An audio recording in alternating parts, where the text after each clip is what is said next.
Jesus, please don't stop listening. Jesus, please don't stop coming. Oh, please forgive me. Oh, please forgive me. Ang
Sipong Maria Kali siapa tonga ke sano Samoa male fianga Samonga ua o whalongo.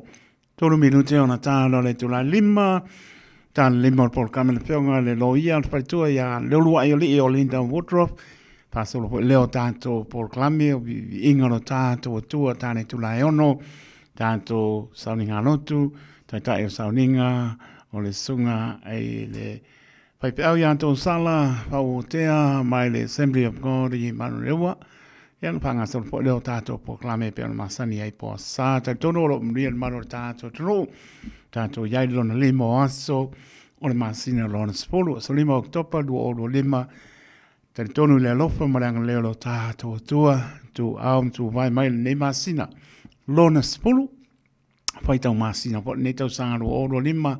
Ile mātango fio le ia i monga i fo i bangu tau nganga i fo lao pa moe moe e ape moe maota malawa le malau pa ia lo tātou tua ia e tari tonu lava le nganga o le loto le sini ia le alofa le e le umaro tātou bibi tātou te wha manu wha nene ina lona suafa i asa uma awai le lava le ngana le tangata soifua e sula ina lona alofa e tawia o sa mei longai o lo silo no fonga io to fin ngano mo tanto lo to de nganga e tapu wa ia tuai tanto o na tu ia te ia poroma pata lo pato ari to tua pa wau le radio Samoa su lema e va tolo amo pa malo pa tal pa malo si tapo inga ne yaso pa tal le panga Sophie for ino tala le so que riso alu mana le opu ni nganga ya ina mo ia mo no malo patalo patua ia tro mau malole maputa mai malole fa ponga mau mai mo mau mai ia tono long sia pe ta to le lo fore fam yang sa mai lo to so i fotru so manto vola tanto o nai pe mo ia mo lon pe ngano tu mau vi inga ile tu nei maso o mai le no mai ata to vi inga le on tanto se tu le por clame loia le fionga leulua ele i Linda Woodruff.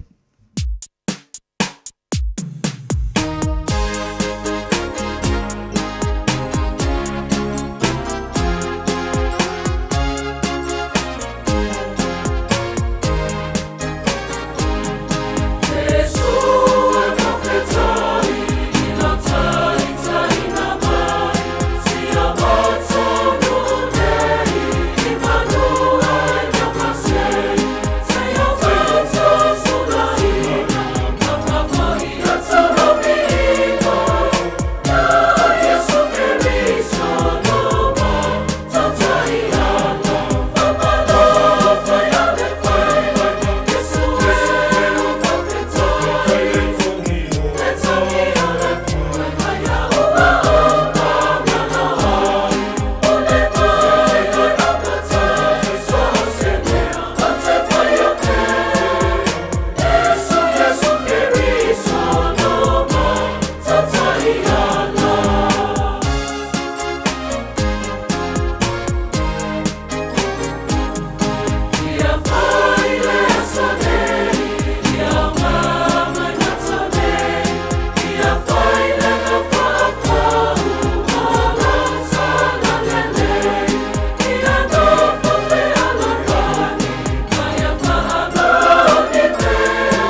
Se vong Maria le Kalesia, Evangelia Wesleyana Metisi mai o tahu ina ua. Tula mo tatou taimi le ua lima ma le api rute wa te ai le tulai lima i le tautua le Radio Samoa so lima i watoru a mo. Le ua mau mai le tolu mai le sao le fionga loia le whalitua ia leurua ia li o Linda Woodruff. Ia usi le fia le malo le tatou tunu e le o toe po arsi le fia. Ia mai se whaapatai i le tua o no le avano le neitamani. Ia o long fai po ni whaaponga malo le tatou tunu fai whaamnianga mo tatou umalama. Ia mai se o nisi o mta upo e whaalua pesasi ai pei tatou. Ia le lama e sau no pea le fionga loia i lungo le ala leo le Radio Samoa. Ia tatou lama lo tau piofi mai peo tau tatou mta upo lo whanga solo atu. Leva yaso ma leva yaso. Ia wapo le alu lumo na yo tatou ainga wa e taimi e tau i tonu wapo i mta upo lo au inatu i lungo le ala leo tau tua leurua i li o Linda Woodruff. Ia ai mispo ni mta upo lo mo mia so sanen maro tatou. Atu nu. Me le patau wa le ona fai maponga pa leo po lenga le Radio Samoa le atoru tatou tunu le penga venga tofi ma to fatalo fatu lo fionga le loia pale tua le urua ia le Linda Woodruff ma lo lava le soifua manuia ma lo fo lau tal tono lo manuia Collins ma no fo alo ia ma so le tatou ia le asa yo tu na ia tu va ia so mo la singa e tal tono ia e te ngalua lava fitu aso le vai aso e mawar taimi te anga i po i sauninga ia toi fo i mai fo toi no fo lo ofisa patalo patu le ngang fa lalo le urua ia le patalo fatu i lawa fionga taito e whatalo whatu fo le pa ia mal mamalu sa mo lo fa fonga mai le ni e fiafi tātou te pi ia pel tātou te mā o langi ona olana pule fa so i fo mana pui puinga ia tātou o tātou toi mawai fo le ne ia vanoa e tau te toi tal noa ai mai pela va o tala fo i temi o mawai la fionga taito malo wa tangata whatau wa ma te tau mawhai lava i le nei por kalame e u lima fata se tu watu ni piso soani ini me owa ma ua fo i taleni na mai ele i wa o lava tartununga pa tangata tumte fo tartununga fo le fionga taito o le a fo o tato mena mai o me uma na mai ele elena o tato te tau na manuia ai e te tau lava na tātou whetu whae ma so soani leisi ma wais tātou o langa whalfani ma manuia lau tele ai tātou watu no. Ia, ole taimi nei ua ona wa uma fwoi ua waru fwoi tāpol kalame ole spira o taimi le ti talnoa atu le mta upo e tau le confidentiality ole confidentiality o mea fwoi ie wai o le tele o mea le tawana o wina atu i tangata ie tele o tangata bili mai ia te au ona e whapea ai mai te lava fwoi pa umalta po kalame ai bili mai la na fisili mai la ia pe ala tau lo o le ia te au se whaila sisi o lato a inga po sisi masania ia ona fisili mai la ia te au whamulmole e yeile me lai fie lo mata mele ngol tangata ai whamulmole lai fie ta watu e fisili mai te o te ta watu se me o ilungo le whaila ia pe sa foi se fisili pe ta mai se me e ta mai ai tu mai le no ofisili ia lo le swafol tangata le tal no mai e te au telefon ia ai fisili atu ia o tangolo vai le faila o tilutulo ele ai ele ta wole tangata i tonu o faila tangata le ai ta o awalo tiu te falo ie fa sa lava ona o ta ua samata upo o i tutonu o le ala le e o atuai tangata e loia awa le mata upo e talanoa ine tutonu le bao le loia ma le client ma le tangata le e confidential le paina e tua confidential le mafaina o ta o e so tangata papo o le falve lava o iena i o tatou tangata tulo lava le pa i o Samoa o lo whapea lava latou a whapea o tangata o a inga po ni mātua ia po nisi o latou whaala po tuputonga po i e paini li whono tanga na fa pe ale o la to ia o le ma to lo ia tanga tele ma te vili ai ai le ai o le fa lo ia fa sa ona o ta wina mai awa a mata na tatala ni paila tangata o le si me sili ona ta o te fisili la ba ia e ia pe pa sai ni ia le amatanga se mata o puna o faile ia e te tawana ia so agent po se tangata po le fai ma so ta inga io e ma te so ta i pe o le mo o lo te ma fo le pe ma i pe alu Samoa pe alu se me ai se me va verna ona fia fe so ta ai a te le o mo ina tangata le ona le mata opu ia ona tu si alo ia lava le tangata ona botala le paile le taimilia e te tala i le amatanga tu si lole ngol tangata na te fatuatua ina ia male ma tusi mai po le alo na so tanga ile tangata ma tusi mai lale ia le telefoni ia ma tusi ma sai ni lo ila lo pepa wana fa tanga ina o te ma fai ona o tal no le tangata le ila na mata opu a le mela le tupune o tele la tangata na tu vile tu afa mai ia o le uso o ai po o le tama a ia ta o tangata matua io a te fai te lava pela e alan tal no ina tamta upune fa pe o lo le ava ma lo le ma fa po e ala iona o le talia mai ai ele ai fa mole o lo tu langa fa lo i o le pui o le mata upuna lo tuele tangata le ia te o faia o maloia ma fainga o nga luenga fa lo ia ona fa no te fa malu luma ia ile telo tangata ma o fai mai ai vai e o te fa malu watu o lo tiu te fa lo ia na o le tangata lava lena tai le tangata matusi lalo le ngoa e mawhai ona o talnoa ina e se mata upo le whaila lea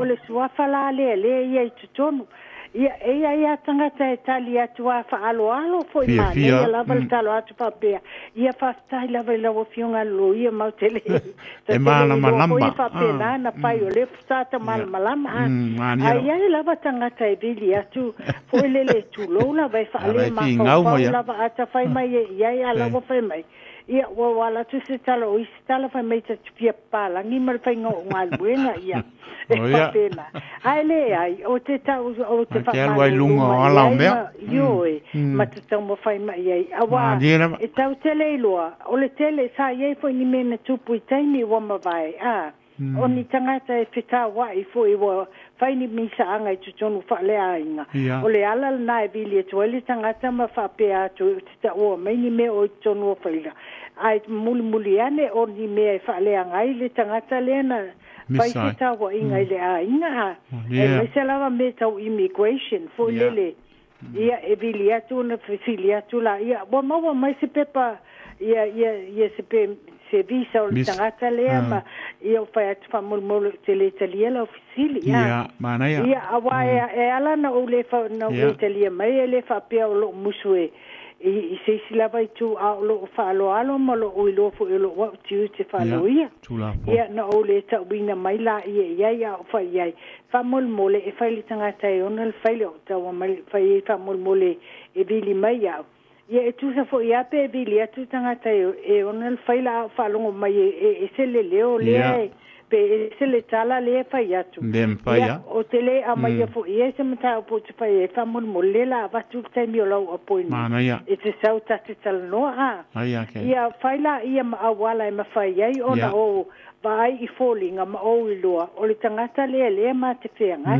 a vai e ta te le loa lava o le fo ia me tele fa pe fo i sai na ele na o tatu tangata o le mela nai o fa pe sili lava ona tal no alo ia tu lunga tapo kalame lava fionga taitu ia malama tangata ele fa pe o so mbusu ta mai ia ni me pe ia ni me ona ai ai fa mulmule sa mo lo tatu tele na lo sa le me o le confidentiality io o le tula fono e matua i sa lava no fa ona o fa so mai ni me se tangata na sulu atu ia te i la unga luenga fa luia ia o le si me e fa pe foila Elena on tangata taito tasi e fo ilava ia ni fala potputonga fo ie a ni tangata o laita te faia la to mata upu ia aita te ai bo ie ni me tupu te tono le ba o tangata o le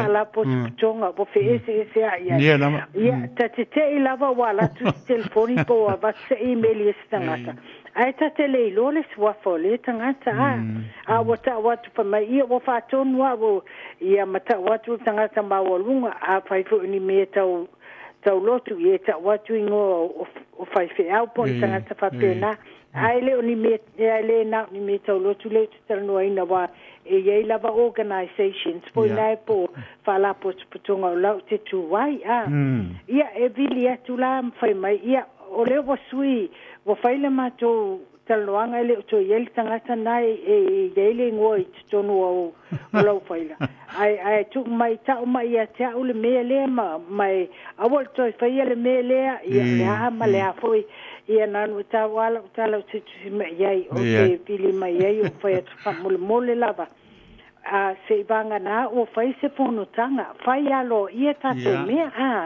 o to ni fala tonga fa pe te tau lava no to si la fia ele fai fa pe na le fai ngola tanga luenga e te tau lava no to tal no alo ia a fai o sui se to fia se tanga tai le na tu mai mate a mate tal no ina mta upo le fala tonga ia na fa mole la ia e te tau no mai ia tu ia lo ia o io e mate tal no mata watu ta mai ato na suyai maleala na suyai ia awana ia ni me fise ta ia a one ia le vai te nei fa pena lava me tupu ma te vo viliatu ai o te lo lava ana oni loia papalangi a tonu fo ele tsawa ele tu vili e me fa ni me fa pena awai loe fa ngata i palangi fo io na fa mai ni io fai mai ni a fa tonunga ai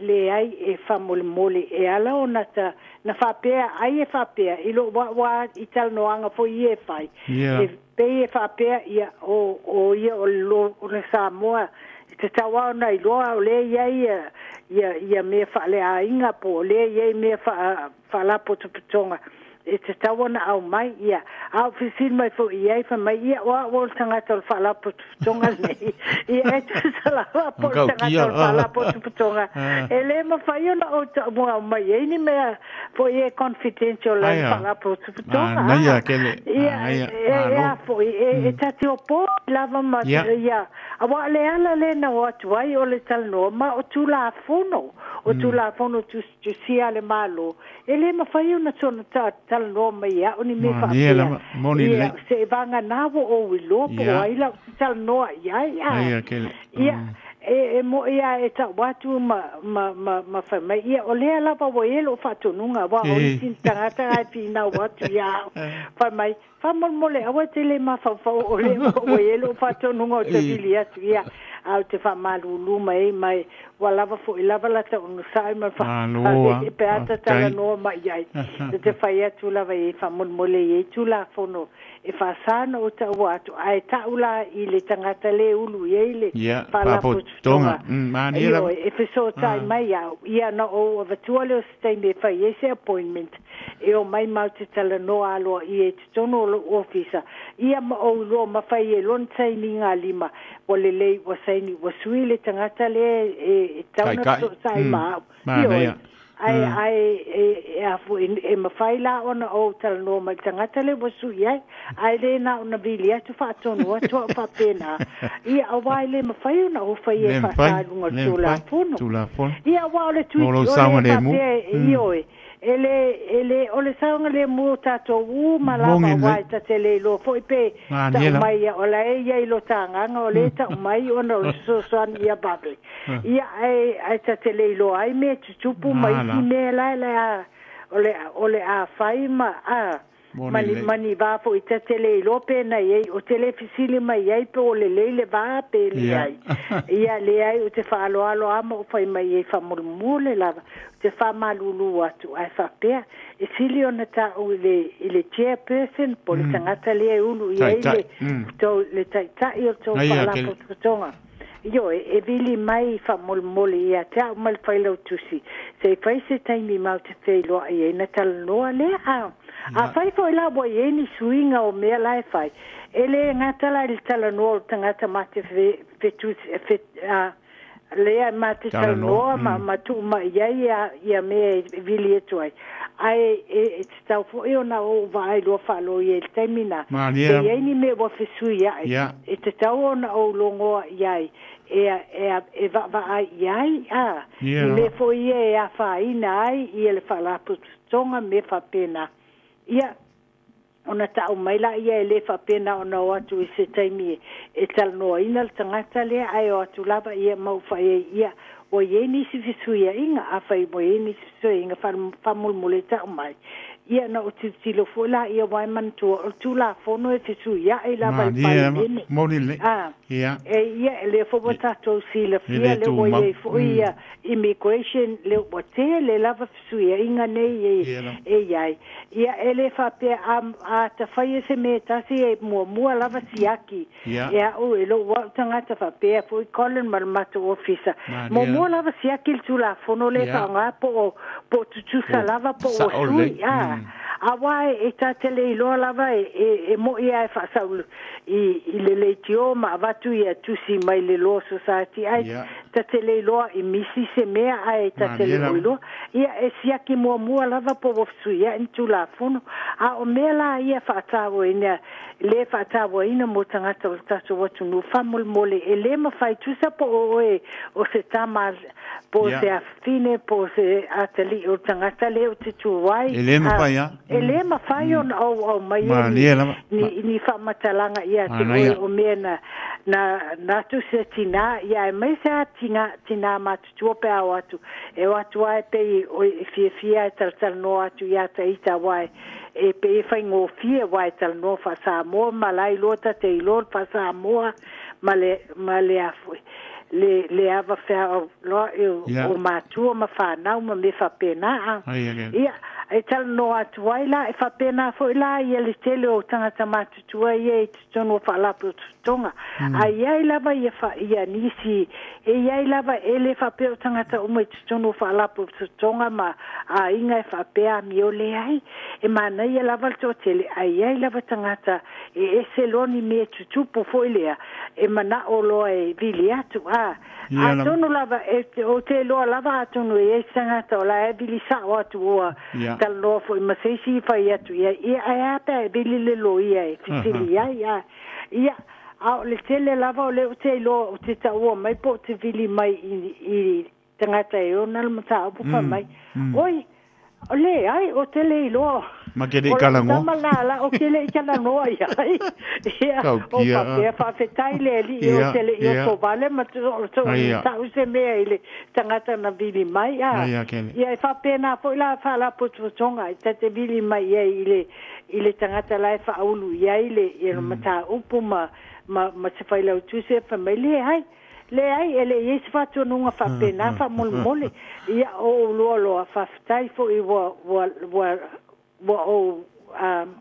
la vala o wa fo on sai on sai malo fa palpale ma uta ma ia ele ta uina awai ala na vilia tu fo lele atonu la sa ili la to voni awala pe fa ini femisa inga mani me fa pena po ni te fina wa i tono ni pono me fa pena vilia tu la le ai ele fa molmole awol so na vilia tu sei si ele ava noma awa o lo tiuti o le siaki mo ia se vanga nala o sai ni atu le tangata i ona mta upu na mfailea ona o maia ia se mea lai au nani atu e au mai tutono o faila ia mana ia fo nei mea e a fo e pui ai o lo tato tangata wa ele fa pe e ala na ta ia tu mato lo ia ona lai loa ta te malama fo I tula fono tusia I me tau confidentiality po me ye pui e le mawhai ona au mai so stangata e au mai iai ai pui I loto I whale ma tutonu lava o le whaila ma mea umala e whai ia o te talia ina lava le ia nisi po I e whale fia I le tula fono nama ai e whapea o lo le ava mai ia ma lo ma le o se tua inga mea ia lau te whapea e tauna whai e sangata Samoa ia whamulmule lava e mana tua e moni o te ita o Samoa mai o te mimita fo lava e lo o tula o Samoa ia ma tiu te pole palangi pole Samoa pole staina e tiu te whasa lava me whapea ai o te taua e le whapea na o tatou tangata ai e whaia me whapea e fo lava I tangata saina ia matangata o isi atunu e vili atu. Ai o le tele lava o tangata ia whai atu o me whapea ia te au. O tele o tatu tangata o tangata Samoa. Ia o le mea la lea ele I umata po kalame o te whamalu ulu atuna pa ia malu le atunu. Ai te tau no mai whaatasi e tau te oponi me whaatula fono whapea. E le whapea ala ona te muso e tau mai me vili atu ai.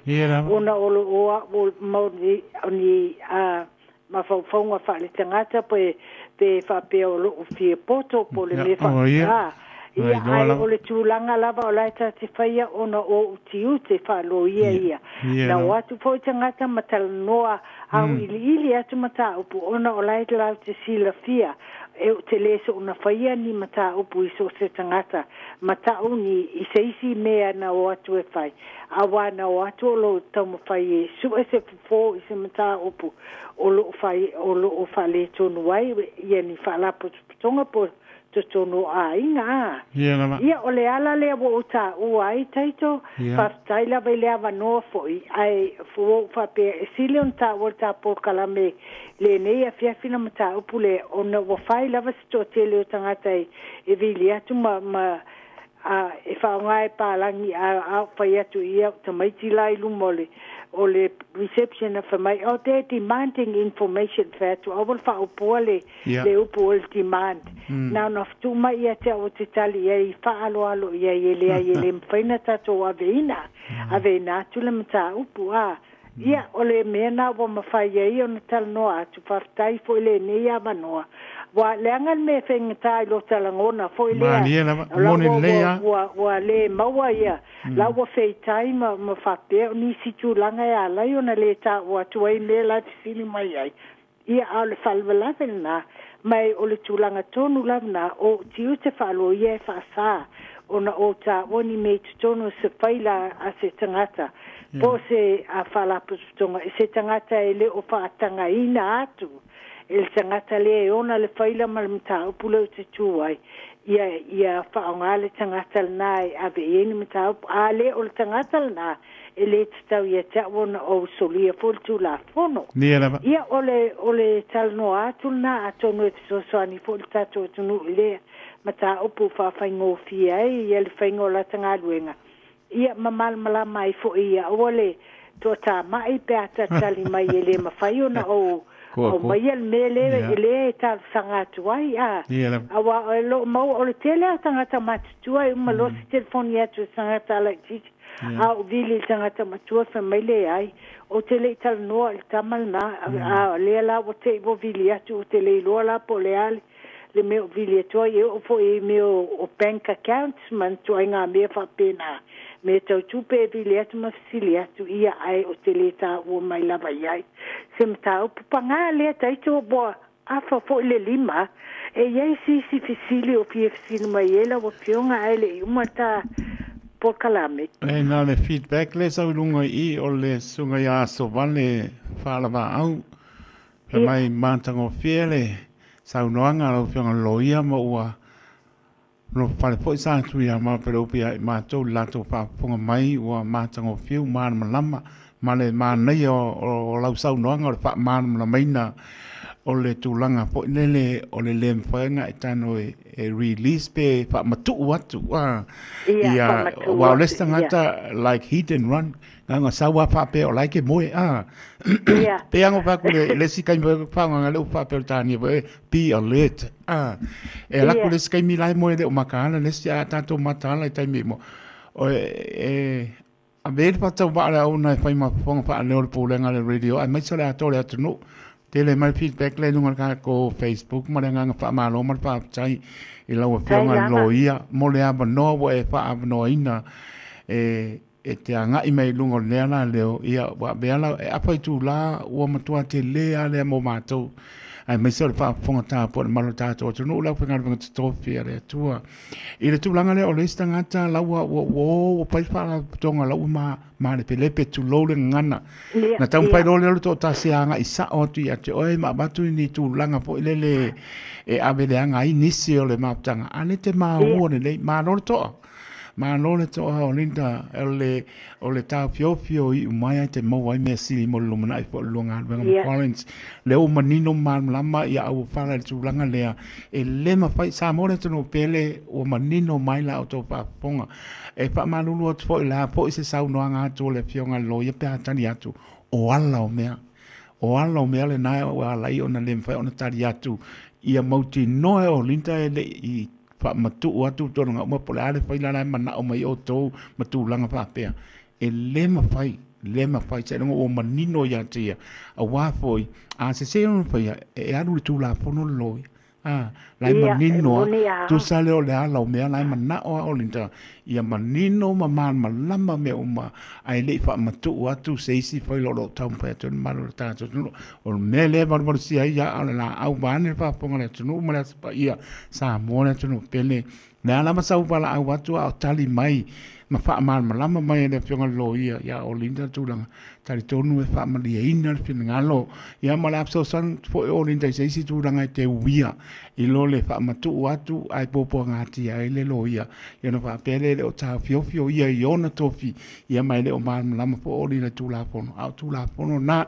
ta mo le tunu pele o tato programa le na o linda mo le tu fa ma lo ma fa tai ma lo le sa ma lo ta pena ma lo le tana ia o manino lava isi tulanga uma nga fa mianga le mo le manu ta to ai me so nisi o tulanga fa no fe sasi ai ia le manu le to no i mata o ia manino le mata vai le ta pena i le asa pe la no pe atu e apa tu la o mo to ante le ale taimi le ta fio ai pe mato ala ma sau no ngam tulanga mai le lava ta fio uma lava e mato uma lava le malo le to ia le vala au tu le nisi me fia ma ma ti ai ia lo fa le ia mo pe le ma no si o lua ma Collins mal no fa lo ia wa ta tu no malo le to le ngat po le ta to le Pacifica to ai me se o nisi ngana lo pa pe na solo fa ia tu ia pe la bona esa no mo tau tala lo ngutu male afi o le fa maoni me lo tuli mata ngau pe e tato o le fa maoni o linda o tu langa na pe onda sa no mo tala tala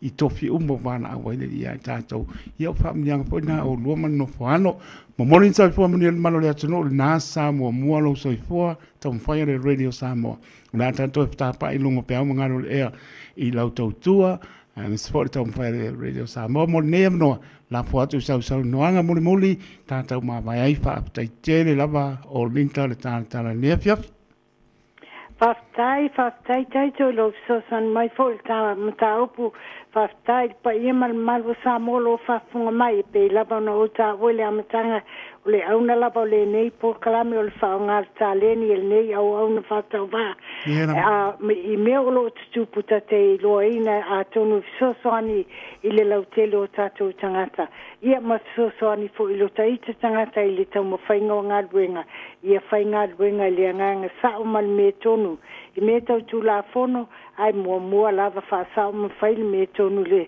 sila fa ngal tatu tama o lang ia au le nei a fiafi ia fa manuia le tuela o fionga taito fa pe fo la fa fonga ia ma lo fa tato tau sia pe tato il vai so fo mai ia fo se tato a to e fitu fa i fo il tato por kalame pe a fa wa wina awai o le o le vai so fo o le tato asa lo tamaiti ya ato le mafai ese ta po kalame le telo o fua ka wa I la malolo alta por kalame malolo alta por kalame wa e pisi fo le mato a meta multicultural service ia ai fastai le li molenea vanua ia tu le li tafa moi le vai so tuan to e felo ia le manuia al termine ia fa manuia le tu lo fionga fa pe foi le fa fonga sa mo ia lo fo le tu e pui ma tato mai lona toto malona au I taimi ia tato to e felo I o iluma ia ai fa so I foi na lo fionga taito fa pe foi le fa fonga Soi foi o linda alo fatu. Ia alo fatu ia fa soi foi. Soi foi ia soi foi. Soi foi.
Alleluia,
levo tolu amo.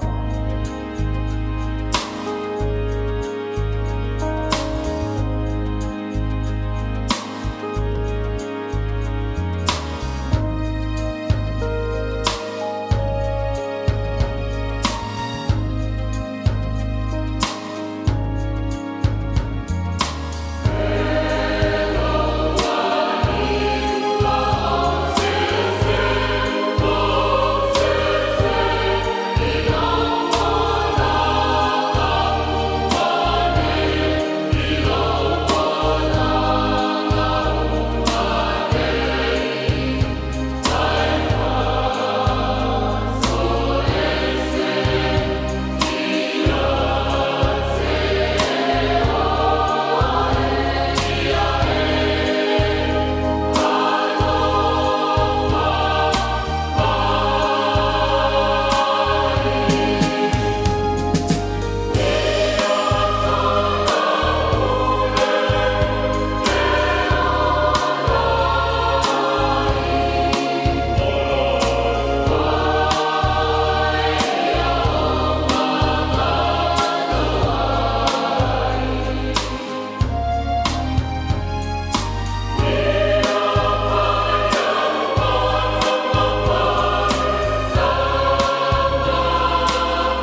Tolu vidu te patea le tulae ono I le tautua de Radio Samoa sa lima I batolu amo. Lewa tapere mai le sunga de pai au ia to sala po te ama le Assembly of God I Manurewa. Ia wa lama le tanto saulingaro to ne fiafi. Ia usi mai ala pa ponga Samoa.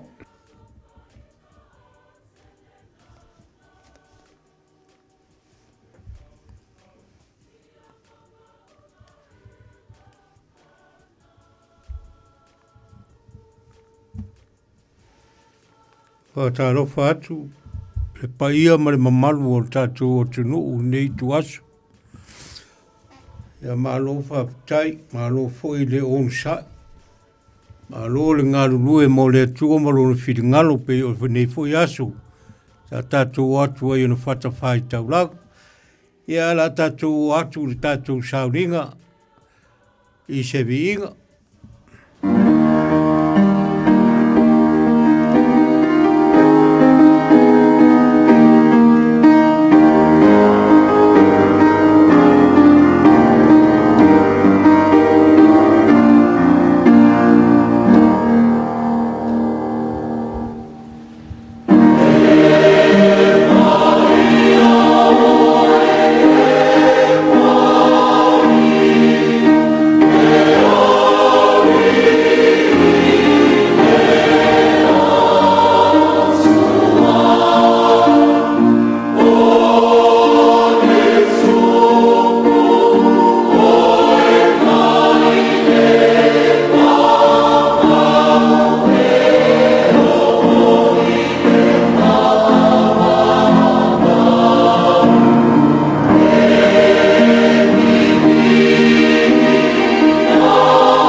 Tātou tāpoi atu I a ioba I le viinga ma le pese.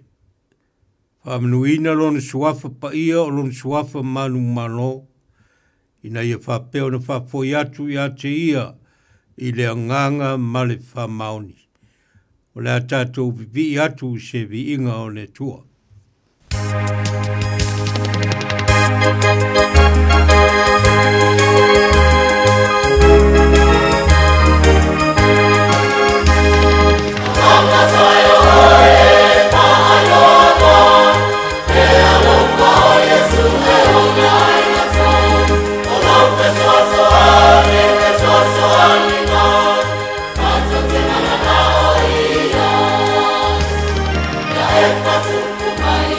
Let's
tātou te talo.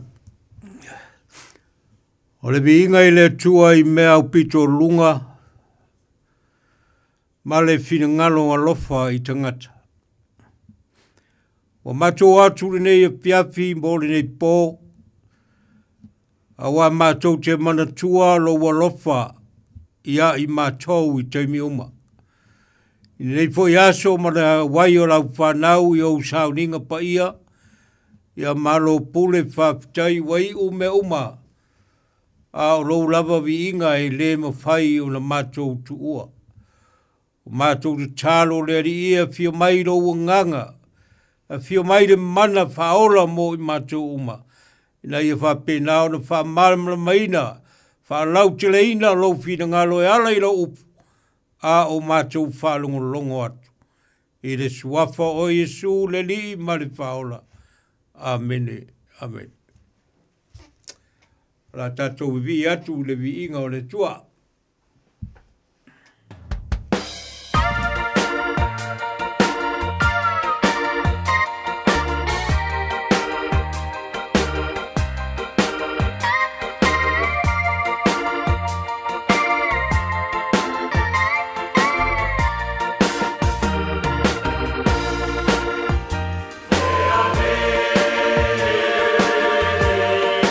Oh,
le tatou whalonglongo sina upu mai le fionga pa ia le tua.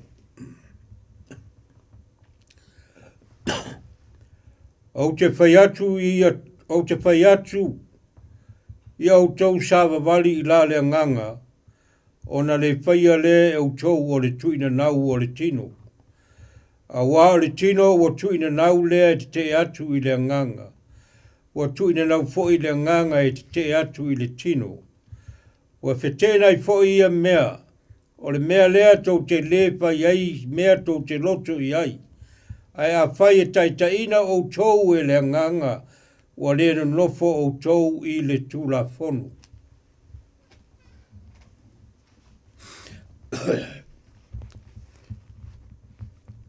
Ai a whai e taitaina o tau e le nganga, wa le nofo o tau i le tula fonu.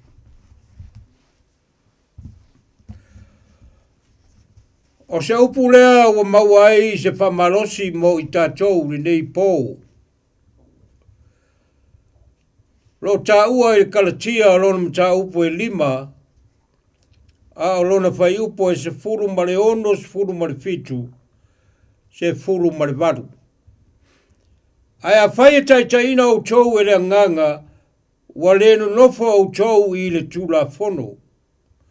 Wa i loa foi ngā ruenga le tino, o mea whape nei, o le murilua, o le whaitaanga, o le ami o le anga, o le mataitu, o le ifo i tupua, o le whai tongawhiti whataula itu, o le whita ngai, o le whemisai, o le losi vale, o le lotoa, o le whinau vale, o le whewaiwai inga o masinga, o le mataua, o le whasio tangata, o nanga o poula ma mea whapena, o te mtua i tau atu nei a te o tau, pei ona au whai atu wana mua.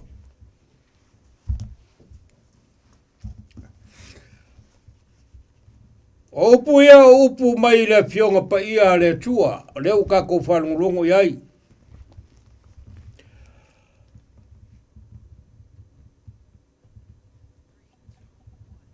O lo tau mo whai le fionga le tua e wha malama mai a te oe mau. Mai tātou uma e ala i le fionga pa ia. Ina ia tātou malama ma tātou i oe ina. Le winga moni o le tuina nau o le tino.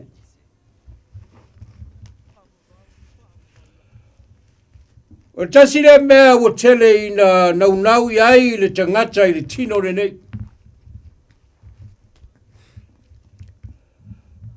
O tuina nau lea e te atu le nganga, tuina nau o le tino.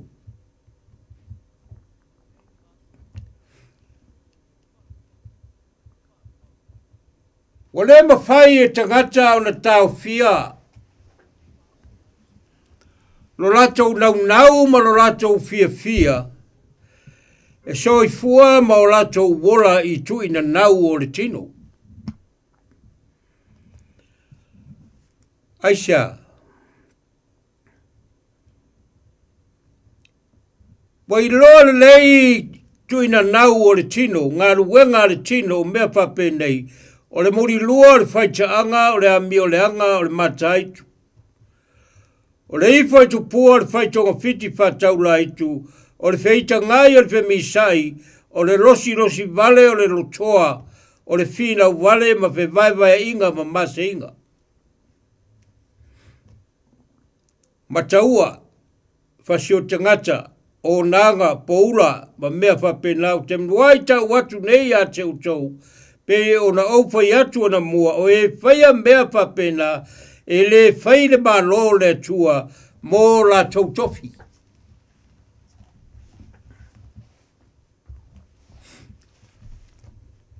O le mea leo ke mga o e whai loa atu.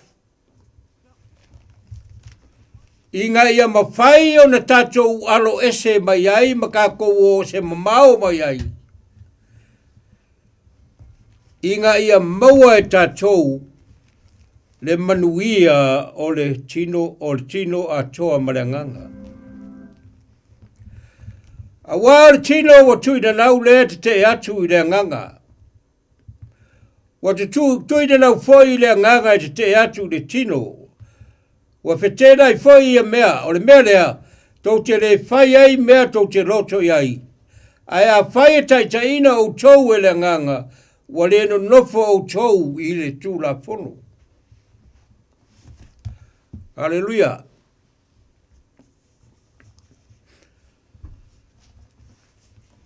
O le tasi le upu o le vaenga o le fionga pa ia le tua, e te tau o na whātau a ina e le tangata soifua, ma le tangata o lo ola I le tino nei tātou te ola ai.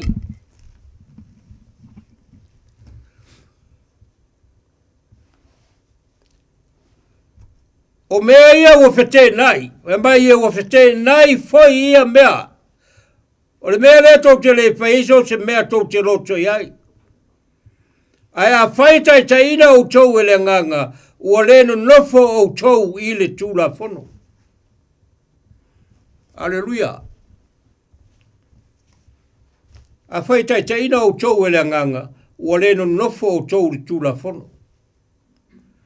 A wāle tina o tuina nau e lea te atu le nganga. Wa tuina nau foi le nganga te atu le tino. Wa fete nai foi ia mea. O le mea lea, tau te le fai ai. Mea tau te loto iai. Leo tatu whalonglongo. O le upu aia le atua o le upu e paia. O le upu foi e malosi, o le upu foi e manuia. O ai ar tangata soifua ma tangata ola, e wai ai ona taringa malona fofonga I le upu o le atua. Ma whao ngā ia. Ke roi, ke kawaku ai ati o tangata manuia. Oi o tangata e fia iai le tua. Oi o tangata e fia sila iai le tua. Aisea, daga ngai ke ngau I mea lai fina ngalo ai le tua. E le mangao le tua I se mea whale tonu. Pawara mea manao iai le tua, ina ia e sila fia mai I loa, le mea e au ina whaola ina ai lo nganga, a toa foi malo wanganga. Mea ia. Fia iai le tua. Mea foi la leu kako whalongo I la fia ngei. O te whai atu ia te o tau. Ia o tau sāwa wali I la le nganga. O na le whaia le o tau o le tuina rau. O le tino. Le ia se o kako e le iloa le mea o kuinga ngau o le tino. Kurou. Kena ngonga fo le kele nga ola ai ma soifua ai tātou le vaenga lea. O whera ma se mea kako ke whalongolongo ai lea mea I lea kala ma lea kala. O aia ko inga kua inga o a mea uma whapenga ke mga e kau ia ke oi. E lea ia se winga. Lea se winga. Pawale me mga mia tātou. Keu lo wala I le ngupai. Keu lo wala I le ngupai. Laka le ala kako ki sama vali ai. A keu le ala kako ki sama vali ai. E mau ki ngoa fo ia ki kau ngu ai lo wala ngai ki keu. O le are koe ngā wala e ke alu ai. Penga o pe la fule mu. Po a koe ngā wala ka penga ka kou ke oi. Ke mga kau ia ke oi. O ko kongo alo roto e mau ai le ala sao e ke ui ai le ola e whapapa. Kongo. E le ia se mea mai lo mai whafu. O mea uma ke whaia e whinga ngalo iai le tua, a koa ma le fianga o tangata soifua uma, ke mga e kau ia ke oi. E whai roa akua. A leo ka ko wharongo i le whiawhiringi. Whai atu ia te o tau, ia o kou sāwa wali la le nganga, o na le whaia le o tau o le tui na nau o le tino. E le whaia pe a whai, ka kou sāwa wali.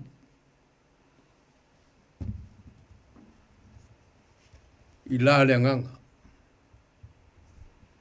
A whai ka kou sāwa wali la le nganga, ka kou ke le whaia se kuinga ngau i kasi. Ai a whai ka kou ke whaia le menea. Ke mga fue kau ia ke oi. Ka kou ke le soi fua i le nganga. Ai ka kou ke soi fua i le kingo. O ka kou fiua le ka kou ka puai. Ka kou ke fiua se se o ka kou lima. Aia. Nanga fue ese le me le vai. Sawa wali le nganga o na le whaia le o tau o le tui na nau o le tino. E mga mea le fionga le tua le whailo mai a te oe mau le piapiringei. Ia kako sawa wali la le nganga. Kako sawa wali la le nganga i leo la le kigo. A kako sawa wali la le nganga o kako mangui ai lea ma kako wola ai. Ma kako wo ai le ora e whawa. Sawa wali le nganga. O na le whaia le o tau o tui na nau o le tino. O winga i o le tino ia kako. Le ai aska aka i le malamalama i le aista ngata i le masani i lo na tino. E malamalama maa ka ngaka i mea whai i longa lava kingo. Aisha, awa foi repa mai awa le kingo wa kuinga ngau lea ki ke aku le nganga. Wa kuinga ngau foi le nganga i te atu le tino.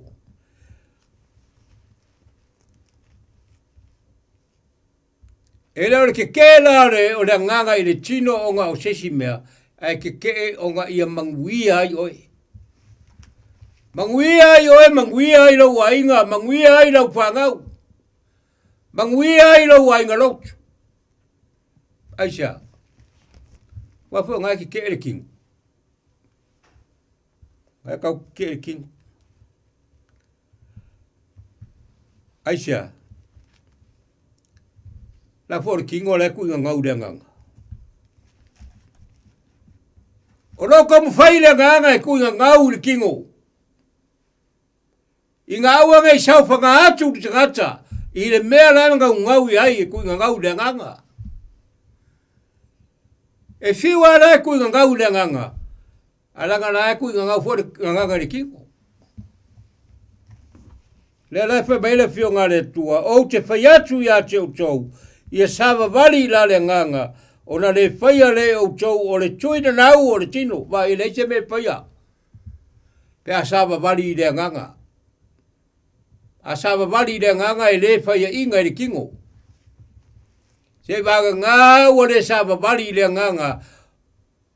O nga whaia inga le tino. Aisha. A wafo le kingo wa kuinga ngau le te atu i le nganga. Se ke ngai me e rua. Me re ko ke le faise me ko ke loko iai. E le ba fain ko faia se me ko ke loko iai. Aisha. La ka le fe ke ngai me e rua. O me ia le ma losi lo soi fua mo ka ko ora. A faila fe ke ngai me ia. O la le me ala fa felanga ora tangata.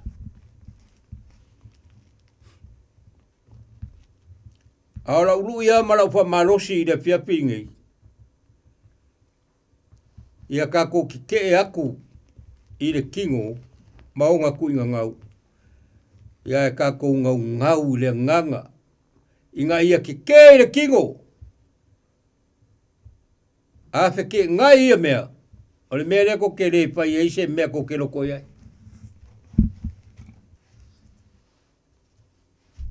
Ia le ri. O leo fai mai sa o le fa maongi le fionga le tua ia kako. Ia kako ke aku i le kingo. Whiri tātou le nganga. Inga e soifua maola kākou le nganga. Kākou ke maua ai le manguia. Vai e le ngaka le kingo. E le ngaka le kingo. A o le ola e whawa wau. E ola e whawa wau. Whai loa mai le upo le tua le me au ngā kākou whai. Inga ia kākou whaia me uma kākou ke wha maongi ai le tua. Ai awa le whaia le mea kākou ke ngau ai.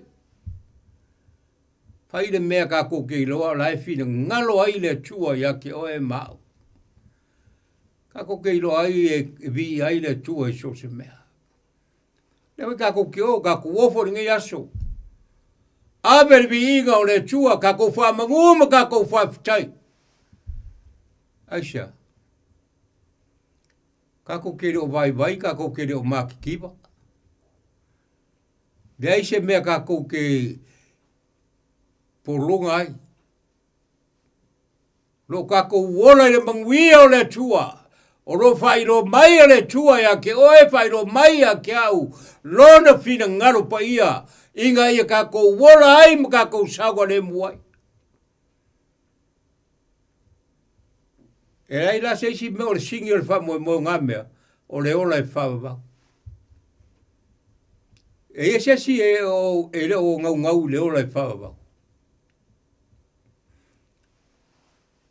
Ka ilo iai a ke oe malau kari a o au a ia. E ka penga inga ma whai lo le whina ngalo le tua i le lotu. Aisha. O le ngau ka inga ia soi fua maola. Inga ia maua le ola e whawa. Ai maua le ola e whawa ia wauma. A le ale winga kako ke polonga ai. Lo kako wamo pere polonga ma kako whaia me uma e le kusa malwhinga ngalo le tua. A le kako ke polonga. A le wha maila e whionga le tua o te whaiatu ia te o tau sāwa vali i la le nganga. O na le whaia le o tau o tui na rau o tino. Maisha. Nā ngā re kingo ngai kui ngā ngau le nganga. Ai kui ngā ngau fo i le nganga na ko e ke kei. Le kui ngā ngau e ke kei. Ia ngā wheke ngā iare o ia me uma. Au ke mga e whai loa ia ki oe. Wheke ngai. Kui ngā ngau. Ke kei kui ngā ngau e leo ngai a te oe, leo ngai a kiau, e leo ngai a i tātou. Aisha. Ngā mō kui ngā ngau o te ngata e le mangui ai. La ngā kui ngā ngau o le kingo. Kui ngā ngau i la lea nganga. Ai o leaka leo lea mai le bahanga lea ma lea nganga. Kui ngā ngau i lea nganga. Aisha. E ola mongi ai ka kou. Le ala kongu ale marwhai longa lea. E te soi fua ma e ola ai. Ma ka kou maua ai le wha manguianga mai le tua. Kau e fia. Te o leo ka kou wharongo longo e le pia whiringei. O ki whai atu ia te o tau sāwa wali i la lea nganga. O na le whaia le o tau o tui na nau o le tino. O ara mea o te kingo e o mai a te oe, o aku inga ngau o le tino e o mai a ke au ma ka kou, pe a whai. Ka kou ke aku.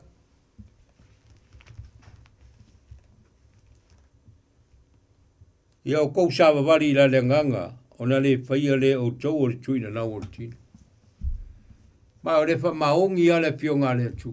O le au mai sao le whionga le tua ia ke oe mau. Leo kako whalongo iai le piapi le. Leo kako whalongo i le piapi.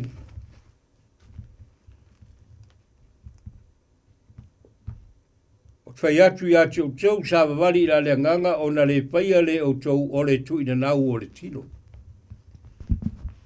A kako sāwa wali la le nganga ka kwere whaia fōi kui ngau le kingo. O awha oe o awha au. E mā losi le kingo i le nganga.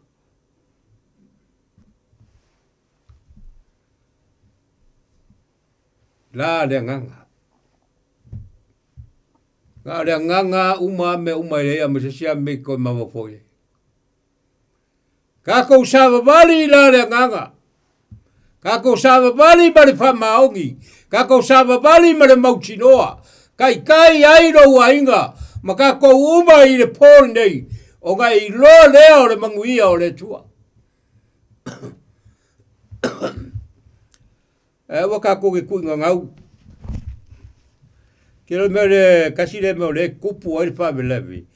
O le malosi o le kuinga ngau o le tino. O me ia le whawelevi le tangata au au nei le tu. O whaima kuinga ngau o le tino. Au ke mga o tau ia te oe. E le whaola inga ai lo wanganga. E le whaola inga ai lo wanganga. E le whaola inga ai o tatu wanganga. Aia. Paule me maua e ka kuunga le whaasala e whaababa. O le whaasala e mai whia. O le whaasala e mai i le tua. Ai mga mea le tua le tangata o wauna atu ia te ia. E wha maongi atu ia te ia. E whaia me uma e whina ngaro ia i le tua. Tanga la fia ia i le tua. A le wha maongi lan kakai whai mea la e mga o i le tua. Wha whelanga fia mai le tua e ki. E kaua karikonguina e tātou au te whai atu ia te au tou. Ia sāwa wali i la le nganga. O na le whaia le au tou ole. Tu ida nau o le tino. Mai. A marosi la tangata sa wali i la le nganga. Ngā le whaia lea. O ngā le whaia le e ia. O kuinga ngau ia e pe mai eile pio ngā le tu. Kuinga ngau o le tino. Langa le wha mai o le kingo lai kuinga ngau le kingo. Lea e ke e aku i le nganga. Ua kuinga ngau foi le nganga e ke e aku i le kingo. O ka wheke ngai ai leo mea ia. Mea le le mwhain kako foi ese mea. Aisia. Langa o le wheke ngai mea ia. E a whaia taitaina o tou e le nganga ua le nofo o tou le tula pono. Ua iloa tino foi ngā ruenga a le tino. O mea whapene.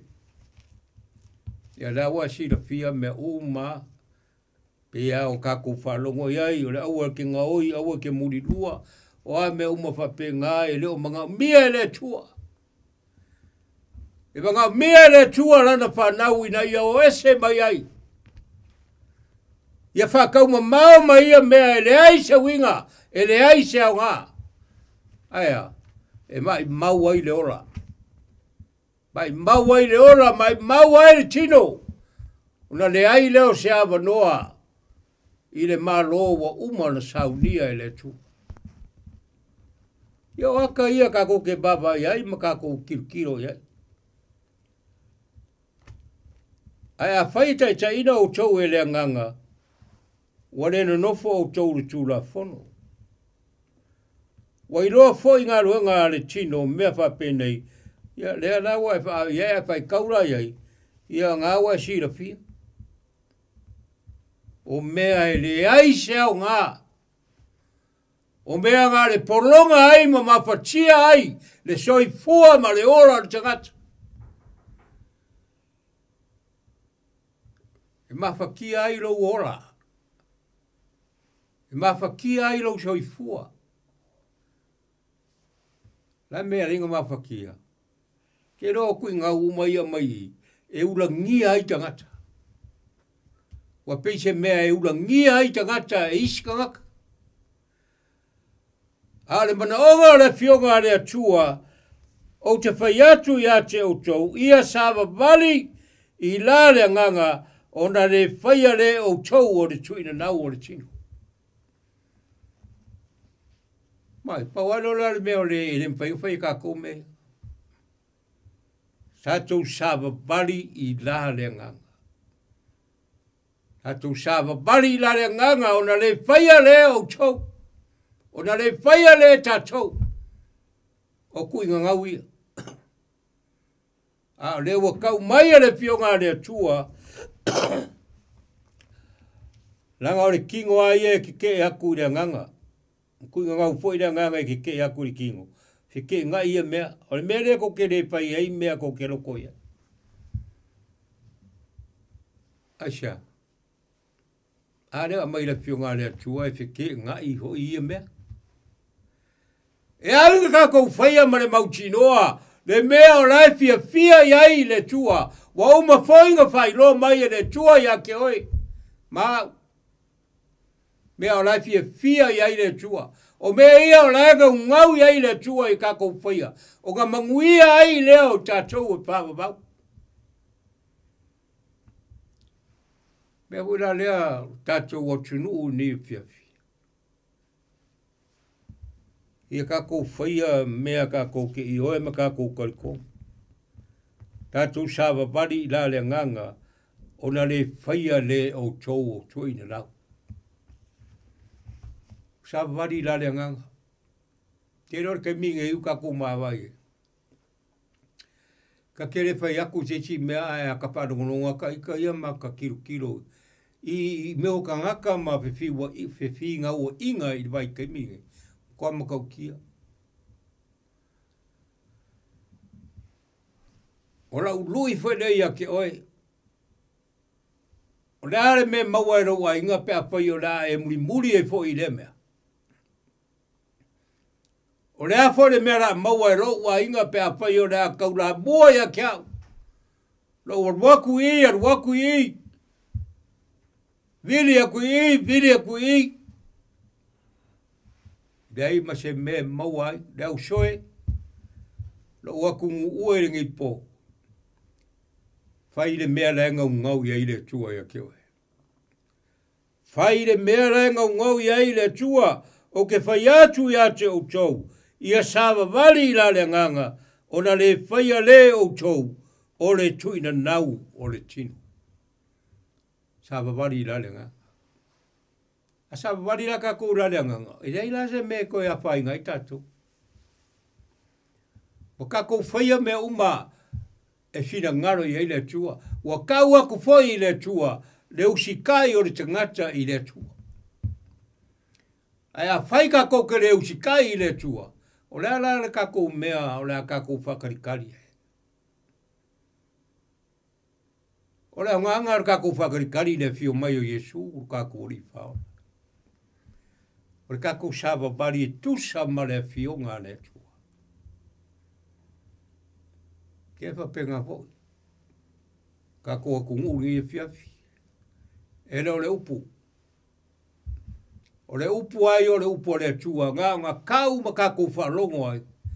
Ai lo wa fina ngalo ma lo loto le me au nga pai. Yo le ka mangingo fo le ka ko ke baba i ma ka ko kilo ye. Ia ka ko faia me uma, faia ma le mauchinoa, fai ma le ilore lei, fai ma le ungofi, fai ma le loto iai, fai ma le alofa. A ka ko faia ia mea ma ia mea. Ke mga e kau aku ia ke oe la makua manguia lo oranga, la makua fa manguia le tua ia ke oe. Ke le mea ka ki whanongolongo iai. Alofa mai lea i lea, alofa aku lea i lea, alofa mai lea i lea, alofa mai lea kungu i lea kungu, alofa aku Samoa. Ke le mea ka ki whanongolongo iai. O ngā hoi ka ke mai ka wingai, le fina ngalo aru te ngata i. Ai Samoa marau whanongolongo i nei po.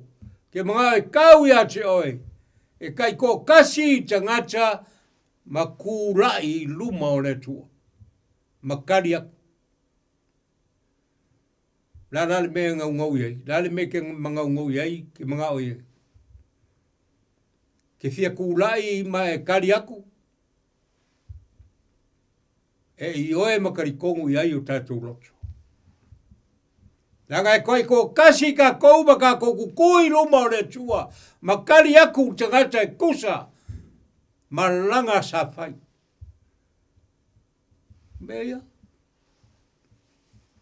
Ka ko ke baba ai e fa manguinga ai suafo iova. E ka ko faia me uma. Ka ko maua le nganga fa maulalu. Ka ko maua le nganga o le ri. La le nganga o le ri. O le nganga fa maulalu. A ka ko maua le nganga le o le fa maulalu. Ke mga e ka ua kuia ke o e risika ngaka o le ainga o le tua. Ka ko uma o ka ngaka o le ainga o le tua. Pe a fai ka ko ke loto fa maulalu. Ka ko ke fiu e fa maulunga. E le ai ase mea e maua. A le loto fa maulalo e manga mia e le tua lo ua lofa i le tasi. A lofa le tasi i le tasi. A lofa i tagata uma. E alanga lofa o le marosi o le foai. O lau foai. Foai e ke mangui ai.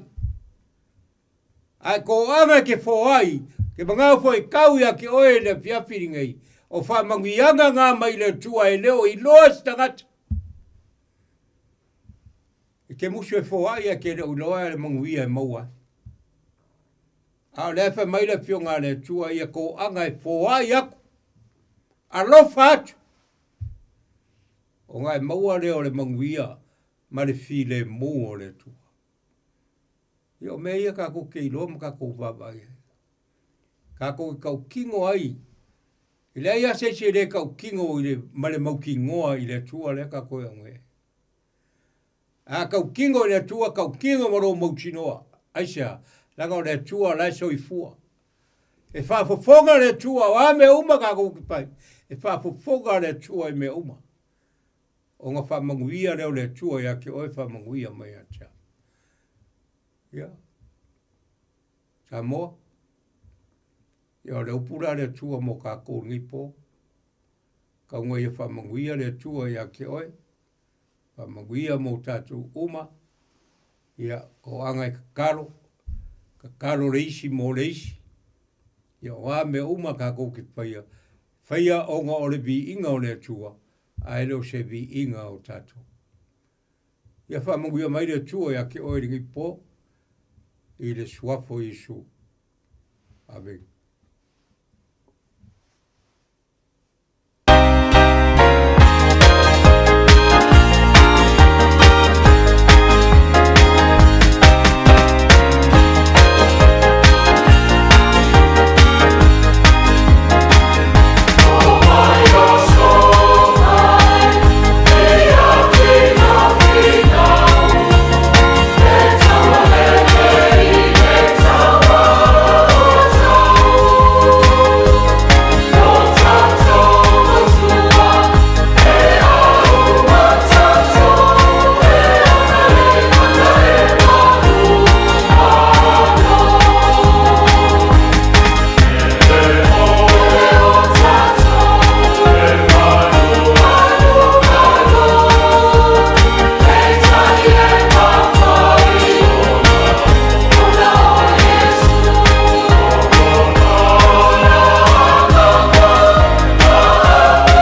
la via oele tua lo mātou te mā.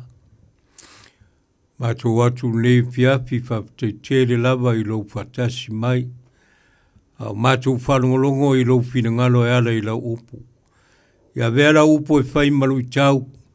E whai matai ta ina ia I mātou I mea uma mātou te loto iai. Ina ia iu mea uma I le manuia I le tino.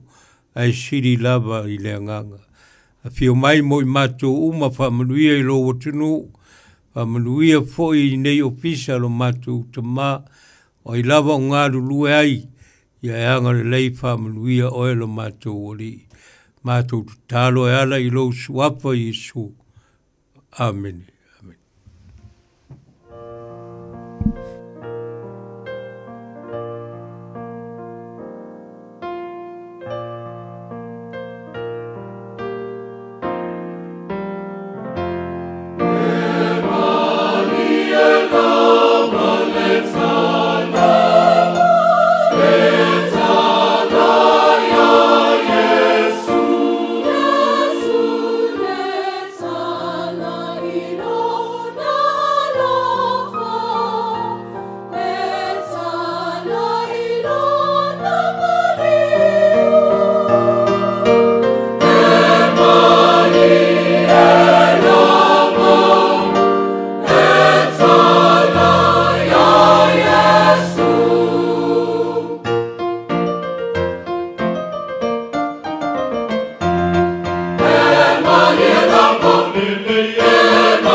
Oh, son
Lama le tala si whanga mani ala kane si a whapotonga Cristiano Amerika Samoa mai le pioanga whanga i tua i Amerika Samoa pa mai atu ele tātou sami ngā roto ne fiafi pe ona masani ai lunga le ala leo pai mala wa ni tula he ono ya wa lama le tala le su Keriso tō mata winai na soi fua mana tātou wola pa le nganga tai o sauninga ne fiafi pasta tō sala po teo mai le Assembly of God i Manurewa ngā loe marpatua ya eli manufualo pa leo langona pa tai ve ai lama pa tau ba le ona pa ma pong pa leo le atore tunu au pinga le stofi po le ngale radio Samoa mori pa ma no pa tai e la sunga to sala pa tai ta pena ma no sauni por le tala lei Yesu Keriso tato fia o malama a lava tai me pa ponga pa longo tala to pa ponga tana la pa longo le mata o fie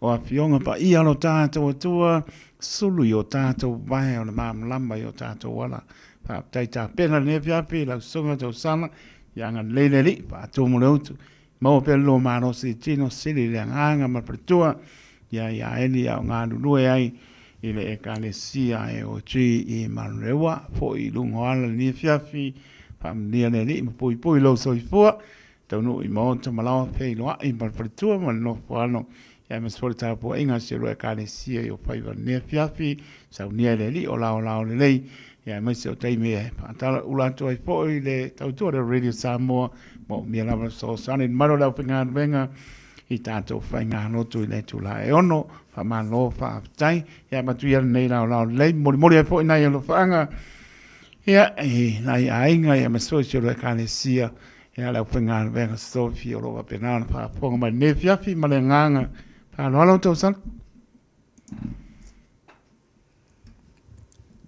Ia, mori atu le ngā wha aftai, ne sunga le taitai, sunga ia whereti, to le foa ma le wharitua, ia mai se foi komiti ia kopo ma le wharitua, mai se foi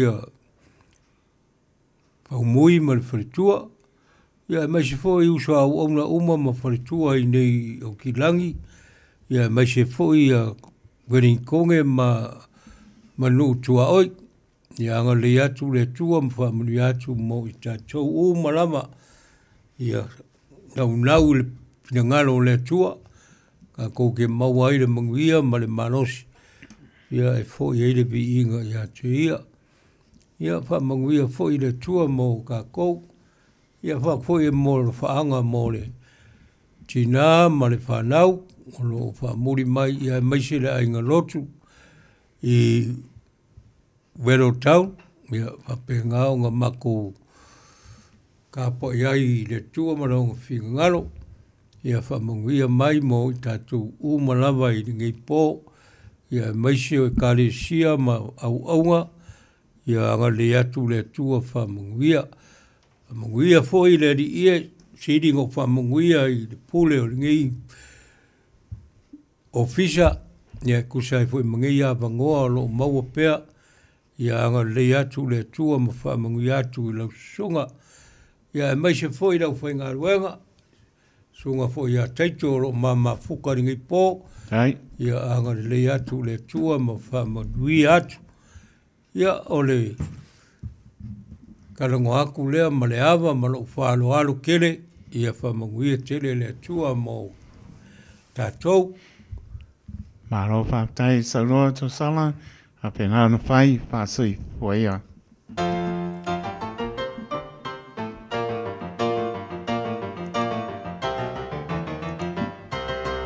Ia tutu whaia mea uma mako pe tai I mea tu.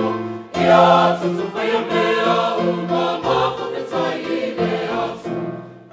Yesu for Yesu, never whana Yesu. Yesu for Yesu, never whana Yesu. Oh,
Ai to tele mai si po mari le kalesia pe ai si mento mai sini Australia ina wa te ulai marita so taimi 10 minute ua te aile tu lai fitu ile tautua le Radio Samoa su lima i batoru wa mo le fiapi o le sa le salima oktopa lua o lua lima tato mo fia mai ile lua ia sa mo mo fo i o le nei masina lon spulu ia mai se le utato wanga tu fo i ile fai ungo ne tau sanga haptai le atua tu aum tato tu vai mai ile nei fo i masina fo tato sablia mai se o le fa mantunga pa i o le tino ma le toto keriso sa tu fi tau fao tau mafan tato ai o lei nai fa mano no nai tato fa mangalo ia tato sala e maulunga ne vi inga fo i le atua fa malol fa malosi tapo inga le nei aso tai me fa vai ma le va o muswa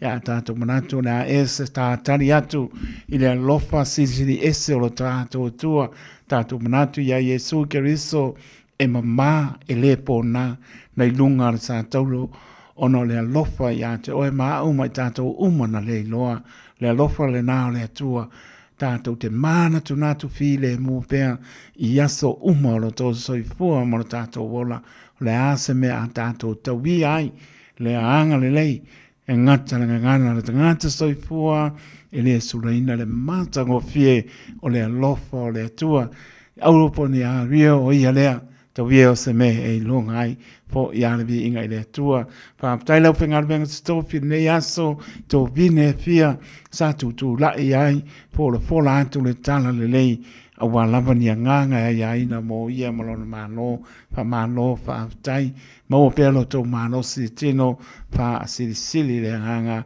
a wala ma mlai po le tala le lei o lo nganu lu ai to vine fia pa tai le lofo le tua ia mai se le mo le mano se la pengan venga a toro tato tu no o tamam tina tu asin se no lava yalong fa nau po o nese le ato toro manos ia le lofo le li o lo tato sulu fa ia tu iai ilana fa mano longa tato te mano los iai iso ainga fa no o nese pele ma tanga o motsia maranga mali mai se pele anga o le li a inga fa no e fa malo fa tai fa malosi e tapo inga le ne aso fa talo batu i lunga le apia poringa ia ina to o malamo misi atu go swapa ia o pole lo fa tai to mo to sina leo pa ni ia se o tu atina ia no sania lo fa tu mia po ile fiafi pena po ia Pepper Smith missionary male a inga le ngata leo siniba tapusoa ea manuia lama le afiafi malor fa malosi tapo inga le nei aso ta Vincey Leonard ea male ainga malo lama fa tail mapta mai ea aso vale fa lama au ea malo fa tai sileo nai manuia mai le afiafi o sapati Evelini i tu malo ea fa tai manuia po ila sa poao tu pola male ainga fa tai lupe matsila avia ea male ainga ea malo lava fa tai apena po ia Rebecca au moe lau moli ea malo lava lope te leatu manuia po le afiafi ea mafofuanga uma ea pena po ia tama e asiata ea malo lava fa tai malo lava na mapta mai malo le atunu ia bele swafa malo Yesu Keriso pata lofa tu ai so mahota ngase i mahota malawa talo fai au ta oto ai lungo lo moenga yoti nga maftianga le tino leise me lilo silfanga alo tato tua olo fatu tua e te malo lo ai lava ia tu mau ai lo fatu tua te ungangi atu e lua upo te ungangi ai mai ta umpai atu o fapo fonga le i lau talo atu malo si ngase atu si mai atu ala talo le pengalenga mana tua pe atu po o to so se mota ngase mota malawa ya te ro nei ma tu no e ma fam ria le ilana fa manolonga e pa atu pa yane mo le malosi tato te nga mo ia malona pingalo fam ria le Ulawa na o pe senga ma bi inga no tato tua fai ma vai malu au e ta oto ai lungo lo moenga Vava ia e mata pale nganga i le mata ngō fia o le fō mai lo tātou atua o lo sila mai i lau tau mwhai atu o lo whātua atua e te mālolo ai.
I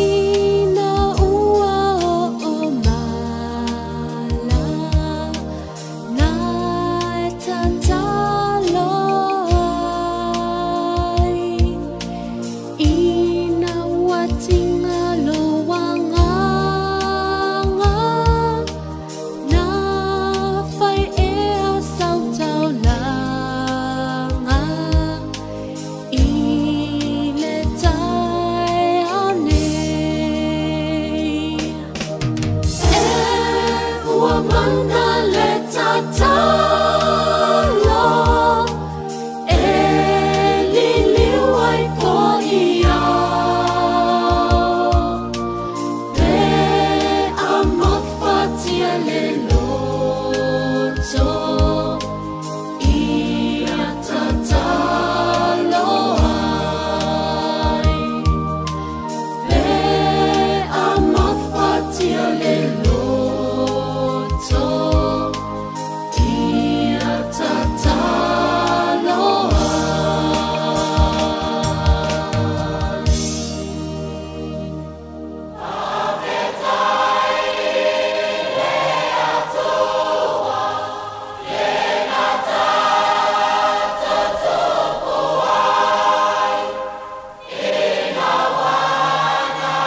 Pele ie tausi mai se pangmani e le ang whapea onga mai si o tātou tolo i Samoa.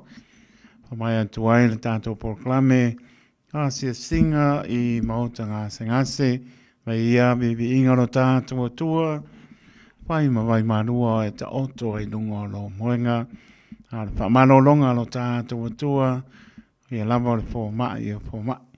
Tātou sulfa i ai, mono tātou wha tua tātou te malo lo, le mana o lana pa mano longa, lofa te le atu proklame, so se mauta ngase, mauta malawa, iau te ronei mātunu e mau, se pao ponga po nei proklame la sao mo mua, te a tātou lia, le lofa maranga leo lo tātou atua, loa su toru minute, tāne o le tulae valu, tāne valu, toi whaolola leo lua i alofa. Tane tu la iwa, manu malo leo pumoni, anga etu de sepulu, tau longo longo atu, tau lunga po leo tau tua le nei po. Ia tau tono lo manuian malo le tātou tono o mapu i maunta malawa, ma lor pa ma losi tāpo inga, vi ia lo tātou atua, au pingana vem stofia le atua, pa ma lor pa tari tā pena le aso, ia mai se o piong pa ia lo tātou atua, lau ngaina, wala ni nganga mo i malona malo pa malo pa tai la to lunga le wala ya no pa manatu lava o pa nga ina telefoni pian ma ai po na yaso ya nisi o ma leo po i ono le o le fata mana tano tanto ai fata mana tanto o ta o telefoni ta no tali ala ya no tama ya to pa manatu wa le o sea o inga ia al pautuanga mana tu lalo maane pa ponga le malo se ta so tunu awal pa nga ina la telefoni ia tatia i lalo pa o te moto malawa maula no tali ai ta wole rolle mole pa sia moli ta to te le o si fia mai lo po ai la sa ko makau po ai la sa nga vale wole o to tusa ne yaso ia awanga na fe o i lunga la wala ka kia ia tanga i malama ai ole matala la vai lunga la ta ua po i lo tanga i pa i lo lunga la wala nei a se si lunga le tula pono ia malanga pa lalo pa tala patu ya Rebecca moe la mori manola pa tai lupe matsila abia pena po i ia a opo se ula ia masila namula ulu la to umala ma mai ile ne po fiafi tani tula e valu ia ona tato se ato ele tato proklame tato po asiasi mai le atunu umale atunu o ke rope yana socio tato tunu o Samoa ia patalo patu tau le radio Samoa so lima i batoro mo wel ne no mori patu to ela patai e au pinga luenga pa ia le tua sa pe ngai fo ia awa po le tu o malo so matina Pionga ia tau ili unasa Sofia leota ia umbai at fo il nava yaso sa pia ngai po ina i o tātou ainga pa malo pa tai wo me masani o ainga sa anga le mau to fo i atu no pa malo pa tai mai se pe le nganga o le ina o tātou ainga mo le pa to atu ia pa tai tele lava la pionga pionga pa tele Michael Enderman alipia pa tai ia malo au waa pionga patele ya Felice Lemi pe po pionga patele Josefa Uese ia pionga patele Soane ia wale mautinoa le swapa patele le tonga le sa ia lo tele atu ia mesio to au pionga Giacono ia sa ia il pito la au pionga Giacono ia sa nele mala to foi mole atu fa malo mal pa tai le pango pie time foi te ngai ai foi hei ainga panonoang ia o to alama loi mata malingi ia o wese ai foi le au pong sa utia na i o mato ainga baane pa ponga le tru male asa ia o mapa na pana ia o to tar sanga ia mai se yo lava ina ua pa ma vai atu lona oli o sanga ia matu ai foi le nei la langi aua oe oti o le li ia ai lu tau wina i la i tātou so i fua maola ngā nuenga le leisa ngā nuenga i tātou ta pa o ngai nai lo tātou tua, ia pa malo whaaputai, mori poi whaaputore whaaputai, ina pionga Palestina pa savanu, o lo tai matani i pea, tu intangi olo o wale, ka le sia malosi ina i St. Peter Chanel, Grover Park, e ka le sia Katoliko Samoa i Wiri, pa malo mo pespesenga, tau te le i alo paolo la au sautia le po, la inga leao, ea, e leo tu fore langi, whaaputai, la lava se mea o tau tau au, ma mai o tau tau au pespesenga, e le aso si o mato tina, ea, mo le atu pa malo, ma whaaputai, ea, mo pea lo taim tani i, whaasamalu, ea wa lava ponga tau moni moli, pio ngā pātele, Michael Enderman, alipia, ea, ma wa lau tō whāta, tana ia mesfoi ia le manu le kane sia Katoliko Samoa Wiri whaamnia le li ia mesfoi le au whangaruanga pa ia sa papena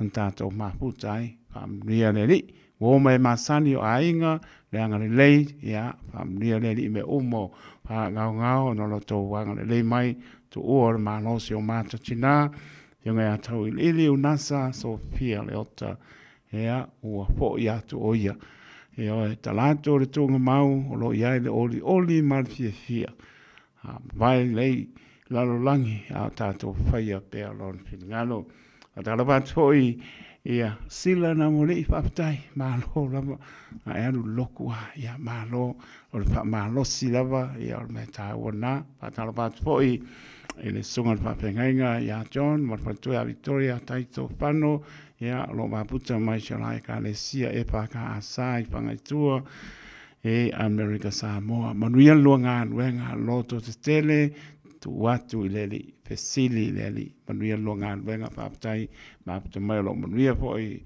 ma oa ma le tu mana yo tato ainga sto fitu bi rute ona tano le tu lai malu tato proclame to faolola le unwa ia lofa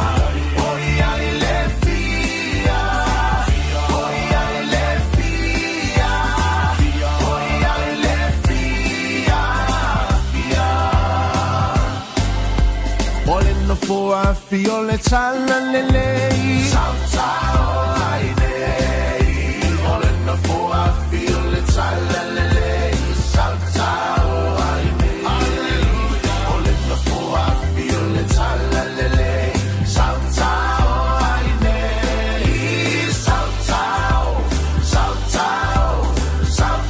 o ai nei Ele alo ai se tangata whaia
So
ato e tu o ia mai le oti o feo lo tui tunga maua malo manu malo ua manu malo lo tatawa ni i e ale Yesu Keriso le oti o feo lo tui tunga maua malo manu malo ua manu malo lo tatawa ni i e ale Yesu Keriso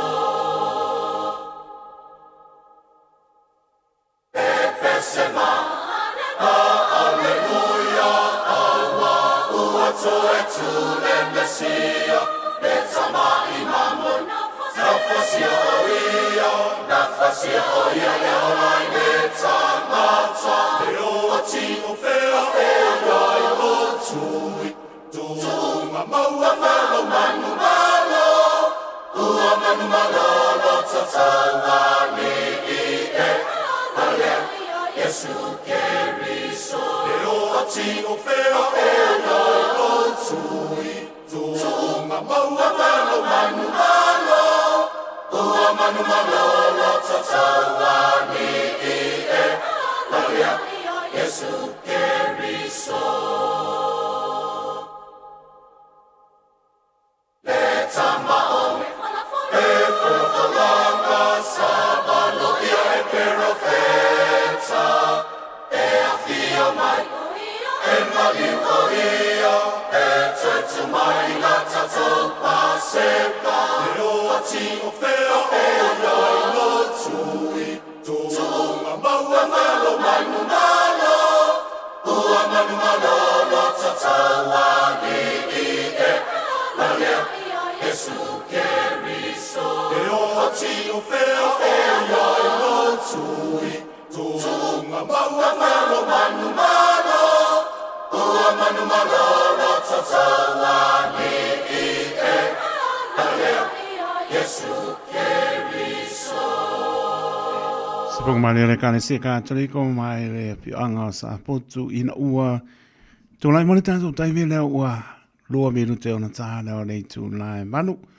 tan valor tanto proclame to Paolola le lua elopa patalbati ya sina leo pali sina son tu atina ya no salia pa tai ma puta mai pa pe portina ya ta ele to le pai ali pele mai sini Australia mana ngali pa tai tele lama silo nai man via mai ia tu no mau le wata pena mai songa to ina ia to ala mana foto pa no wa le ato mai la to wa ono nisi po panga lo panga ia ta tonu pa yaso aneli na po iba yaso yang le mai mtai ia ta tonu ato mai la to wa mana nga pa lo ia si mai la pa ponga tato por kame to pa lola le wa ia lo fa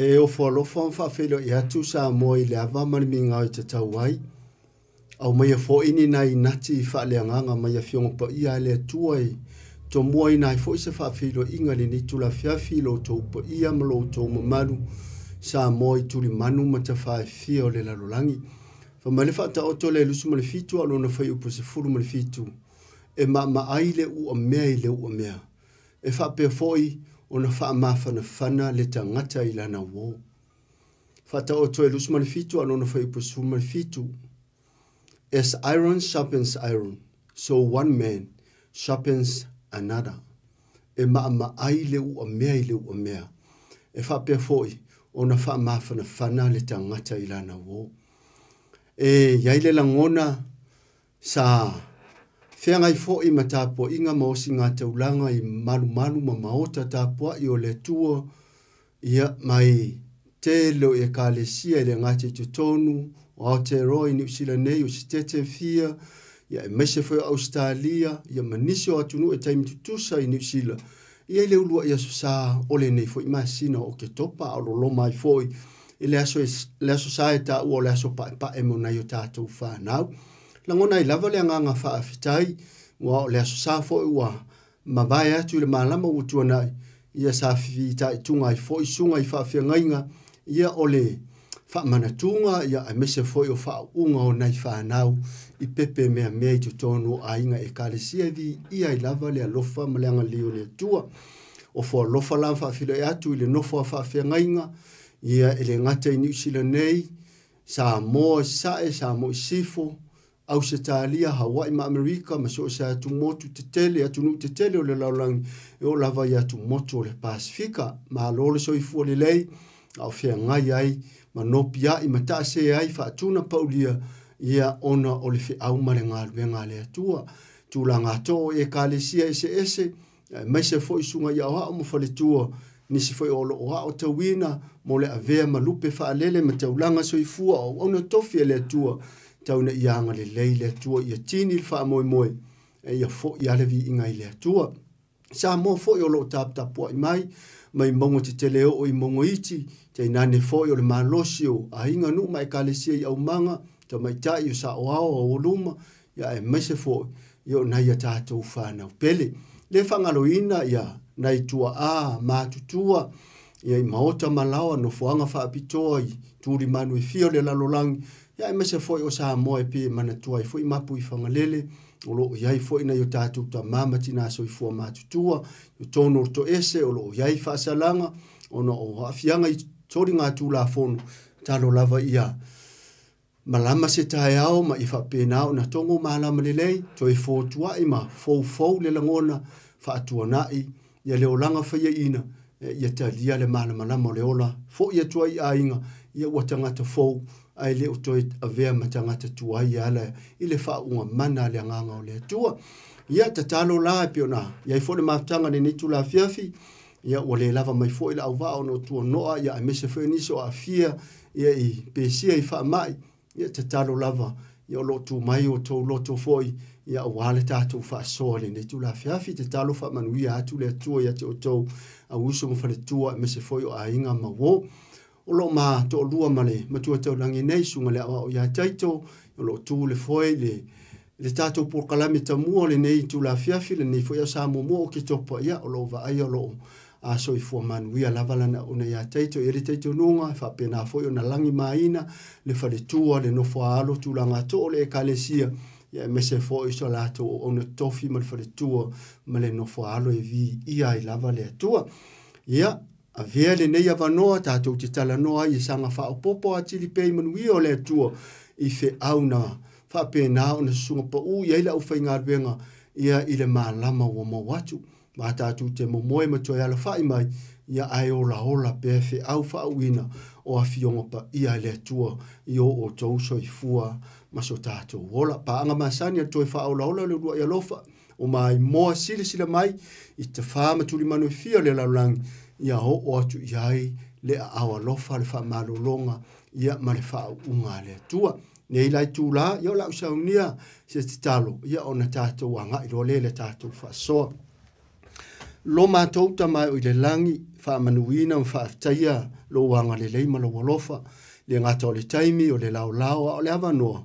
e le au maua o no lau fio wha aftai le taimi, wha aftai le tau, wha aftai I le ola fau o mātou tū vai mai le amatanga o le nei foi masina lona se fulo le fo launga ia o hai erita ngata tamau e manatu mai ai pe a mātou mafau fau ma manatu natu I lo mātou si so manga I le naturanga sala ai whaaftai wa umona manu malo ke wiso o le taulanga tongi ola le langi mo le laulangi ang sala ia whaawina ua fionga pa ia si leona e pai a ai ma fina ngalo o tangata whaafongafonga se nati e toina mai lau fionga le tusi pa ia langona ina le tāua ia e fotu ma whau ai o mātou o langa ang sala ma le to ilalo whaamangalo, whaamanuia ma e talia I mātou uma e ala ia Yesu ua ole ma te talo tuai nei.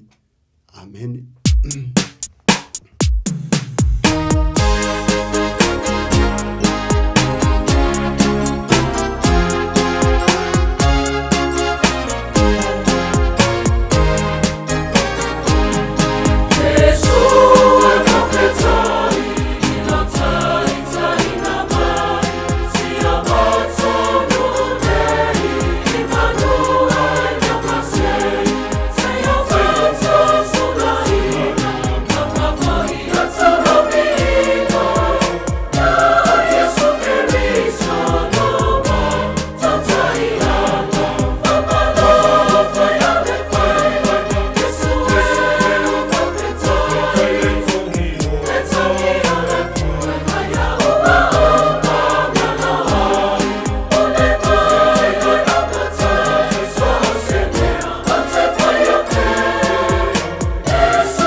Ia, ele ai lava se isi o tātou ta iala sili.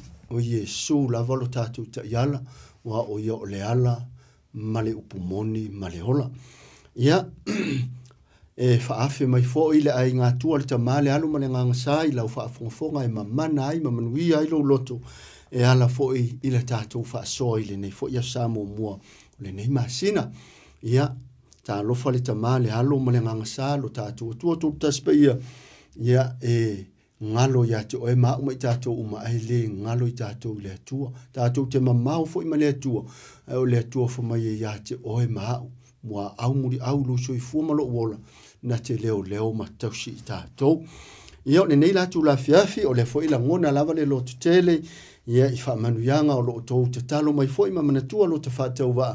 Ia mai se o le soani mai o le nganga maspa. Ia o le atua te tolu ina fo i. Ia le au waa le nei tu la fiafi. O lau te fia lo whaanongolongo mai o utu lata mai o whaanongolongo mai o le avatu wha mai senga ia ma whaafitai fo i ele sunga le au au. Ia o le maa ua ai ia le fionga ia tau ili Sofia le ota. O sa amo ma fau e moni ale upue te le a au tangata. Ma fau o ingoa ia e tau fo i haia o iso matou nu ule ai i ngau tāwai. O le te ma fau e o sa amo ma fau e. So le o ingoa i o tangata. A le maa ua fonga le sunga i le li au ia te to le fato au mona fale la wasipe ai se taimi i maun niveias. Ia o se tina matua fo le ekalesia. A le te ma fau le porkala member fa so se pe ia o le nta pena i le atua. Ia le fa so le ni tu la fia fo le fa so e onga tonu i le oti ma le toi tu mai. Ia, o le nei la tu la fiafi le a whaine se la ngona pe a whapelo i eilau tuspa ia. Ai a mousa o wanoa, ona e whitawina a tole o le mata upule o le tusa le mo morko ni to suli ma e nao se vae ngā tau wha ai ui parkala whae rua muri muri. Leo la au wha tau wahina le nei tu la fiafi. Ai angale leile tua e wha aluane lo na nganga fisosoani se upu fo i e lape o na wha leo ina i lau whitawina o le awhiongpa ia le tua. Fisosoani le nganga fitalai o le tua e taito ruina wha manuia lau wha fonga. Mo morko ni nito o lona matape suma le lima o lona fai upo e wha suma le lua wha ngata ma le fai upo muli lima suma le varu leo la o fai tawina tu sala apostolo Paulo le ekalesi e Korinito mo morko ni nito suma le lima o lona fai upo e wha suma le lua wha ngata ma le fai upo muli lima sifuru ma le varu o awhionga pa ia le tua e wha pea foi le toi tutu mai o e woti e luluina ma le pala e toi wha atuina mai ma le pala e luluina ma le matanga, e toi whaatuina mai ma le matango fie, e luluina ma le vai, e toi whaatuina mai ma le malosi, e luluina le tino wha le tino, e toi whaatuina mai o le tino wha le anganga, e iai le tino wha le tino, e iai fo le tino wha le anganga, e whapea fo i ona tūsia, na whaia a tamu le urua i tangata, ma tangata ola, a ole a tamu muri, o le anganga whaaola o ia. Ai peitai, e le mua le wha le anganga, a o le wha le tino. O na muri ai lea o le wha le anganga. E wha ele le urua i tangata, na fua mai i le ele. A o le tangata muri, o le ali i lea, mai le langi. Pei o le wha le ele, e wha pea lava o e wha le ele. Pei o le wha le langi, e wha pea lava o e wha le langi. Whaapei ona fōlinga o i tātou i le whaale ele. E whaapea lava ona fōlinga o i tātou i le whaale langi. I le whaale langi. Le au soe, o la upu le nei, e le mawhaia ona avea o le mālo le atua matofi o i lātou ua iaitino a ano matoto. E le whai foi le ola pea matofi o le uvale. Whauta mai, o te tauatu i ate o tau le melilo. E le mo moi tātou uma, a e li iua i tātou uma. E whaafua se i lava o le emo le mata. Pe ai lia le pū wha uma, au ai lia lava. E toi tutuma iai e uoti, ma le ola pea. E li iua fo i tātou. Au ai te tau ona ofu le nei tino i uvale i le tino ola pea. Ia ofu fo i le nei tino oti i le tino le oti lava. Pe a ofu fo i le nei tino i uvale i le tino ola pea. A ofu fo ile nei tino oti ile tino le oti lava. Ona tau nuua i lea o le upu wa tūsia. Ua faa umatia le oti i le manu malo. Le otie o fea o yailo manu malo. Le otie o fea o yailo tui. O le tui o le oti, o le angasala lea. O le malosi fo o le angasala, o le tūla fono lea. Ai whaafetai i le atua, o le na te foa i na mai le manu malo ia te i tātou e ala mai i lo tātou a li o Yesu Keriso. Ma le whai upo e 5 suma le valu o le nei o uso pele, ia o tau tū mau ma le whaanga i tia, i aru lo o tau wha maoni i le ngā ruenga le li, ma le au noa, ina ua o tau i loa e le se mea wha le au ngā lo o tau tauti ngā i le li. Wha manuia te le mai le tua ea le whaita wina o ana fionga pa ia. Tau mai tau mai, le ngangana le wha ngā ina, ele au auna po le apostolo Paulo au wha au ua i lana misiona malana tala inga o le fionga pa ia le tua. O le iei Paulo i le whewaiwai hai o langona o tangata ma le whememe ai i le oti ma le ola. Wha maitari so nunga o nisi tangata konito, ele aise to e tu. Au lei, ta tala lava peona u ta talo atu male nganga wha alo. Maua sau lao le leona e fita wina le ma le whai upu mua. Ia e o le whai upu le whasu ma le tasi leona u amata mai lo le whasu ma le leona e malama lea. I nisi vaenga o mai li parkala whawhai uia. E amatu ia te oele fina ngalo lilo le atua. Pei lava ona wha manatu atu le whaina maa neia na sunga pa u iei sunga lea wa o pole matua taulangi i lo tau nuu mai wha apesa una anga taito. E iai le wha moe ngai tala atu le tunga mau ma le oti sevi ia le atua. O lea lai tau wha apula wha malama e le apostolo pole au una le atua i le whe memea i o tangata konito. Tau te sile fia saa moa me so pa anga masani ale toi wha aula ola. Le unua ia lofa i turi manu matafa e fio le lalo langi tai nane i la tau o e fie e wha afufonga ia fionga pa ia le atua. O se wha amanu ianga moa o le mata upure neipo. Le anga e peona ufa ia te o lea ua lata mai una tau tū lola uta vale au wha anongo loa vatu wha mai senga ia. Wha awhetai e teito i e na lato maafuta i le aso fie i le toe sau ninga wha ai o le afionga ia tau ili so fia le ota. Vi ia le atua e uwa mou tangata. O lona o ngā, o lona tā ua o na winga i le ngalu. Ai o le ave se o le tino, o la ua ta oto i lona moenga, e ele taimi e toi matala i lona tu na mau. Le ola avatu wai, e se isi vaenga o le tātou, wha soane ni tu la fiafi. Wha malewa ia le whai upule whasu ma le rua, e wha apea fo i le toi tutu mai o e waoti, e lulu ina ma le pala, e toi wha atu ina mai ma le pala. Tau mai le ngangana le wha ina mai, le tino e pala ai whaatuina mai ua leo tangata e toi o i ele oti. O le tala noa i le taimi ua uma le soifua ave sea le mana vaola ai tanu o le tunga mau pe o le tina matua le na whaalupe sa afia finga. La ua moe la fionga ia tau ili. O le tino la le na whero luai a le ale atoi fo i le fuefu por kalame le atua. La atoi fo i le fuefu le mori marikene se rua a o lona whai upu e fitu. Mai ona punou i fo leo le atua mai ia whaia le tangata i le efu o le ele. Wa atoa le tangata. Ua tino mai fo ringo le tangata e peona iai oe mau. Ai le ola. Fa mai ona toi punou leo le atua. Ma manava i ona lava po ngai fofonga le manava ola. Ona avea i leo le tangata. Ma tangata ola. E tataula ona e ori ma ofifia ma tātou mita. O oe maha uma i tātou uma o se vaenga o le atua. Ai sea, ale na punou le atua, ma manava i aile manava ola, i a te oe maha o le pefu, ma le pala o le ele. Le ala ua au maia le soa tau a mata, e whaapea fo i le toi tutu mai o e uoti, e luluina ma le pala, e toi whaatuina mai ma le pala. A tu se isi vaenga whaafai fie. A lulu au fatu fo ia e lulu ma le wha moe. E le whaape tu mau le fatu. Se vanga na le fatu e le mwhaiona ola. O le fatu ua mai se tu lopo le ua upa. E le mwhai launa. Tupu mai se moe fo. O le wha moe o le tangata whai whaato anga. Ia tongi ma lulu le fatu. Ina ia pala. Ona tupu mai leo le la au fau lava. A o le whaalupe i, o le ata, o le tangata, ua ave sea le mana vaola, o le whaatusa, na tuuina atu le tangata, maluluina ma le pala. Ai toi whaatuina mai, o le tangata ua le pala. O lo tala noa le maulea, i le taimi o le afio mai o Yesu, pe amatala tunga mau, o le au kerisianu.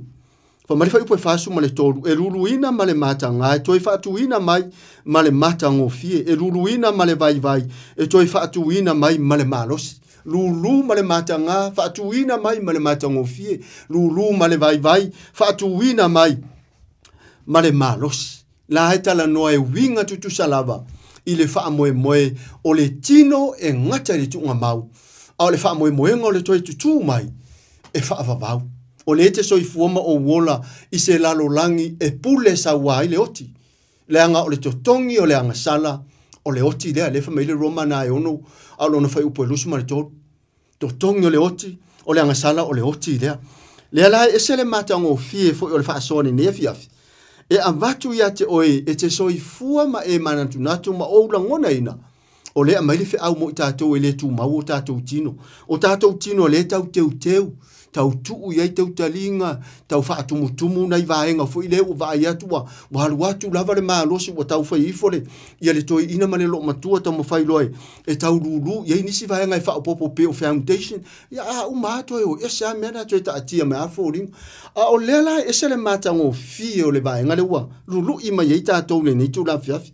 Ona fa mai le fa matalanga le fa upule e fast food ma le fa e luluina le tino fa le tino e toi fa tuina mai le tino fa le nganga e yai le tino fa le tino e yai fo le tino fa le nganga pa anga ale toi fa ola le ru ya lofa ne nei tu la fiafi ya e soifua ma e manino i so fa tau nei o le tino e pala o le tino e ngata le tu mau ai yai le tino ola pea e le toi o yai le pule le oti e le toi o yeni tinga ni popo nga mani mai le tino lea o le tino fa le langi te taulana e ori fa fetai se tua e ui lava tātou te o ifo fa atasi le tunga mau e mou le tangata e le toi va aia o te oti fo ia matanu mia mapala lo tino vai ane lo tau fa fonga sa moa ai yai le tino matango fie pe a fio mai Yesu matala o tātou tunga mau ua tu mai le tangata e le o se tangata e toi o yai le pule sa wale oti e sea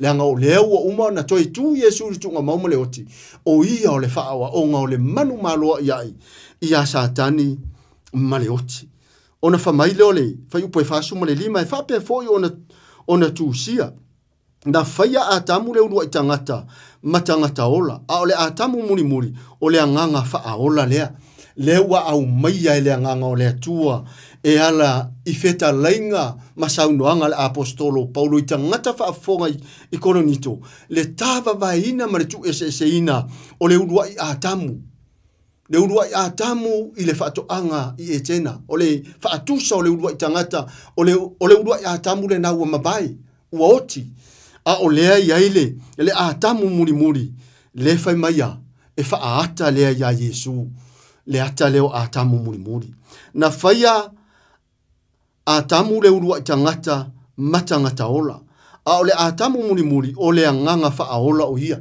tau te sila fia e eise tino se anganga e le mawhai e le eise tino se anganga ma e le mawhai fona e pai ma o pai se anganga le anga o le mea le mawhaia o le atua le ana le ana whaia i tātou o ia o le tusiata le foa mamana o ia fo le tufunga poto le whamai ia le Ioane le whaano na whai upo e lusu ma le wha o le atua o le anganga lava ia. Whameo i lātou o e tāpua i matari tonu mo whaatutua usi tai manga wa i a te ia. Whameo e tauna tātou tāpua i atu i a te ia le atua leo le anganga i le anganga ma le wha maoni. Whameo le whai upo e whaasu ma le ono. Ai peitai e le mua le wha le anganga a o le wha le tino ona muli mai ai lea o le wha le anganga. O le tāua le soa whai tau nei. E te toi tō maa natu wai i le atua le mawa aia. Aina liu le tangata e ala i lona alo pele to atasi o Yesu ke wiso. Lea lana sau le wha le tino. Na ma liu la ke wiso o le wha ita inga ma le wha awa onga i kerisiano o loso i fua maola. Ma tangata e tari tonu e iai le wha moe i le oti ma le tunga mau ma le toi wha tutuina mai. Ua le toi tu ma le tino lena e oti ma oe. E tumu i mai, e tumu i tinga, e tumu i pupunga, au o toi whatu wina mai o le tino hola pea, le tino wha le langi. Au le whanau nonga le mo mori mai mo oele nei tū la fiafi, e le mua le wha le anganga, e mua le wha le tino. O le wha awa onga wha te inga wha whaingo fie. Ana liu tino ta ngata le atua ilona i tua. Whainga tau na talia e tangata. Ana fio mai fo Yesu ila na misiona wali tino tangata ile tua e kiliva na misiona. O e ai anga sala e lipiola. Pe ana fio mai ia Yesu i lona tua aina sau a Yesu fa mai na sau e fa pe yo se polonga le tala no ai foi Paulo i tangata Filipi pe a mo so wa no le Filipi na e lua lona fai upo e lua o fai upo lima fa mai le o se mea na fa o ai o ia lava o le atua e le fa o ai lona tūlanga na sau e fa pe yo se polonga aina tu mau lava o ia lava o le atua o le tā ua la na o le mata upu le ai e na nai ia le telefo e taimi e tala no ina e nisi a tonu fo ina te fa fonga iai o lo momori atu fo i to au na fai fe au i tapo inga ma le telefo o sauninga le ata lava lea ile oti ma le toi tu mai o le ala au mai amo i tato fa mai lo fai upu le fa su ma le fitu e fa ele lua i tangata na fua mai ele a ole tangata muri ole ali ilea mai le rangi le tala noa la i le urua i tangata e faale ele a tamu le woti a ole tangata muri le wa au maia ia ole faale langi lea le faatari tali atu iai tatou te mauti noa ai male le fe foi iai male le masalo o Yesu ke viso lea tatou tangata ole ele le ala foi lea e te fia ai le taste o so se mea ai o fua o la au fu umai to toma tupu mai na le tatou te fia ai e tofo le anga o tatou o tangata o le ele o mea foi na tutupu mai le fanua le foi na tanoma ma lele ai le tu o tatou lo i matua o la au fu uma la vo fanua o la au ia e pule ai o lua malua ai ele i fatanga ina na aisa se manu lele o se manu vai fama mai am fingo te tono vai taf na ofi lo le anga sala fato a ofi lo le fasi le manu a le na mafua ai ona fasi le manu i e tena na tau mawhai a tamu ma e vai e fati ia lau le mati e tau ka vailo la ua matanga ina ua o so sofa le polo i ngā le atua na whai atua awane pa i le la au e loa i le lei ma le leanga a wha se nga ma le wha alata ma le pepelo a satan na se ai toe a apa le atua ma fio mai le atua i luma a tamu ma eva whai upuna i lusu ma le tasi o le kenese na e toru toe fasi ai le atua le manu a ifo le pa o le manu o fufi e me faala e atam ma eva aisea o le ata o le lau o le mati o le ata na o le tamo fai o e ma o e tau kava o e sa wami o tonu mo sa wami o tonu na si da fia le o le atua e mangu lau o le mati ma toi loa atu le matanga ina ua ofi le angsala o le fasi le o le manu i e tena e rife i le tamai ma moe ma mana pa ia le langi o ke wiso na fasia i kolokota le wa e so i fua manu ia ma o wolai le famai kare tia toru no fai polusu mal fitu mal lusu mal van a i tatou ua papati so ina i tatou le maliu ke riso ua o ofu fo i tatou ya ke riso famai fai polusu mal van o le kare tia na toru le o to ia se e leni ma se utai le se polonga ma se sa loto le se tane ma se fafine a ua tasi i tatou uma ia ke riso Yesu tamba ma moi ma mana le langi na suitu langa mo i tatou le au mai ane nei mata opu o kare tāua. E te soifua ma o wolai i ne vai ngā teimi mani tausanga to toi o lo soifua. Soifua mauti noa. E le ngata polkalame e le atua i le tunga mau ma le oti. O le ato le tunga mau o se moenga na e maro lo ai. Fa atusa o le oti i nga ngana le tuspa ia o le moe ma maro lo. E toi whaangua i le aso e fio whaalua mai ai le langi ala ya Yesu. O mai whai poe whaasu ma le varu. Pei o le faale ele e fa pe lava o e faale ele pei o le faale langi e fa pe lava o e faale langi le tala noa i le tino le ele e mabai ma le faale langi e fa vavau fa mai le fa yu po fa sum le iva fa pei ona fo linga o tato i le faale ele e fa pe lava ona fo linga o tato i le faale langi le atua na ia faia le fuefo le ele fau ele tangata ile atua ina ia fōlinga i tātou. E uila vale se taso i tātou e fō ua wa ai ile atua, i fō fonga po o, fōlinga wa ai o le atua. E wha mai ia Yesu i ana saunoanga, i le whianga inga tua o se ua wa ai mai te au, ua wa ai o ia i le tama. Wa o au e to tonu o le tama fōi e to tonu ia te au, e tasi le la ua misiona. O le atala le au mai mo i tātou, a watu wa te nofo ama e mawhau e le tū mau le tino mo mosi ma le matango fia na i le tala vau. A o olo ni tātou tangata mātutua wa ai atu a mata o na mou atu. Ai o le whaale lang e le whaatusa tusaina i le whaale tino le angai tū tasi mai unique le fa le langi mai fa vavau o le fa ele o lo tana no le fa le tino e ngata ile tu mau fa maia fa ipo fa sumla ni mariva fa pe ona folinga o tato ile fa le ele e fa pe lava ona folinga o tato ile fa le langi dango le tua na fa ile tangata ile fuefo le ele e ui lava o tato le folinga ile amio mamana le tua le amio pa ia I folinga le lofa le fa mangalo le fa ngalo le angamalu male tele o vavenga na sau Yesu e fai de tangata ono le anga sala wulu ngi ai lo tato o la fina o mole o la au na ile tua fa mai lo fai upo e lima se fulu le au soe o la upu le nei ele ma fai ona vea o le malo le tua matofi o ila to ua ia ile tino ano matoto ele fai fo ile ola pea matofi o le vale ia pe ila vono umanatu e tau fa mal malama tu nei vai ngale se fa mani anga mo e le ala wa momori mai fai upule lima se fu e fai asi mau tu ale ngana le wa au mai le na tala no mai le fa ele ile tino male nganga fa ele o le atamu mo male atamu muni o le ala wa au mai le fai upule ta fa ye nei so fai tau ia ile fai upo fast fu male lua fa ngata mai fai upo fai va le wo mono avatu ia ise fiso so ani fa melhor fai upo lima se furu le au soi o la upu le nei e le mafaya ona avea o le malo le tua matofi o ila tou ua iai tino a ano matoto e le fai fo i le ola pea matofi o le uvale o tau mai le ngana le au mai e iwa e ngai e dua e le mafai le au soi fa mai e le mafai ona avea o le malo le tua matofi o ila tou ua iai le tino a ano matoto tau mai la va nga lilo le yai le ngana le fa nga ile apostol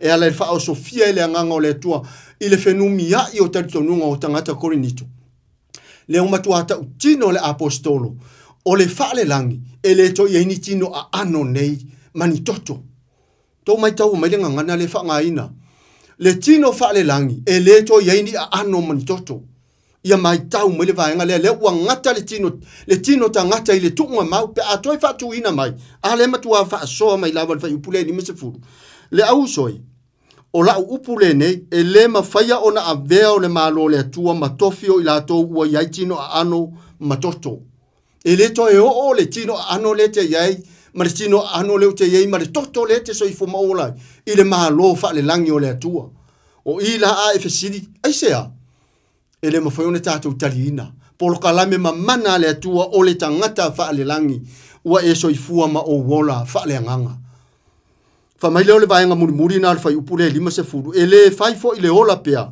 matofi o le uvale le tala noa ile ola pea o le uvale e ngata ile tunga mau o le totongi ma le tau I o le angasala ngata I tunga mau le tino ai o le fa le langi e soifua pea lava pea e whaavavau. Poro misi ale atua uma o na whaai loa mai le au ngā perofeta o le whenga tuai. Aina toi sa afi ma toi whaalau tele ma momoli e tu stala o le whenga inga fōuma le au whai evangelia. Wha mai leo le pakalafa whaai ulea le atatou anga I atu e whai pue limatas. Whaauta mai o te tau atu ia te o toule mea lilo e le mo moi tātou uma aili iua I tātou uma. Fa mai fai pue lima suma le lua e fa fua sa I lava o le emo le mata pe ai lia le pufa uma au ai lia lava e toi tutuma ia e waoti ma le ola pea e li ua fo I o I tātou lima suma le tolu au ai tatau ona ofu o le nei tino I uvale I le tino ola pea ia ofu fo I le nei tino oti I le tino le oti lava o mai tau mai lan fai pue fa suma le lima lea fa mai e le fai le malo o le atua ma e iai tino a ano matoto aisea tino fa le langi pe e toi tu mai le so e fio mai Yesu e fai la si mana ia te nei vai ngai o momori ai le tato mai moanga malau fa fonga sa mo le ne tu la fiafi fa auta mai o te ta watu ia te o toule me lilo e le mo moi tato uma eli ua tato uma le ale winga le nga a fio mai Yesu e le o la le oti istangata o le moi le fa atusa I fa mai le mo moi tato uma na tala noi le oti au na fio mai Yesu o lo so I fu a pe nisi e le o ia te ila tau le oti ona tutu i fo leo ila to ina mo moi tunga mau fe lo ha i mai na so i fua ma le ami tonu pea le fa mai le mo te saro ni fa fa i pusuma le ono ma fa i pusuma le fitu wa fi o i fo ia ma hao le langi le fa mai i dia le pu ona ala langa leo le autau le tua a ngelu fa pena ona pula tu mamata o e na tu mau na talia Yesu a o le wo soi wo toi tu mai le o tino ia na fe o ti mai lato a o tino fa le langi si tia leo i lato fe ta ya i mai na soi fu mo la pe o ami o ton si tia leo i lato fa tasi ma fe lo i mai Yesu i le vani mo ni mo ya o le langi ele uni au tala fatu mo te salonia na fa fa i pusuma le onu ma suma fitu le leilo di e fa maunia ai o le fesili la fa fela isi na pupula pea ma fe oti fo ya le tali Yesu fa mai e taia i lato i le pupula o Jehova ma lato to fe oti i lato tu ngama e fa tali ai le second resurrection le toi tu muri e le tatauna tu e se kerisiano na mali wa Yesu o le toi tu le e na o satani mana au tau le pongisa le toi tu le mo le kerisiano fa ola ina tauna e tu ma o tu i le toi tu mo le pe a fio ma ya Yesu toi tu muri e na o satani mana au o le pori uri fa uta mai o te ta watu ya te o tau le melilo e le mo moi tato uma eli ua i tato uma le tala noa tangata ia o le a maua mai le fio fa rua mai Yesu ele o ya te la to le oti na tala no ele moi le o tala no se moi foi le to fa le tala no le ngana na tu spa ia fa lupe le oti o le moi le tu ngama ai to tu mai ma le mata ngo fie ma le tino fa le lang e fa fu se ila vole e mo le mata pe ai lia le pu fa uma awai lia lava pa na fa mai le tala na te saroni mo te saroni na fa awai lia le pu le se pu mo le tangata ola se tu lo se fa mtalanga o le pu mo ila to mo moi tu ngama a ili la le pu le ona mata la tala lo tu ngama ai fio ma Yesu si tia ila to wa mi tonu na fe otia o talia Yesu fa ile tu mo la to tua fa Yesu ke wiso mali infa ola yo la to wolanga ave fo ile me si tia mai la to o eso i fu ma ola mi tonu pe na te le tala no re ngana tu spa ia ile tai mi le te anga ia tu ye o le tu pu fa mani anga le ai fa tai wo ta uma mau mai malongo ma mau mai ele tua ko mai le va anga muri wa e ta uri mai anga le wa ilia lava le pu ai fesili la tona ona e fesili ma o fesili ale hala le pu mo tanga ta ye feola na te tala no le isa na lima suma le varu pe amo so wa nona e faita wina le fai mo fa mai ia ili le hotele le pu isiona o le pu la le na ale tutu ele o fainga luenga o ona tuto fiele tua mai ili lunga fata faita ulanga ya society itasi itapo inga isa pati itasi ia so le vai aso le pu na ili alanga le fa o fa mo tanga ta ye so ifua ale pu muri le alai e la ngai tu ngama mo e wa mo e ma malo lo tu ngama fa mai lo le fa mata langa le tau fa awai lia lava e toi tu mai ai e wa oti ma le ola pea e li ua fo i la to ma i le koe ku mai marikingo oki le nga e oki ma oi ke le koe ku mai mo la e nga e va o pe la e mo se vai nga ku ye lo wai e li u fu umanga mea o mea ai e ku ngama te ku mai marikingo mo mosi ele ko o yai kingo ele ko le se kingo pe kingo nge kingo a ango yese koko kingo ola pea ole nganga va ilan ma ka ki o por ka la me le tu fa yasi mamana por ka la me le tu mo oe ya le nganga le va ai tu loe ma liu lo se pele o tato ainga mai ma wele nei la lo langi pe ana le o tita lo fai to te loe ma tu a pati sa tani le nganga le ai sea e le tai o na guarantee de o langa le tino nei i le lalo langi male le langi pa ia fa le nganga le de ola fa le langi le o ta pena le tua e le to ye ni popo ngai le to ye ni tinga le to ye ni mai e le to e pule ye le oti i le si o manga le male por kalame mamana le tua mo e na talia le tua ma fa tua ma tausi ana polo inga ka mai lo fa po lima suma le tolu a wa ta tau ona ofu ole ne tino i vale ile tino ola pea ia ofu fo ile ne tino oti le tino le oti lava va ai ko fa fonga la wa ka kaunga ofu le ngekingo i vale ile kingo elea ne i vale ka ka fonga nga ofu le ngekingo oki ile kingo le oki lava le wasui le tua fa mangu yanga morikangaka nga oki ai ko fa ku winga male mamana male siri ese male paia male mamaru ya le tino la le te fa pele ma o fie ia le tino le o tele na fa popo ia i me o fa ia tangata i le tino pa ia o le tu ia ele to ya ngana tino pe afio ma Yesu tato tino nei fio ma Yesu fa pena ona fa tuina oe male mata ngo fie i le mata ngasa iai male malosi le vai male tino tu mau le tino pala fa mai fai po lima suma le fa pe a ofu fo ile ne tino i vale ile tino ola pe a ofu fo ile ne tino oti le tino le oti lava ona tau nu uai le ole upu o tusia le upu o tusia fa mai ia le vai ngana fai unga la fai upu lima suma le fa ua faa umatia le oti ile manu malo ua faa umatia le oti le manu malo le aise isi na sau e faa tau nu le pokalame le ale atua sau Yesu sau ni atu lona ka seni leo Yohane le baptiso e ono masina matua Yohane ya Yesu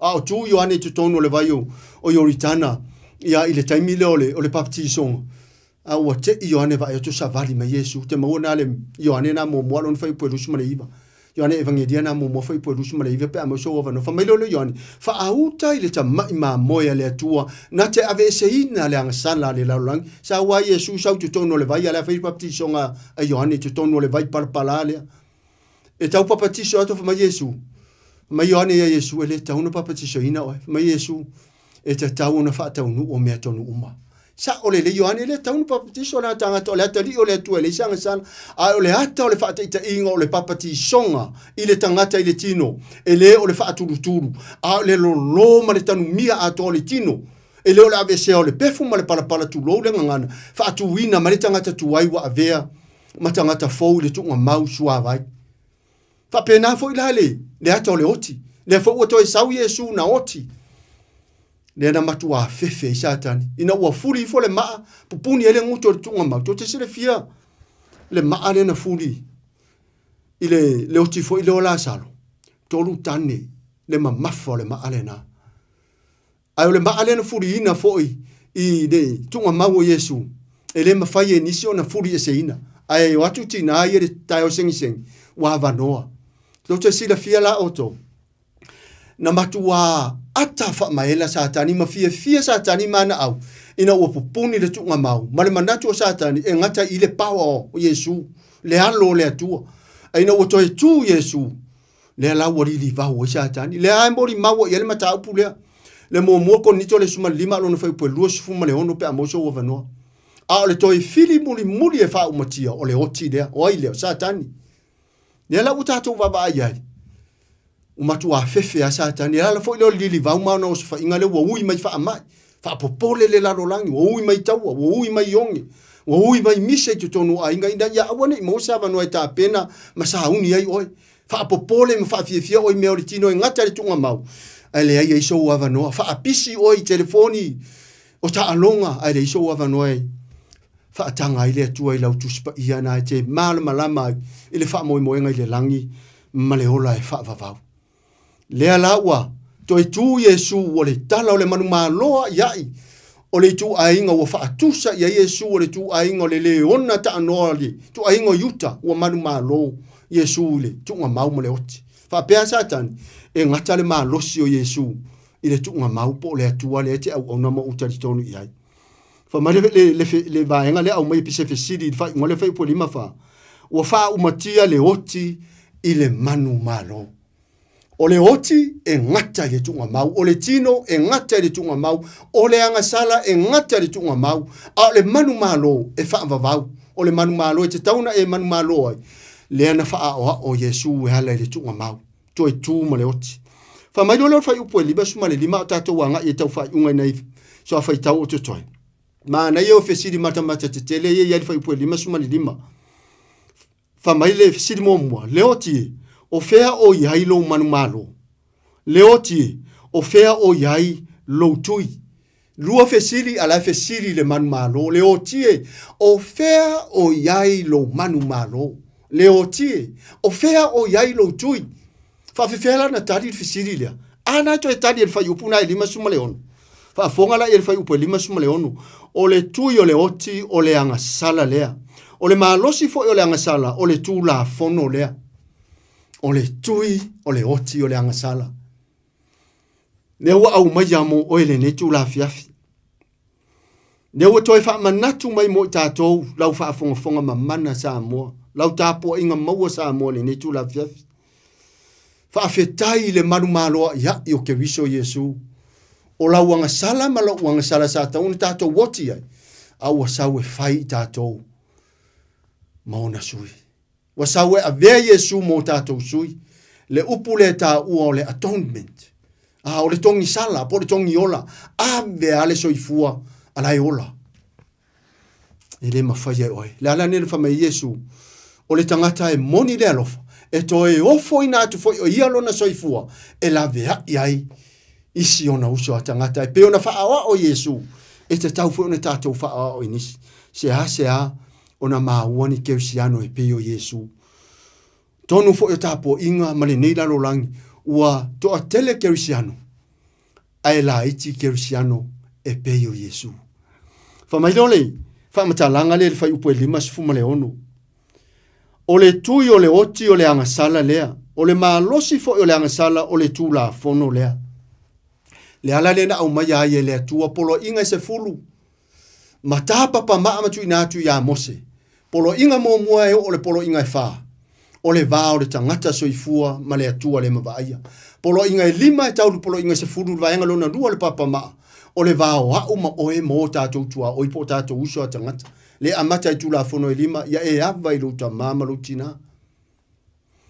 E se le tā ua. Le ua tātou vava ia i tā vavae mai e paulo ma toi wha manatu mai e paulo. Mo tangata korenito ua malo lo ma feoti tangata i ngā senturi na la unga i e paulo. Ai o le korenito wha le anganga le ua e maa ua wha asoni ne tula fiafi. Ia e so i fua ma le mautinoa. E ia e tua o le tino ma le hola pea. Le oti ngata le tunga mau, ma le tino wha le halangi e so i fua lava pea wha atasi ma lo tātou atua na whaia oe ma uli tangata sala. Whamaleo whai upo e lima suma le fitu. Ai wha awhetai i le atua o le na te foa ina mai le manu malo i a te tātou e ala mai i lo tātou ua li o Yesu ke viso. Ale na ufai atua na le la. Na manu malo i le tunga mau ma le oti. Le whaafetai a Paulo, o lo tātou whaafetai whaatasi le nai le netu la fiafi. Whai upule lima suma le fitu, ai whaafetai i le atua. O le na te fōa ina mai le manu malo ia te tātou, e ala mai lo tātou o lii o Yesu ke viso. Le atua le mawaaya, na sau e sui tū langa mō lauanga sala, ma lauanga sala. Na sau e maliu mātanga i luma o tai utaia, ta ngata o le whenga na leo te tele, whasa tauro. Whasa tauro le tangata i le isianga sala, ai ta tala mai tangata i ta tau iai soli ngā tū la fono. E se le tāua, whaafetai i le atua, e ala i le ami o tonu ato o toa, a le atua ua whaalia i lona alo pele, le na sau e sui tū langa, i a te oe, maa uma i tātou uma, mai currency whaatasi uma i tātou, i le manu maloa iai, na manu maloa i ke viso, i le tuunga mau, maleoti. Ta ua i o le whai upu lea, e se furu mare hiva o le momoko ni tole su mare lima. Wha maile, wha fonga i alisa u whai tawina e wha maonia, le mata upu lava lea o whai upu su mare hiva. E se re ta ua le neiru i tau mo oe moa. Wha mare momoko ni tole su mare lima o le whai upu su mare hiva. A whai e ngata ile nei o langa mea tātou te wha moe moe ia ia ke wiso. Ua sili lo tātou maa leia i tangata umalava sa moai. A whai o manu maa lo ke wiso ona oe maa u tangata sala. Ale o toi mo moli mai, le mai moanga le whai upo sumareiva. A whai e ngata lo soi fuanga ma mea nai te maa whau ma o mana tu natu iai o le pele mea o le tino nei le tunga mau. Wha mai ia, Paulo ilana wha manatu i tangata koronito, ua sili lo tātou maa leia i tangata ola umalava. Wha mai lo le mani, vaenga muri le ai, wha atini le tātou wha soa. Pa anga ale toi fa ola ola lu ya lofa te nane fa na wale tua ma wo Yesu le ne tu la fiafi fa mai fai po lima suma le varu ole nei o uso pele yo o to tu mau ma le fa nga etia ya waru lo to fa ma oni le nga ruenga ale li ma le au no ina o to ilo ele se mea fa le nga ina lo to ti nga ile atua e se le mana ia ole nei yo uso pele ia o tautu mau ma le le whaanga i tia, ia aru lo tau wha maoni, i le ngaruenga le tua ma le le au noa. Na ua o tau iloa, e le se mea wha le au ngā, lo o tau tau ti ngā, i le fina ngalo o le atua. Le au soe, e se le tāua. I aru lo o tau wha maoni, i aru lo tātou tau ti ngā, i le atua, ma lona fina ngalo. Waia, le fai mai, o le nei o uso pele, ia o tau tu mau. E le o la au umai tu i tumutumo maunga a taia ia wha malolosi. Maluluina i tsunami, pe ao i tsunami ma asio sio. E le o la au uma e tutu i tumutumo maunga e mau o la toa. Ai wha mai whamtalanga Paulo inisio ana tusinga i ia Galatia ma Efeso. Rooted in Christ. Maua ia ke viso. E longo fia ale ke wisiano wa maua ia ke viso. Remain. Motu mau. E mau ona haa le tala le lei. E ala le tuspa ia. O le foundation o lona olanga. E le mafuri ngō fie. I matangi angi vale o le olanga. E le ila ngō fie ni wha upunga. E le fo ngō fie lo na wha moe moe. Aisea. Wa le wha mai. I alu. Lo o tau wha maa losi le ngā luenga. Ale ali i malele au noa. Ina ua o tau iloa. E le se mea wha le au ngalo o tau tau ti ngā. I le ali. Sa moai. Awane ngalo. E leo se tala wha ngongo. Le langi ma le ola e wha wha. A fia mai Yesu. O e soi fua ma ola pia. Wha mai la. E le ho o yate oe. Le moe po le oti. A o e na mo moe tunga mau. Ili le pu. Matala tunga mau. Fehala mai tangata na mo moe tunga mau. A o e la ia na soi fua pele o ia le oti. Po le moe. Wha atusa. Wha le anganga. O le ngangana ar tuspa i. Si tia i la tau mawheta ia i ma Yesu le vani monimo. Polo kalame le atua. Mita lo loto i se atua ua ta uma mao ma iana fufuang e fika i heilau ta penanga. Ma lau sauni uninga. E se le tō whama mao le atua. Whawheta i lo loto i le atua. Ana ta uma i le atua. E fio ma Yesu le whai ungani nei tau sanga. Ua teu uma tātou wa mio i le. Ai o le whaanono anga mara pōlenga i tau. O le fio whaanua ma Yesu. Fumai lenga ngana atu spa ia. E sau e peo le ngā oi le po. Te rei lo po ana nei, po atai au e fio mai Yesu. Te re foi niso antike riso, o lo lato alanga ina le fio mai, nisi foi lena ala langa tau sanga nei.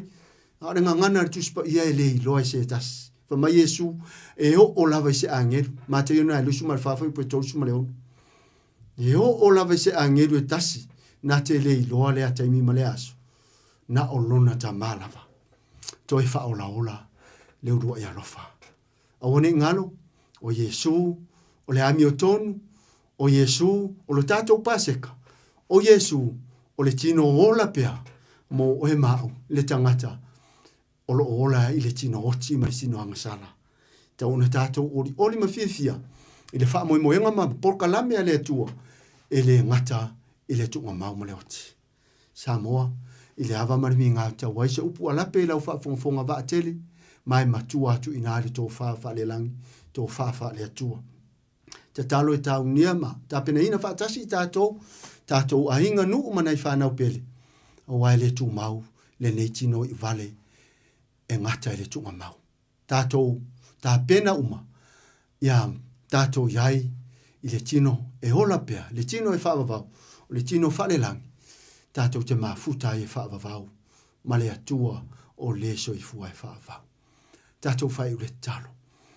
Lo mātou ta mai le langi, whaaftai le awa noa, whaaftai le taimi, whaaftai le sosoani mai o lua nganga pa ia ua whaai loa tu ai lo fina ngalo alofa.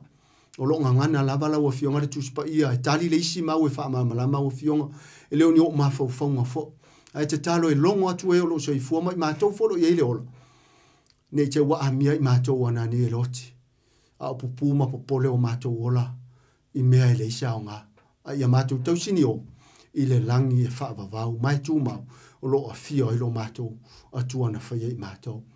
Whaavanu ia sa moi lana whaafongfonga, nisi o sauni ni tō whanga, nisi fo tā pena o le a usu i ngā ruenga.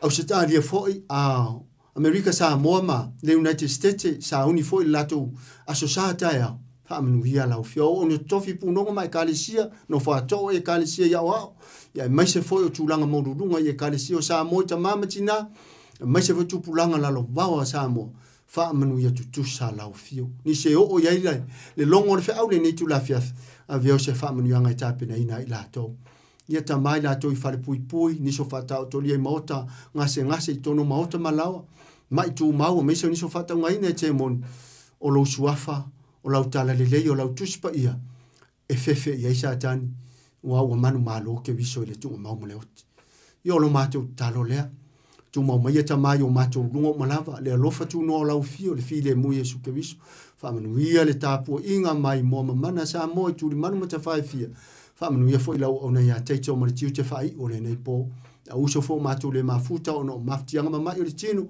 ni so por kalame muni mai ta mata I turo ina ila to e longa ta mai il malanga tu le poli ulo le poli ne fia ta no mo le manuia fo ile vi inga ila fio o lo mato talo lea e hala tu ya Yesu o ole mafa tai e toene amen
Ta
Se bon Maria le Peace Chapel io e fa malo lossi.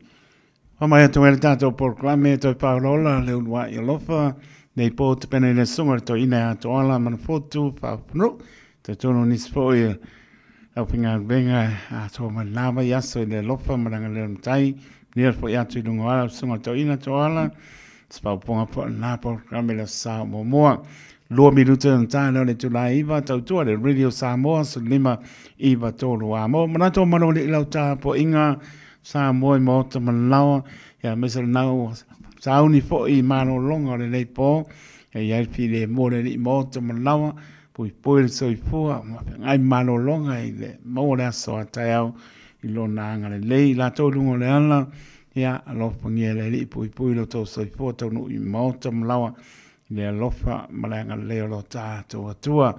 Lewa tāpena mai pasta, titi sale pia marpatua a tani o tātou proclame manu malore monis. Mai alaupa poma Samoa.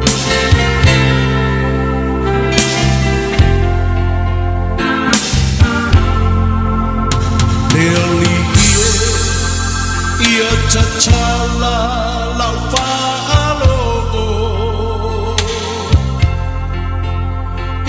matala faito toa olo uloto sauni etalia le pai mai ola upu la wafionga oje olai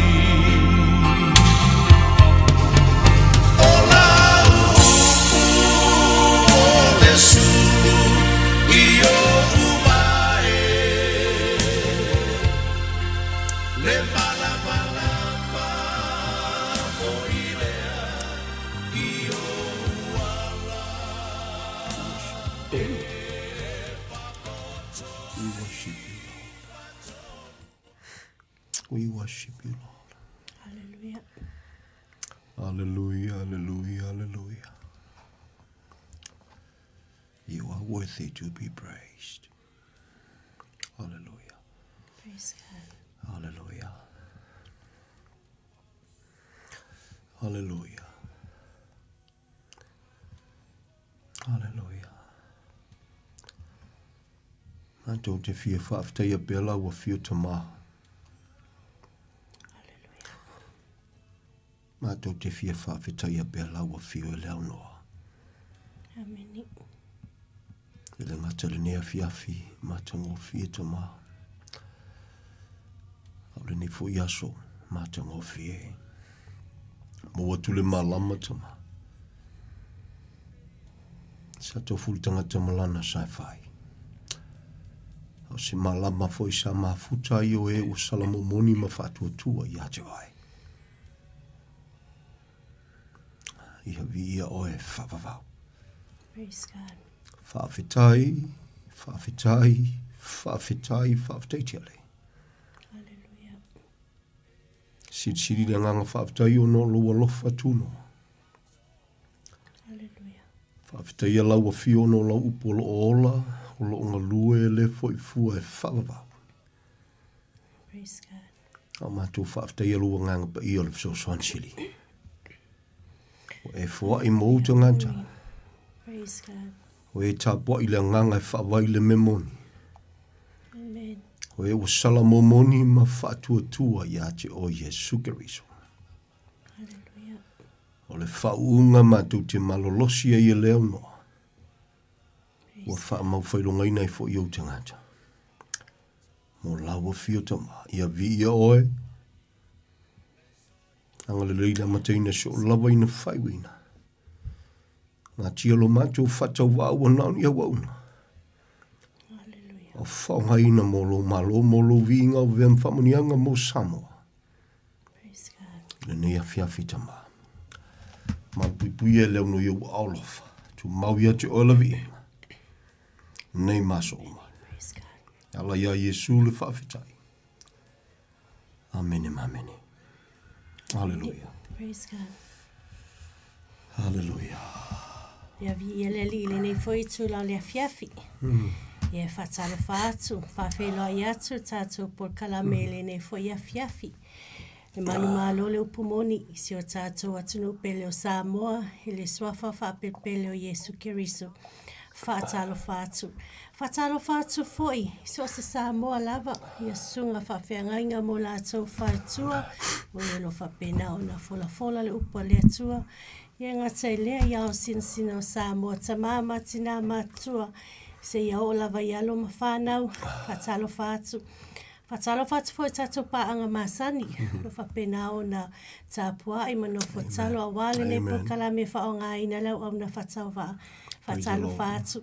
Fatalo fatu foi tatu viewers ilunga Facebook, le YouTube. Io fea lava lo awa tuai le tautua le ne ala leu. Fatalo fatu. Fatalo fatu foi lau au na ia taito. Pena o tu foi le nea fiafi fa manu e tele le tu e lau sunga ma le ainga. Pi ia tama. Ia le mwhai lava o na ngalo le auso le nea fiafi. Ta tono lo tapua i mai ta mama tina matua se ia o lava ia lo mwhanau. Ia e mai se foi tino lau tele. Keriso, fatalo fatu. Fatalo fatu for le ainga o fatua tua. Ia o fea lava o lo au mau ia i lato. Fatalo fatu. Ona la sila lo fatalo fa le nea fiafi. I le sunga ia titi sale pea. Le avea mavi fea awa le atua le nea fiafi. Ta tonu faunga mana le atua. Lo fa pena ona mawai pele maalosi. Ta walanga lo po le atua. Famanu e tele le atua lau sunga. Ia e mai se foi le whafonga anga si o tātou atunu pele sa moe le nea fiafi. Vi ia le atua. Amen. Praise the Lord. Praise God. Hallelujah. Li. Thank you, Lord. Ngā tiolo tātou whātou wā. Ne fo ia fiafi mātongo fia ia na ua whaleo antu e. E si au pele ia le mawhantalofa e le au noi ia fiafi te tasi. Ia.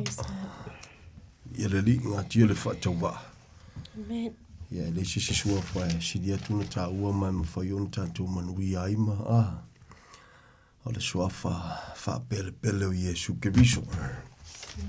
Praise God. Ia le li, e le pele, le nasuafa i tangata uma o lo soifua i lunga o le funga e le ele le nei. Ai o lo le mawai. Le whamtalanga tuspa ia whai mai, o lo watali pele le na.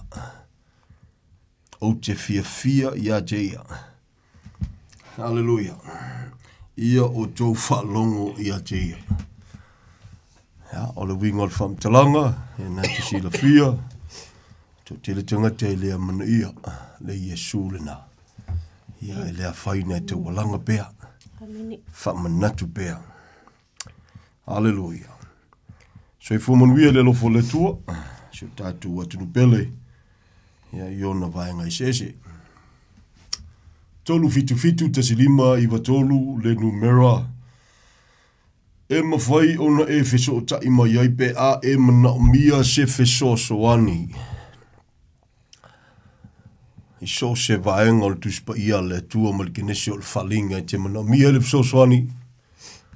E fia le loto ma le whamaulalo e feso soani atu. Ai meise lona tūlanga. O ni awa onga, po ni taritonunga, po ni poloa inga o alawa i le whaa matalanga le tuspa ia. Pe te tau, pe le te tau. O na awa wina whaatu la fonoina. Ia pe awa wina fo i e whailo mai i tantou. Le tua e leo le liwa na nafi o le soe o i le whavavau. Ia i le nganga whaaloalo la Samoa. Ia. Te tala atu le tātou wa fiafi. No fo tā pena fo le sunga i ataitu. Sunga i la wa o e whaasoasoa mai. Ia pēha e mana mia le whisoasoani. Ia le li. Alleluia. E fia lava le loto. Tala noa ma whaasoa. O le polkalame uma vai antonu sa e whaafafonga i le whiau. Ia sa mawhaiona o tau mawhai e whaamalau uma me ingo o lotu po tapua inga.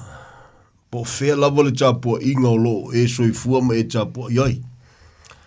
A whaifoi sa e whaafafonga ma te toa, ia sa tala no atu.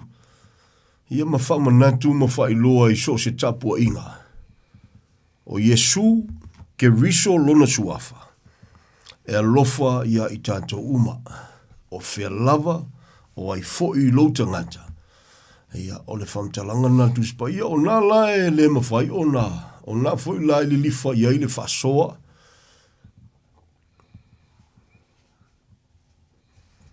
Se mori mau. O se au ngani fo'i. Ia le li. E mawhatia lava le loto mai o fo'i le loto. Tau tinonga e meise o le whamtalanga le tangata whai mai o le ipu filfilia. E le to tasi se tangata na whaongaine le ntua tono le tuspa ia pe throughout. Mai lava i le amatanga se yo mai fo'i le nei taimi. Ai o le tangata lea, o le tangata o lo whamatalaina le tuspa ia ua. E sea lona soifua ina ua fina ngalo le tua e whaongaina. Whaingoina le ipu filfilia. O le Israelu, le background o le tamaloa. E ina ua pupula manta. Ia ua esela le leo le Israelu le. Ua le nganta ilana whawhetai i le tua ua pupula o na manta. Whamalosi atu loa i tangata nu e se tusai malo na walawina. A ua ai oi ma whatonga i fo i le tua mo tangata ta ua o lona nu. O tangata Israelu. Ina ia mawhai o na malamalama i lantou. Al whaftaila nei le tua. Al tau tinonga le tangata le na. Whai mai peise iwa ai oi mai le tua ia te o tau e la tu ia i mātou te o le atu. Ia te ilo ia te o sa mua malau whaafonganga o na umatala tatu lainga. Pea e mana mia le fsoswani. Ia e fia fui i tala no antu. Ma whao ngā te tauina le nei awa noa o te tala. Sa te tala e le tua maolo o matala lava ona o le tua. Ina ua te tala e le tua le nei awa noa e lungo le tio Samoa e le i sifi mai sai kai oi. E le siti. Ia wa una la mal wha maulalo e leo se tala ingo se lotu Samoa. O le tala inga. O le mena tupu ilungo o le sa tau. O Yesu ke riso lon suafa.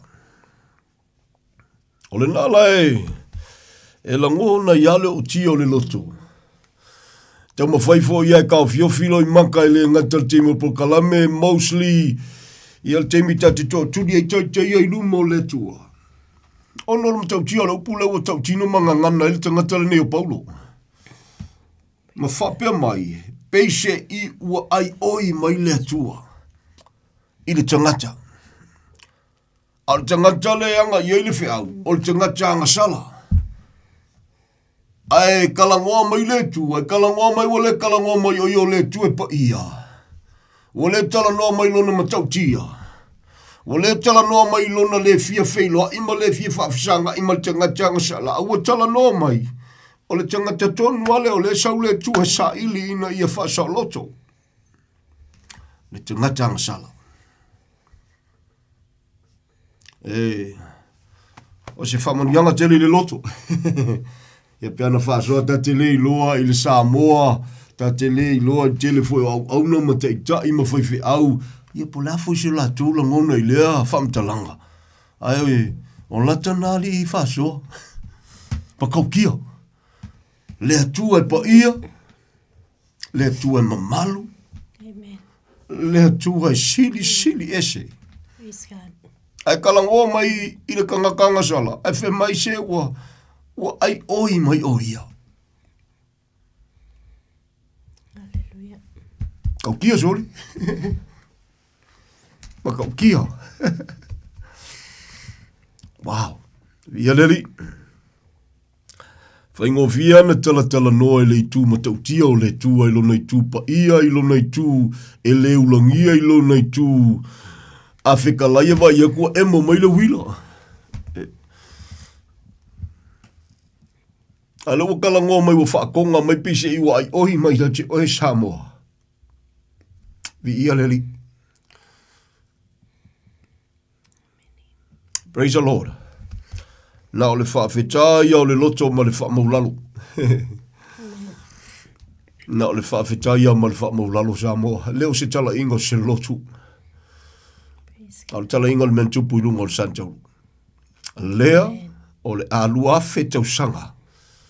Talu o na tupu. O te mauti noa. O le tōtele o tātou tangata po whelawa le lotu na te lotu ai. E le tantonunga o le tōtele o tātou ona o le malama lama.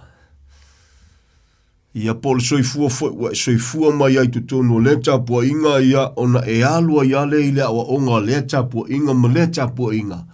Ia ai ua antonu ua le ia Yesu teimi te sa ili ai oe as you are i lumo le tua.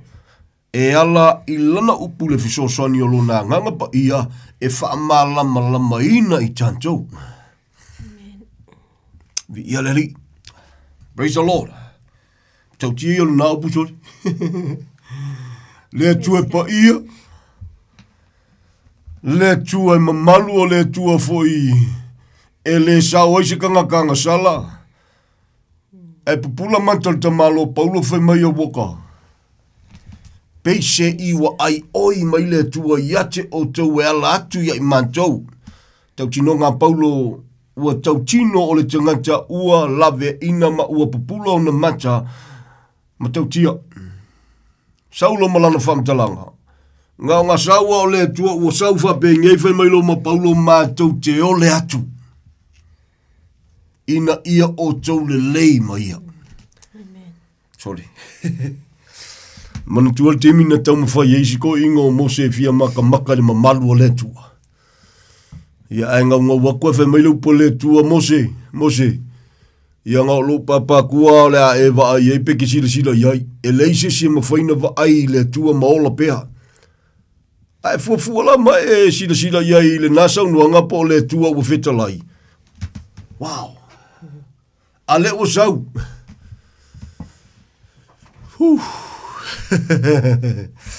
Via leli. Whamatala atu nisi whamatalanga tuspa ia whai mai papei. Whapei o na mamao o le va o le langi male lalo langi. E whapei ngā whoile mamao le va o ka koma le tua pe a kalangoilo na matautia. Tala noa ilo na pa ia. Tala noa ila na mio tonu. Tala noa iate ia o le tua. Makau kia. A whai mai anisi whamatalanga tuspa ia. A oai ua fio ai, oai ua whamanuia iai, oai ua mafuta iai. Na o lea, e ngā tete le upo le tua. Na o le whaalongo matalia ma le whamaulalo. Ta walanga lolta maloi na wapula mata ali mai dia. Na o molitino ia iutaia whatasi ma eleni. Pe mawhaina o whapea atu na o molitino ia isala elu ma Samoa le mata upu i le salamo ma le whatuatua ia Yesu Keriso. O whaku ia o le polkalame, o whaku fo ia o le kuspa ia a toa. Ia atonu tulo o e te ita.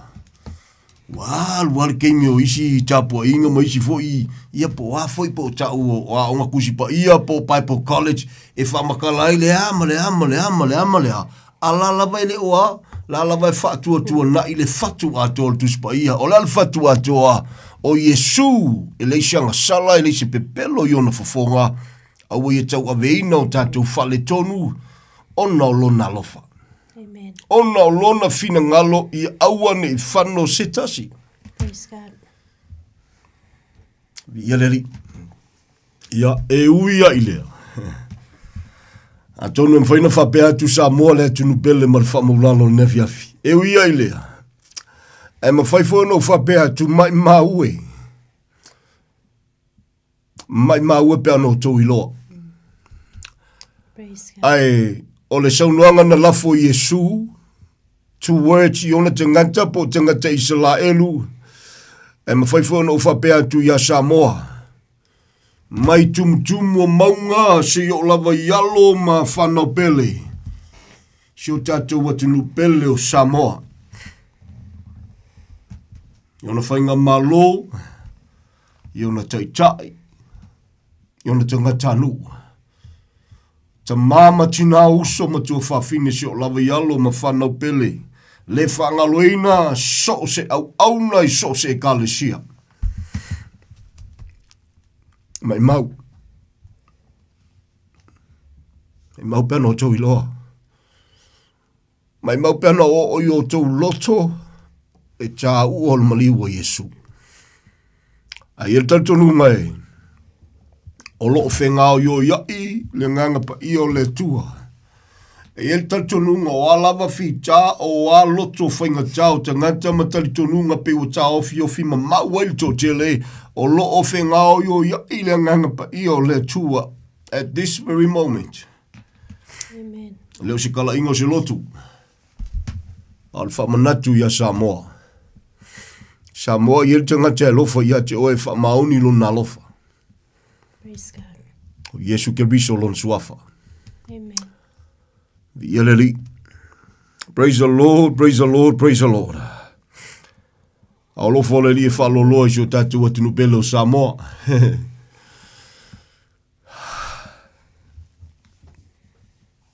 Kau kia li mai dia. Praise God. Whakonga mai pise iwa ai oi mai. Pise ai oi eskanga kai le pule i se mea. Pise ai oi eskanga kai ngaki le i whaia oi mau. Pise ai oi eskanga taulo o skanga kanga sala o lai fia maua se mapusanga. Wow. Whapeina tātou iloa. Ele ole mea lena, ai oi ai ma whapea. Na iona tau teimi lungo le nei funga elea o whasa tauroina whai mai lo tamai. O le ale mea ua whangalo ai hati au.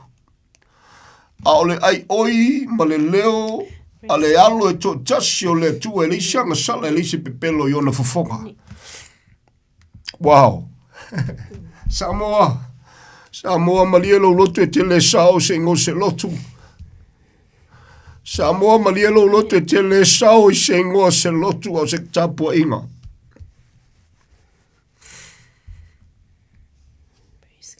Si tamau a inga se a tamai se mawalunga o se tangata. Ke le sao ai.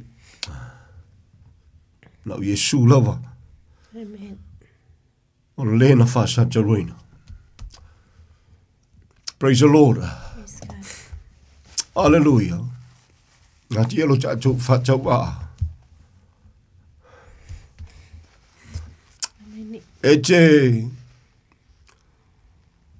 ke loto e au se kamagiki se tulo o lai whai se nepi ngā ke le malama ma le i loa o Yesu na maliu. E mai ue pe ana o i loto o lau awe whi au. Au na o tai ma so se Samoa e. Nangona ina le tau o le mea lea. Mena tupu i lungo le sa tauru. Amen. Hallelujah.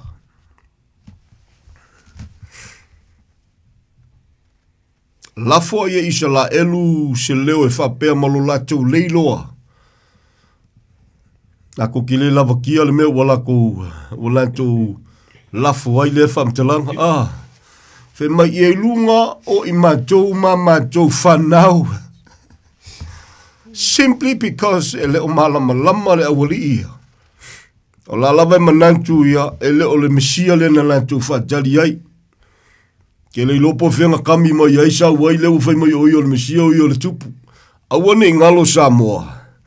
O le teimi le nei o le teimi o Samoa. Pe mawhaino tue whapea atu o le teimi nei o le teimi o Nuese. O tātou i lalo le taito o Samoa o Nuese. O le teimi o tātou. Whamtalanga le tuspa ia awane o tātou whamaululunga o le tātou vāma Israelu. Whamtalanga le tuspa ia awane o tātou mita ai ma whamaululunga o le tātou vāma Israelu. A tātou te talo mana tua le nuu o le tua i lau te talo. Tātou whawhetai le tua ono Israelu. Ai o le mea ua mauti noa. E leo si kaimi o Israelu le kaimi ngei. Samoa le atunu pele. Usoa au auna. Samoa foi malwhainga malo. E leo se kaimi o Israelu, kaimi ngei. Maria lo loto aue te ita. Aue te fia Israelu. La ngai a kile inga e kawaso. Samoa, aua tātou te fia Israelu e a kile inga ko kawaso. O le Israelu lenga kau kingo. O lana tau tinonga. E oa I mea e tā ua o whea ngainga le tua e tau tino Paulo whaimai o mea saonga ua o tau tamea uma ona o le siri ese ma le mawalunga o le Yesu lea. Amen. Praise God. O le tatalo le na Samoa. A o whafufonga so se Samoa, so se lotu, so se awauna. A me se whainga malo o tu lai mai. We respect that. Tatou manatua Israelu te talo. Awa neu tatou wha maululunga alu tatou wama Israelu. A elo se teimi o Israelu. O le whatonga o se lotu po se kalesia po se whaiwhi au te talo whapitoa ma Israelu ma te talo ia o ma Israelu whalkanga. Tu loa. Wa lava na whamtalanga iloa i o na fo tau waso le na whaiwhi au. Elo se kaimi o Israelu. Menan fai mai ei Paulo le Romas futasi alon fai poelo lima aua tātou te fia popoto. O le whaamaaina lai whaamaaina Israelu Samoa o le atua lai whaamaaina. Aisha ina ia ulu fale tātou o Samoa I te tonu o le whaolatanga. Praise God. Amen. E leo se teimi lau tātou, e leo se whamtalanga I te le fia mai ai o le tala tuspa ia le whamanatu ia te oi. Whai mai o lo whaamaaina loto. Bo iei tangata Israelu o whaolaina whawhetai I le atua aile tō te lau Israelu o loo iei le pele whetanga le tuspa I e whatetau ia Israelu ua whatau waso I le atua o latou mata ma whaamaa o latou loto aise a ona o le manatu mai o le atua ia tātou Samoa. Praise God. Ia po le manatu mai o le atua ia tātou o tangata nu ese. O e Samoa I tā ua nu ese whapaupau whanaunga le tō sā au noa ma le atua I le lalolangi le nei.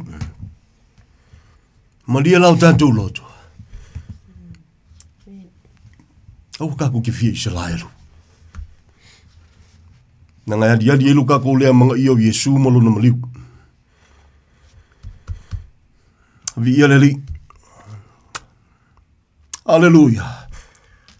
Talan tuspa ia mai o whamaina le tua loto I la tau po to telo I la tau se ia ulu fale le a toa toa onu e se den o na whasanga lo leo le tua ma whaolaina la vea ina so se Israelu o soifua pea I lea taimi. Au le taimi foi le nā ia ualuai le si tianga le kalesia. Praise the Lord. O le mea whai eisi wala o ka goma tangata Israelu. Samoa le tunu pele fia fisoso ani atu. A tātou tala noa I le soifuanga le nei. Tutusa uma tātou. O tātou uma o tangata na whaia e le tua. Tala lona tāua ma le tua e ou lana upu ma le whapol kalamenga I le tua o mea uma mai le amatanga se ia o lava I le ngataanga e peo na wa o maila na upu. E uia o tātou umo tangata soifua na whaia e le tua. A o uia fo i o le tua na ia filfilia whapitoa lava le nuu le nei. Ma ia whatanga ina la tau te tau aveina le swafa o le tua ma whamanuia i le tua ma puipuia fo i le tua. E o mai lava I le so. Awa i le me watupu. O tangata e tau o tangata o le tua. E lātou te le uamana ia lo lātou atua. Nā lava tātou te whai tau tala tuspa ia whai mai nā fia mai o ia I lona lava nuu a ele italia o ia e ona lava tangata. E tau o le tātou malama. Ma fua I sea. E leo se whamtalanga lai whamawalunga I Samoa. Ai e langona I Samoa le loto whawhita iatu I le tua ma le whamaulalo ma whapeifo o ai le Samoa ua e manatu mai ai le tua. O ai o mātou tangata. Ta ui o tātou malama Samoa le atunu pele. Via le li. I leo se kaimi o Israelu. Ka wawa iaku Samoa pese I o le aksidi aku makela fua. Ai se la e lo fu o Samoa. Via leli, so soani le tua so tātou atunu ina yo tātou malama. Alleluia. Alleluia. Alleluia. E lei faa ma aina fuaina le tua Israelu. E leo faa tau waso fuaina. Ia matue wha manatu atu Samoa, malio tātou loto, o le tua le wha maaina Israelu. Be very careful, lo kau mawhaia ke oso i le valea, a o le tua le wha ka mo ea pol kalame lea. Amen. Be very careful ka kou au auna whaife au. Se tu loa au e teita ne e te ue oso wha avalvalea ai. Manatu e leia wha mawalunga wha leilonga wha avalvalea i le valea, ma e fia te talo wha a le lava manino me umele upu. Amen. Samoa, it's our time. As o tangata onu ese, it's our time. Amen. Mantua Israelu te talo. Te talo mantua Israelu. Awane o tātou whamaululunga o tātou vāisha, whamei Paulo, lea ua. O tipi e sea le lau olive na ola mai ai, a leo whapipi i le lau olive vau, tātou nā. E a fua i lona whamanatu mai e Paulo, whai mai, nu e se, ia awalako ke whamaululunga whape, leo whapipi i o kou, a leo kipi e se le lau nga ola mai ai. Ta ua i o le tātou malamalama, e ma fua i sea, o le tua ua whaamaaina o lātou loto, o le tua ua whaataua soina i lātou a sea, whaafetai i le tua, lele ua te tala le avanoa mō tātou. Amen. O e sa moa i tā ua o le whanaunga tō sānu e se whapaupau. A tonu o se tasi foi leo mafuanga e alaina manatu foi nisi. Nisi o tangatonu e se mawhia o e tausi le sapati, mawhia tausi le se furuai and all of that. A tonu le manatu le whapelanga o mea ianga whekala i le tua ia Israelu, of course. Awane ngalo Samoa.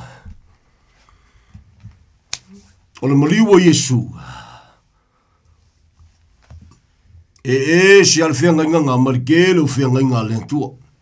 Mai lei foi si whianga inga sidi atu nai lo le maliwa Yesu. Nothing. Ta te whalongolongo ma le alofa foi nisi o tātou te ngata manisi foi o au auna. Ia pese ia mai ai lunga nisi o mea matua si mai maua tuspa ia le whianga inga tuai. Ai mai se foi le vā o mātua ma whanau. Se whafofonga whamolemole ma tutoa se watu se whesosoani. Ona sawa i lole le whamtalanga na e malaia le whanau e lea mana ia o lato mātua. Se whalonga leita tau ia uso a waunga. Listen very carefully, please. O lau paia le tua e leo li liu. Ai e malamalama i le awawina ma tangata sa avea i le taimi. O lau pa le tua ia Israelu e leo li liu. E malaia. Leu pulea le tua i le vau Israelu.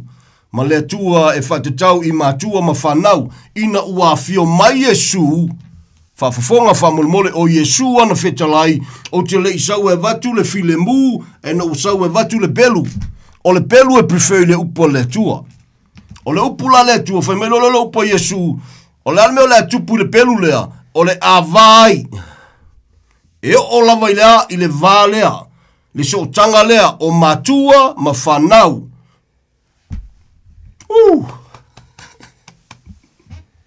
Le uso i le tua whawhine.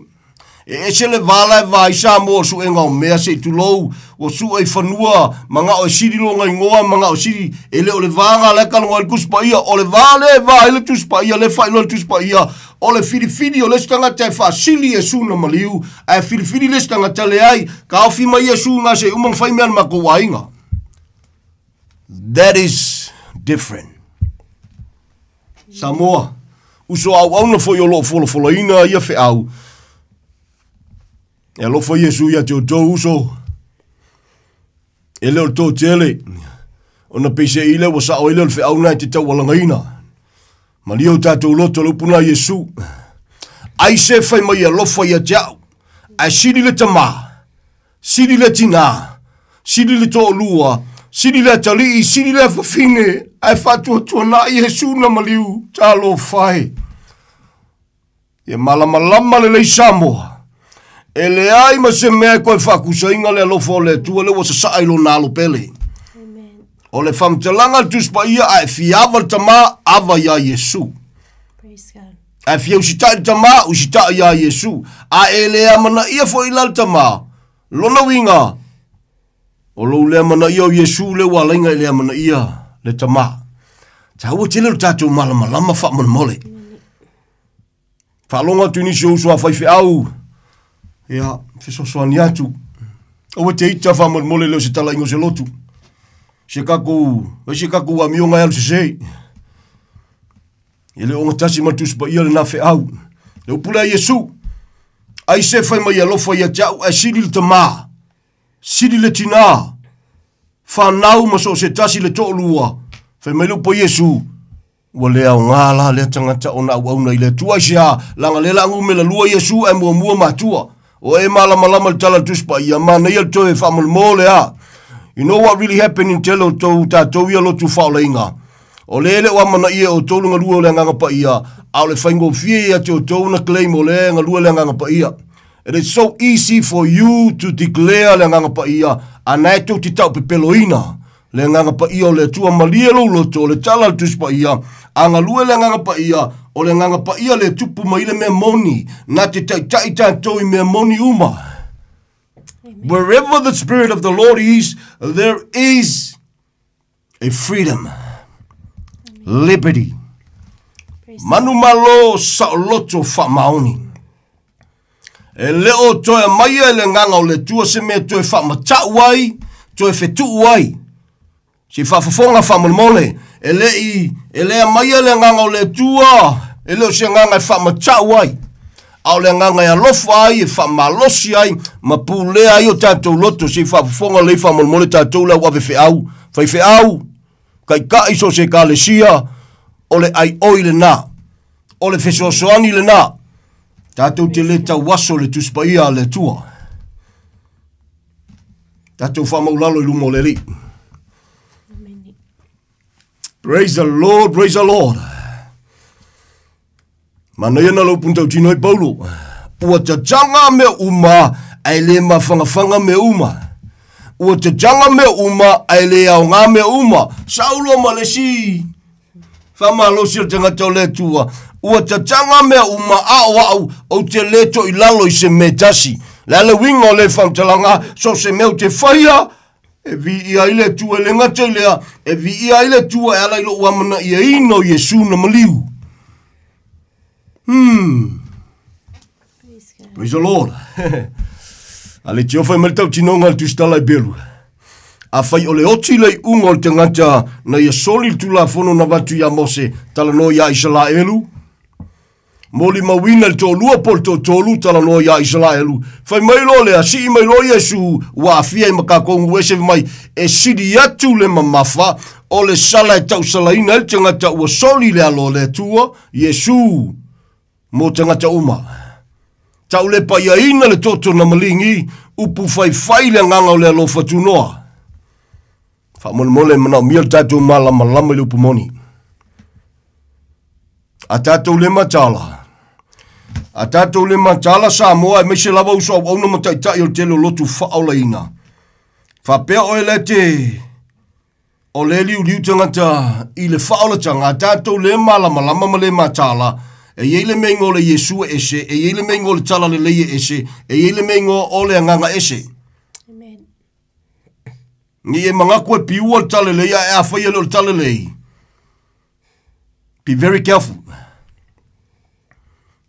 Ni teo tātou lei lo le tātou te avea nganga i se oli. Be very careful Samoa. Be very careful tātou la wawe fe au. So se fai fe au, so se kai ai lea wa wina le upumoni. Ua a toa mea uma e ala ia Yesu malona maliu. Amen. There is nothing else e koe whapipi ai. Mena la ina ti klea tuspa ia whema ia o lona lelei, ua tātou lelei ai. Ta ua mio tonuina fuaina ona o lona lofa e leo nia tātou ngaluenga lelei ina ne mita vale se tasi. A olona lava alofa tunua by his grace and his grace alone. Amen. Ta lofa le tua ia te oi Samoa. Samoa le tunu pele. Taunga talo tātou tau. Taua tātou malamalama ina ia awa o tonu ele upua le tua. Vi ia le li. E le mawhailanga sui. E sesi. Le upua le tua. A iaia ngangana el telo Samoa, el telo te mia al whaingata wa ngangana tuai ma so-called o au auna po whaiwhi au po kai kai. Ia ngai ki uki sila fia, whi mai e lua mala o kangaka. Really? Are you saying ele mawhai al toto Yesu na whasa o loto e mai so se mala? O le tali al tātou pol kalame, sei tu lou Samoa, ele ai se whekuu, ele ai se mala, ele mawhai ele toto Yesu na whasa o loto mai ai oe. Amen. Praise God. Ele ai ma se mea o mea na e mawhai o ngā whaa, polo ngā ina o e pēr whai e te salamomoni mai whatua tua ia Yesu na whasa tawaina. Ia le pi alua ia pi e li lifa ia ilango no isi, ia ma keke ko ialva e makua o lesi. Ma lia lo loto. Amen. Tala tusba ia. A whasa o loto e le tua tangata. E sa o loto whaa mahoni. Amen. Makaukia? Makaukia. Ia se iau te whisosoani atu, wha mole. Sa loto mai le pule satani, sa loto mai le fefe le oti, sa loto mai le pule tu la fono, sa loto mai le pule le angasala, sa loto e avea mau auno le whenga inga fou, sa loto ulu fale le mea silina pa ia, sa loto ulu mai le toa sa o loo a ngai mai. Amen. Free indeed in Jesus' mighty name. E lofa Yesu ia te oe Samoa, whaiwhi au, e lofa Yesu ia te oe. Alta talo, be very careful e, mo mori se inga upa le tua langa e whinga tae manatu tātou o lai manuia, a lai tātou te whetu uina i tangata. Tala tuspa ia, a tautala e tusa male upu. A au auna e tusa male malosi ua foina. A leo nga tasi male upu. O le upu la, ia whaia mea umai le lofa, lona winga a mamoli le ave whiau le upa le tua, e tau le upa moni, a le whako le ave whiau, e mamoli le lofa ina ia langona e tangata le lofa o le tua. Amen. E ke mamoli alo i so wika, e ke mamoli alo i se manatu e wheku e kangaka. Something is not right. E ke leo kala e kusai male upa le tua, e leo le nganga pa ia fo i o le tua, ngai whanganga na ina oe. Tala tuspa ia si au tue whamanatu whamanmole, e leo, whai mai altuspa ia, e le i fwa ila nganga e whamatau ai. Ia ka whewhefo ilingi aso mai tia. Pe wa whiefo ingi e ka le sia wa wheku ingi si o whai au ongole le whai au se furuai. Ia wafula natfia isa la elu fua au e te hita whamanmole. You read through the whole Bible. I leo se mea le ka le sia, i leo se mea nuese, ia lala mea la kako whapolonga i fuana i tangata. A whai fo o whirifiri tangata e whai. Whai au tangata le nā, a whai o lau whirifiringa. Ia whaasanga la oi te whai taulanga i le tua. Wha maoni la oi elva oi ma le tua. Ai leo se tu la fono. I le whaasala inga oi le tua Samoa. Samoa, you read through the whole Bible.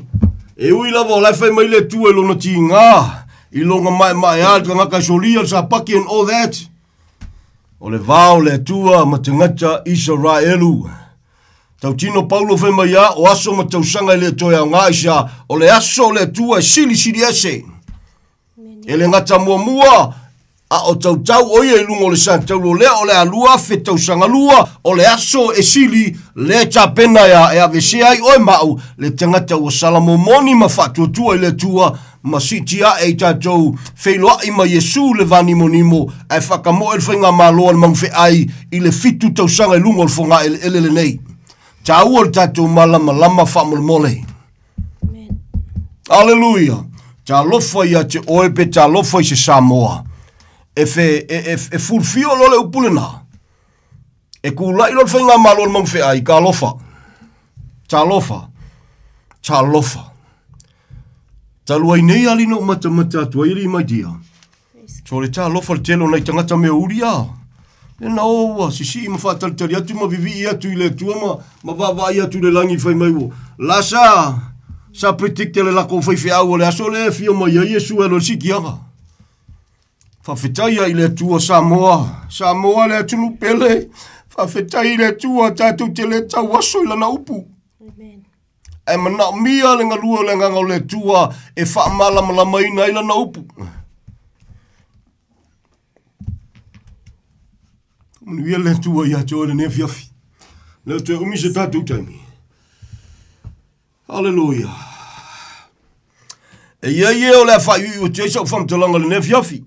This is the message e le mo Samoa uma. Ao lau te talo i le tua. La tau te sila fia le mea le la au whamtalanga tua i po le mea le la au tuele tala. Only to those na ui mai la wala le na o ui mai ai. Via le li. Uso a Kerisiano i le li. Lo ua inga ia Yesu i le li. O le mea na wha ui mai ai le tua. Lo tangata whatau wa amal tōlua. Ao le whanau. E le whasiringia ua. O lo alo whangia le wholaunga le tātou ta mama tua. Polo uso matua fo ia Max Rasmussen. A o tau tala i le pito le langa o le maftanga na o ui mai ai.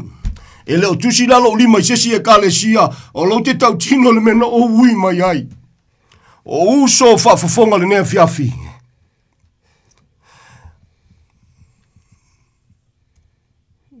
E mana mia le whamau lalo o tātou loto.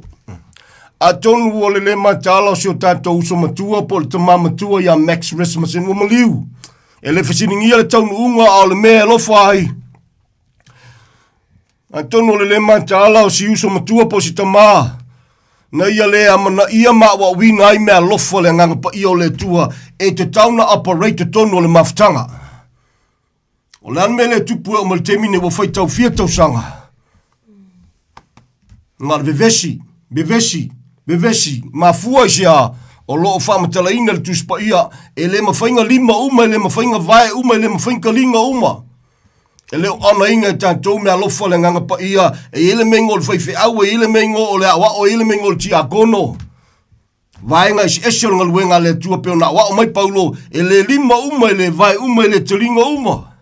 E ngā lulua uma, mo le vi inga o le tua, we need each other.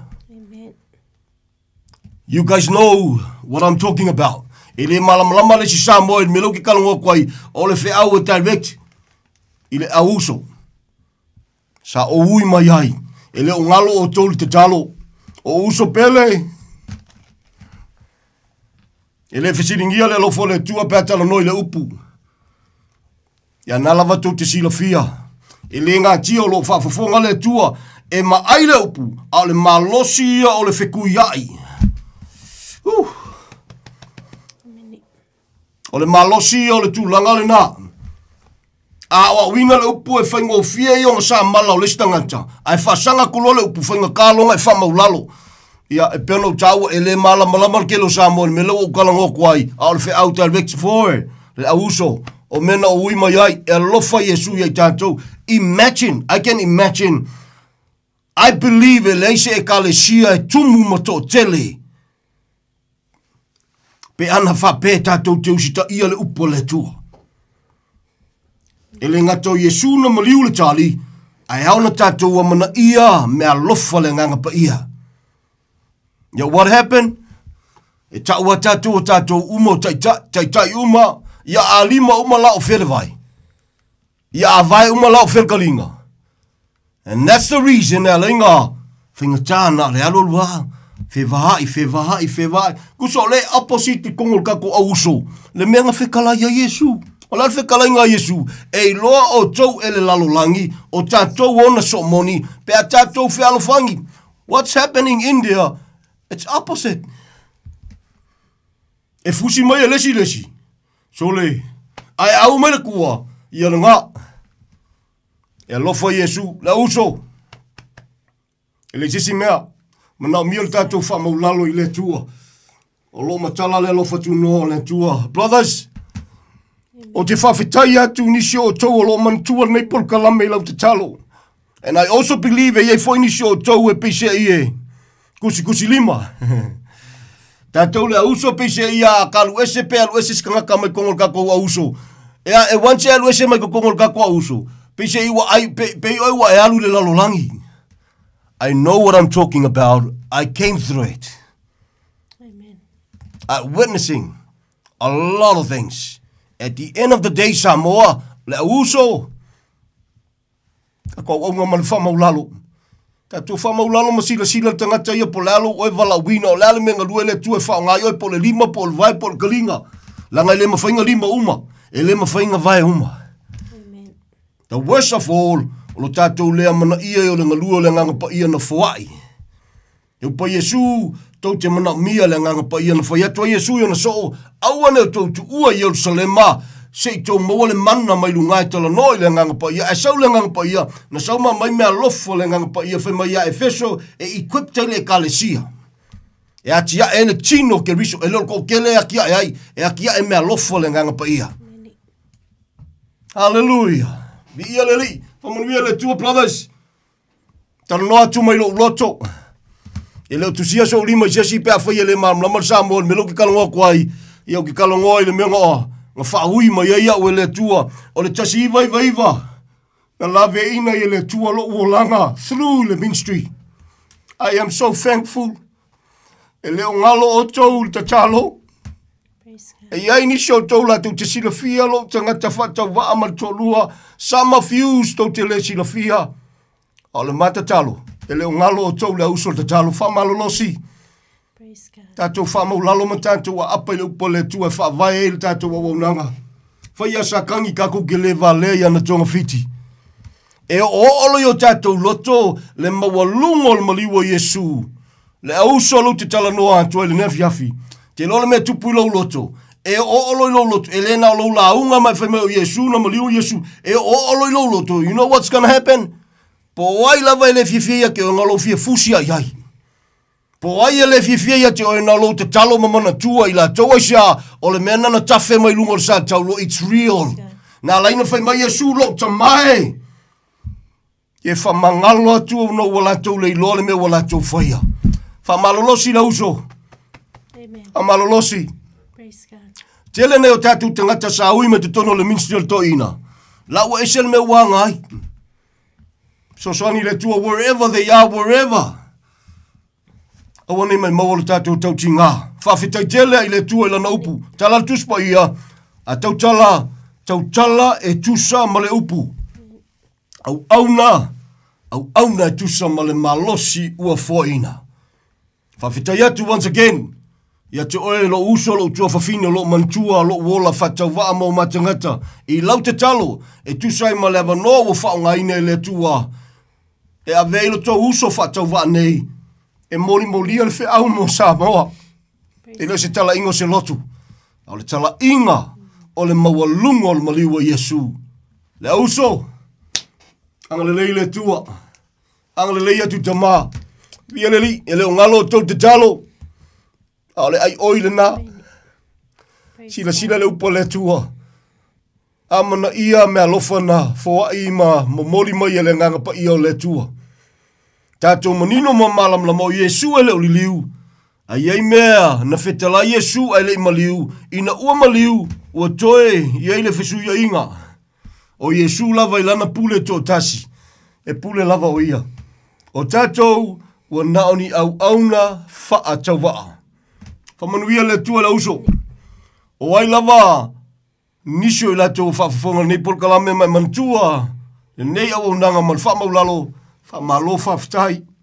O ai foi nisi e whaakafa o ngolo upumonia le tua. Ai ona esele mena te tu mai ei mai manatu. Ua mato woi tua mato o langa o lau te talo. You need me as I need you.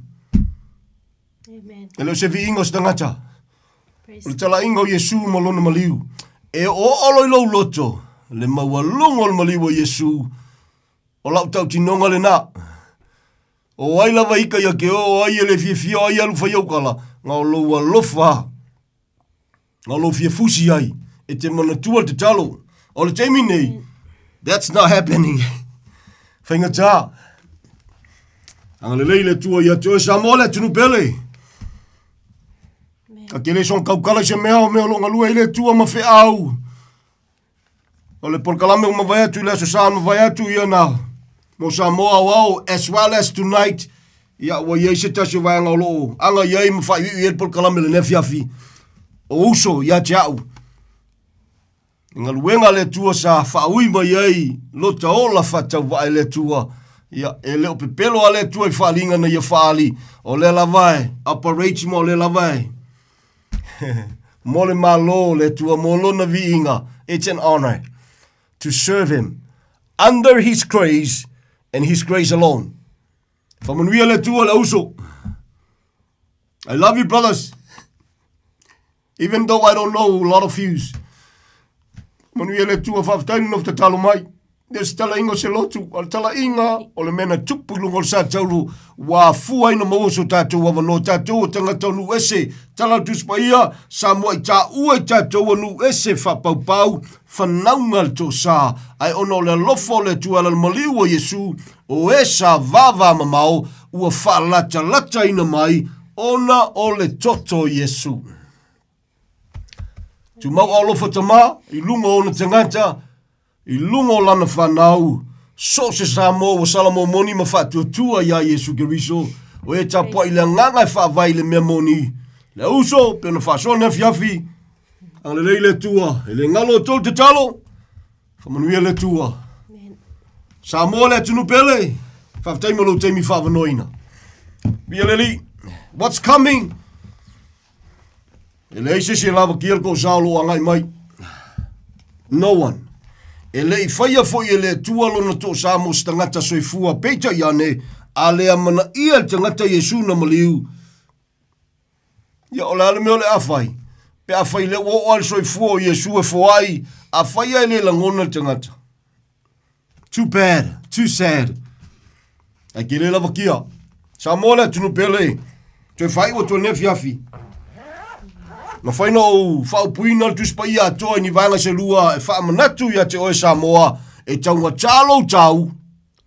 O lona fina ngalo iau ane i whano se tasi na ia tau a veine lungo le sa tau lua o lo o anga i mai le toa sao le tua tatu te lavatia e muri muri mai ko sa al whainga malo le mang whai o le a whapolonga ina le nei lalolangi makau kia.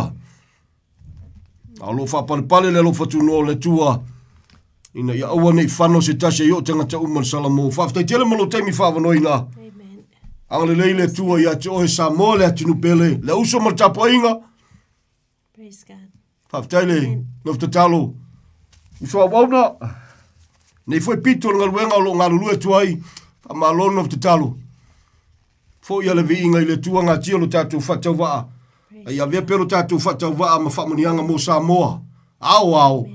A o tu ua nolo na lo fatu no lo fai se talo nefia fita mai fo ia le viinga ia te oe Father fa fita tele lava ai fu nefia fita ma awa wina i matu la upu nga tia lo matu fatawa fo ia le viinga i la wo fio tama amen wa ua matu mauti no au no ma la wo fio e fai fu tama e matala fu tama e ngalulu e fu tama ai ole a waio la wo fio tama ina wo fa maulalo le loto ia te oe ma fatu tua ia te o Yesu mala upu ma tau te mauti no tama e le fo i fu tama siri o wala siri e se lo wala fatu no o wala lava ma le loto le tangata si ti atu tama sio matu watunu pele o Samoa i ona tai tama i lona whainga malo si ti atu tama sio matu watunu i ona tangata anu. O e tino matutua se o lava i alo ma whanau pele o matua inga tino ni wo ni e masani. O a olo fata mata pena ina lau whalatanga manua tu ua wanoa lo walo fatunoa. Si ti atu lo matua tua so se Samoa.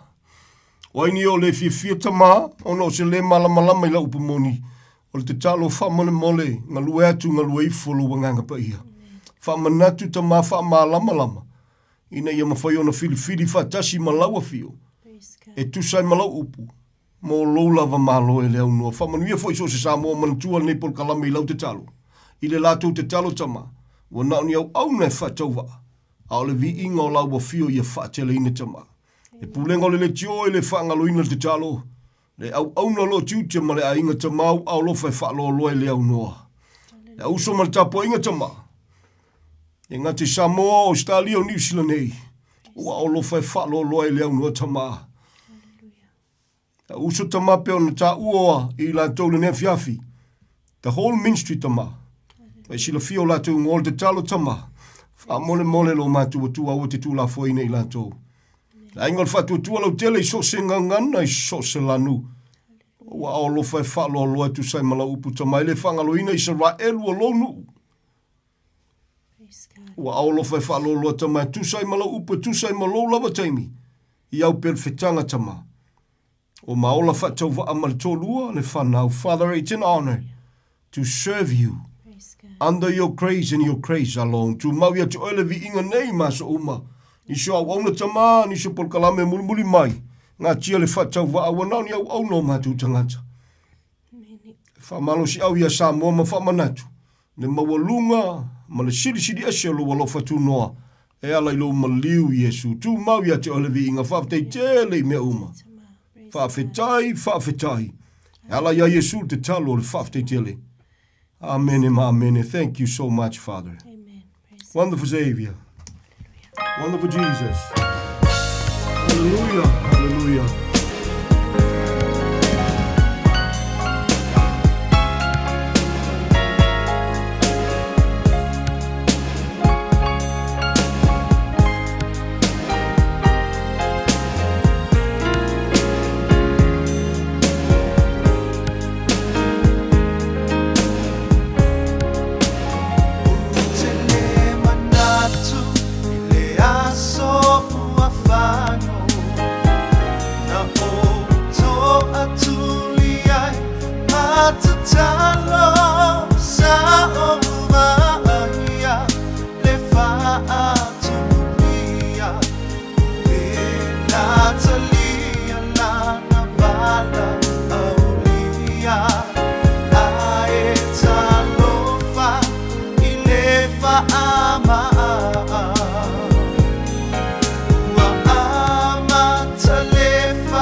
ole fi e mu so e wana nafi e te leto e mama mai le taimi nei e te fili ai olona fi o mai tu te leiloa le taimi e tu mai fa ai oe i tu mai i a o le matai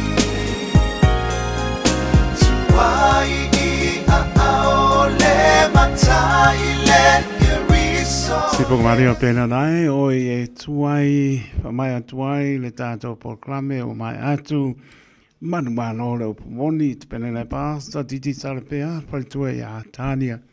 Mia po ya tu lungo ala titi mal tua ya Tania to po me po la proclame la sa momoa pe tato dia le lofa malanga le lo tato matai. Lewa ta pena mai tato e proclame tau long atu te pena ina pasta so alo tangaloa ya pe po ia pasta mo mausu pira usu ya ma pasta to ta sa smela pa ponga sa mo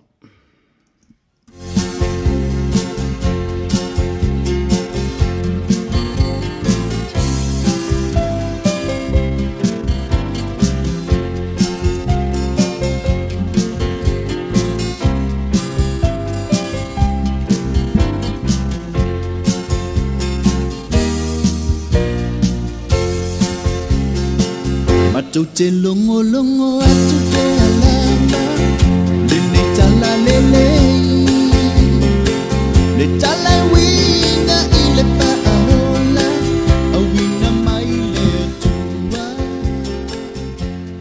Longo atu So fua manuia sa mo ne fiafi ne soafa malu male soafa sisile ese ole tato li mo tato faola e su keriso le na mliu sa tauro ya mato te fatalo fatu ai le pa ia male malu o le nei po ia nei tau por tau longo fa filo ya tu ia ona le tua ma fatua ia so se au fai launga so se folo tala le ia o lo fai foi ona maua nei por kalami ia fa filo ya tu ne fiafia le ngata foi lea ia atalo fatu nei tatu tama matua mana tatu tina matua o lo fai ona mo se ava no e vai tapua inga ne yaso i malu tapua ia ono o ngase fortino ia faftai mo ne ava no tatu te feloa e ne fiafim tatu fai tapua i fatasa ile tua tatu te falonglongo ile na upu ia ma tatu mafuta ile tua ia fatalo fatu ne fiafi ne soi fo mo malange ma ne fiafi ia na yo tatu matua ata foi lea ia o Samoa atua o fia lava se vai con Nicolope langi lo mau me ne po kalame tau longo ia matou te fa feloa i fa pito atu le nei po ile sua foi Yesu le li ole ola le li mal malo fatalo fat foi la sunga le o taito ia le lo tu me foi ia wale tau tu ino se o tatu watu nu ia por kalame fa le nganga le yaso ia le lia le ngata foi le ia ne ngalo na afe ia fa filo ia tu ia te la tu e lo mo e maftiango le tino ia no le vala au pa ia le tua i ile wala le malanga le maliu le oti ia ma to te fa filo ia tu ia ile swa foi Yesu le la te mai el file mu mal ma fanfana ia ne fiafi ia te to tato mo fata sel file mu mai le li ia tato talo ia no tu na tu le sunga fe fiau ia tangaloa ia tu ia po tangaloa ia ne fiafi ia wale upo le tua mo tato ne fiafi tai le tua ne fiafi o tu tape na ina ma to o mai ai ma to te mol atu le savali ia le ngato ma to ia o Samoa to fa fonga mai mo mai le nei po e ve yola upu o se so son sili o se baila au ia ngai o ma to loto ma fina ngalo Samoa ile ne fiafi na ia so tele lo fina ngalo mala upu ia te mato umalama ia nga ia te mato al mato savalinga nei vai aso ia maso to nei soi fuanga talo le tuanga lo mai o e te amataina nei porkalami ia mafai wina foi le fa unga mana lo nganga pa ia e fa manu ia fa tasi mato uma me lo fa fonga I lau upu po lau savali nei po. Ia tu mawatu di vi inga ia te oe. I lo suafa Yesu. Amene, amene. Amen. Ia. O le whaamalosi a le upo le tua. Ia. O se taulongolongo fo i le fina ngalo. Ia. O le tua mo i tātou malawa o e umwhai o na mafuta mai le fiafi. O e umwhai no maua le awanoa. Ia. E whaalongolongo ai. Ia. Fo i le nei po. Ia. E le ngata o le Polokalame. Ia. Me se o le upo le tua. E whaapea la se whaautuina. Vala au i le atua. Awa e tali mai o ia. Vala au i le atua. Awa e tali mai o ia. O le Jeremia e tolu sfuru tolu. O lo yelfe i upo e tolu. O te fia whaitauina i le neia fiafi. E whai ma autu. Ia o le whaamalosi foi. Ia po o le taulongolongo foi o le finangalo o le atua. E whaapea. Ia e vala au mai a tea. Ona o tali atu lea i a te oe. Ma o whaali atu i a te oe o mea te tele ma le whaingata. O mea ua e lei loa. Lea le antoi whaitau. Ia e wala au mai a te au. Ona o tali atu ai lea i a te oe. Ma o whaali atu i a te oe o mea te tele ma le whaingata. O mea ua e lei loa. Whapertania whapea. Call to me and I will answer you and tell you great and unsearchable things you do not know. Ia pei lava o le whaamalosi le neia fiafi, wala au I le atua, a wā e tali mai o ia. Ia, o le manatu I le neia fiafi o loo e soifua ma o wola, ia I se lalolangi o le te le o le mau fesili. O se si o manga o se vai tau foi o le te le o mea ua, Fesoa ina ai le soifuanga. Ia e le ngata I le tino o le mawhauwhau. Ia mai se fo I o le ola wha le anganga. Te le mea ua tutupu. Le whaingata o le soifuanga o lo tātou iai. E le o pose lilo tūlanga o ngā luenga. Ua te le tangata ua wha le tonu ngā luenga. O no tūlanga o swing o le soifuanga me mea ua o iai. O mafutanga foi. Te le mafutanga ua a whaina. Ia o tele foi mafutanga ua lepetia. Ona o mea lava e tutupu I le soifuanga o lo e soifua o wolai. Ai a wha mai. Ia o le vala au o le maliu ma le oti. O so se mea e pe fo linga mai ua tele le mautonu ua tele foi le atu vale. Ua tele fesili I mafau fau e mai se ofina ngalo. Ona o le tūlanga o mea o lo o tutupu I le soifuanga. Au te loa e ei taimi tātou te manatu ai ua lei loa po le ale se wha moe moe au le a foi se fofo ma se tali o mea uma. Ai o le maneia I o le neia fiafi ma le upo le atua. E toi wha manatu mai ai te tātou. Awa o le mea moni e ei taimi o mai le mautonu ma le mauti noa. Ona o tu langa lava o le soifuanga o lo tātou iai. Ai o le mānaia I o le whaitaule na o whaitauina I lea fiafi. O afi onga ia po o mana vanga pa ia lava ia a lea tua. Na ia fetala iai I le perfeta, e tawala I le perfeta o Jeremia. Mo le nuu o Israelu, po le nuu o Yuta. I taimi a o iaila antou I tutonu o le tāwhianga. Awa e whaitaule mata upule to sfutonu. Fai mai o le fo I whaalua le o le fionga Iova ia Jeremia. A o lo o si o mia o ia po o lo o iai o ia I to tonu o le fale pui po o le pā. I le vai tau lea ma le vai taimi lea.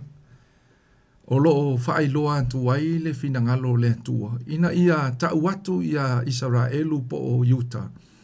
Le tūlanga ua ho o iai le soifuanga ma le sāwalinga. O le mautonu, ma le mauti noa, o le popole, ia e maise foi, o le tūlanga pangatia o lo iai lo lato soifuanga. Ai o le whaamanatu a le upo le atua, pe o le afionga Iova, ia Jeremia, ina ia whailo atu ia Israelu.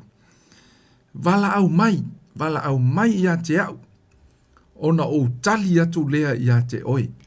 Lo o vaenga tā ua ia o lo whaamanatu mai ai. Awa o le atua lea ua whetalai. O le atua lea ua whailo mai lo na fina ngalo. Tau wala ia na au na pe tau wala i le perfecto Jeremia. Ina ia whailo atu i ona tangata. Ina ia wala au mai a te ia. Ke lo le maa ngai o le melea. E le o whapea mai le atua a mea Jeremia whaiatu ia Israelu. Ma fau. Ia pe ke kangoi whaavasenga pe fua. Le tū langa o le soifuang. Onga e wala au mai lea. Le ai.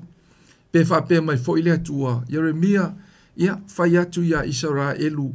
E whaatali ma wa ai po le ale tū langa o le ngā so longa o le soifuang. O ngā wala au mai lea. Ai te loa e manino lava le fina ngalo o lea tu. Mo lona nuu maona tangata. Whai mai lea tua ia Jeremia, whai atu ia Israelu. Wala au mai a te au. Ke loa le vaenga mua leo te fia whae loa atu i le fia fine pe o le upo le tu. Whai mai ia wala au mai a te au. It is personal. Lono winga e patino lava mo so se tangata.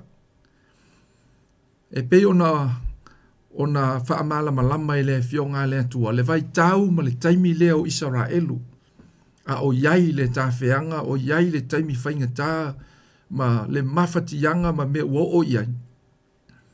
Ona o le tāwheanga e pe ona iai. Ai whai mai le atua, Jeremia, whai atu ia Israelu, wala au mai ia te au. O loo finangalo lava le atua e momoli atu ma whailo atu i ona tangata, e leo mamao o ia mai lato.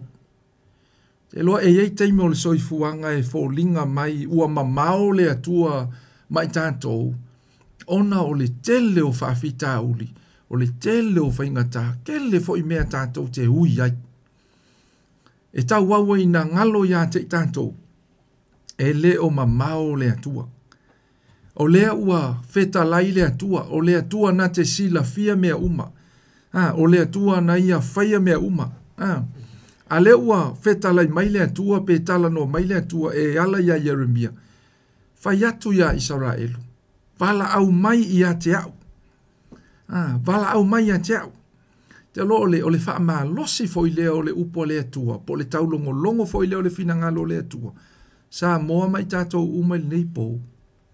O le a lava se whaafita auri o le a lava se whaingataa. Le a fo i se mea o e mawhatia ai. Wala au i le atua. O lo manino le fionga le atua, pe o na whailo mai le nei po. Whai mai, wala au mai i a te au. O le a lava le tu ai ngā whawhita auri, o le a lava le tu ai ngā mawhatiang. O lo o whailo mai e le upo le atua. Wala au atu i a te ia. Wala au i le atua. Awa e tali mai o ia.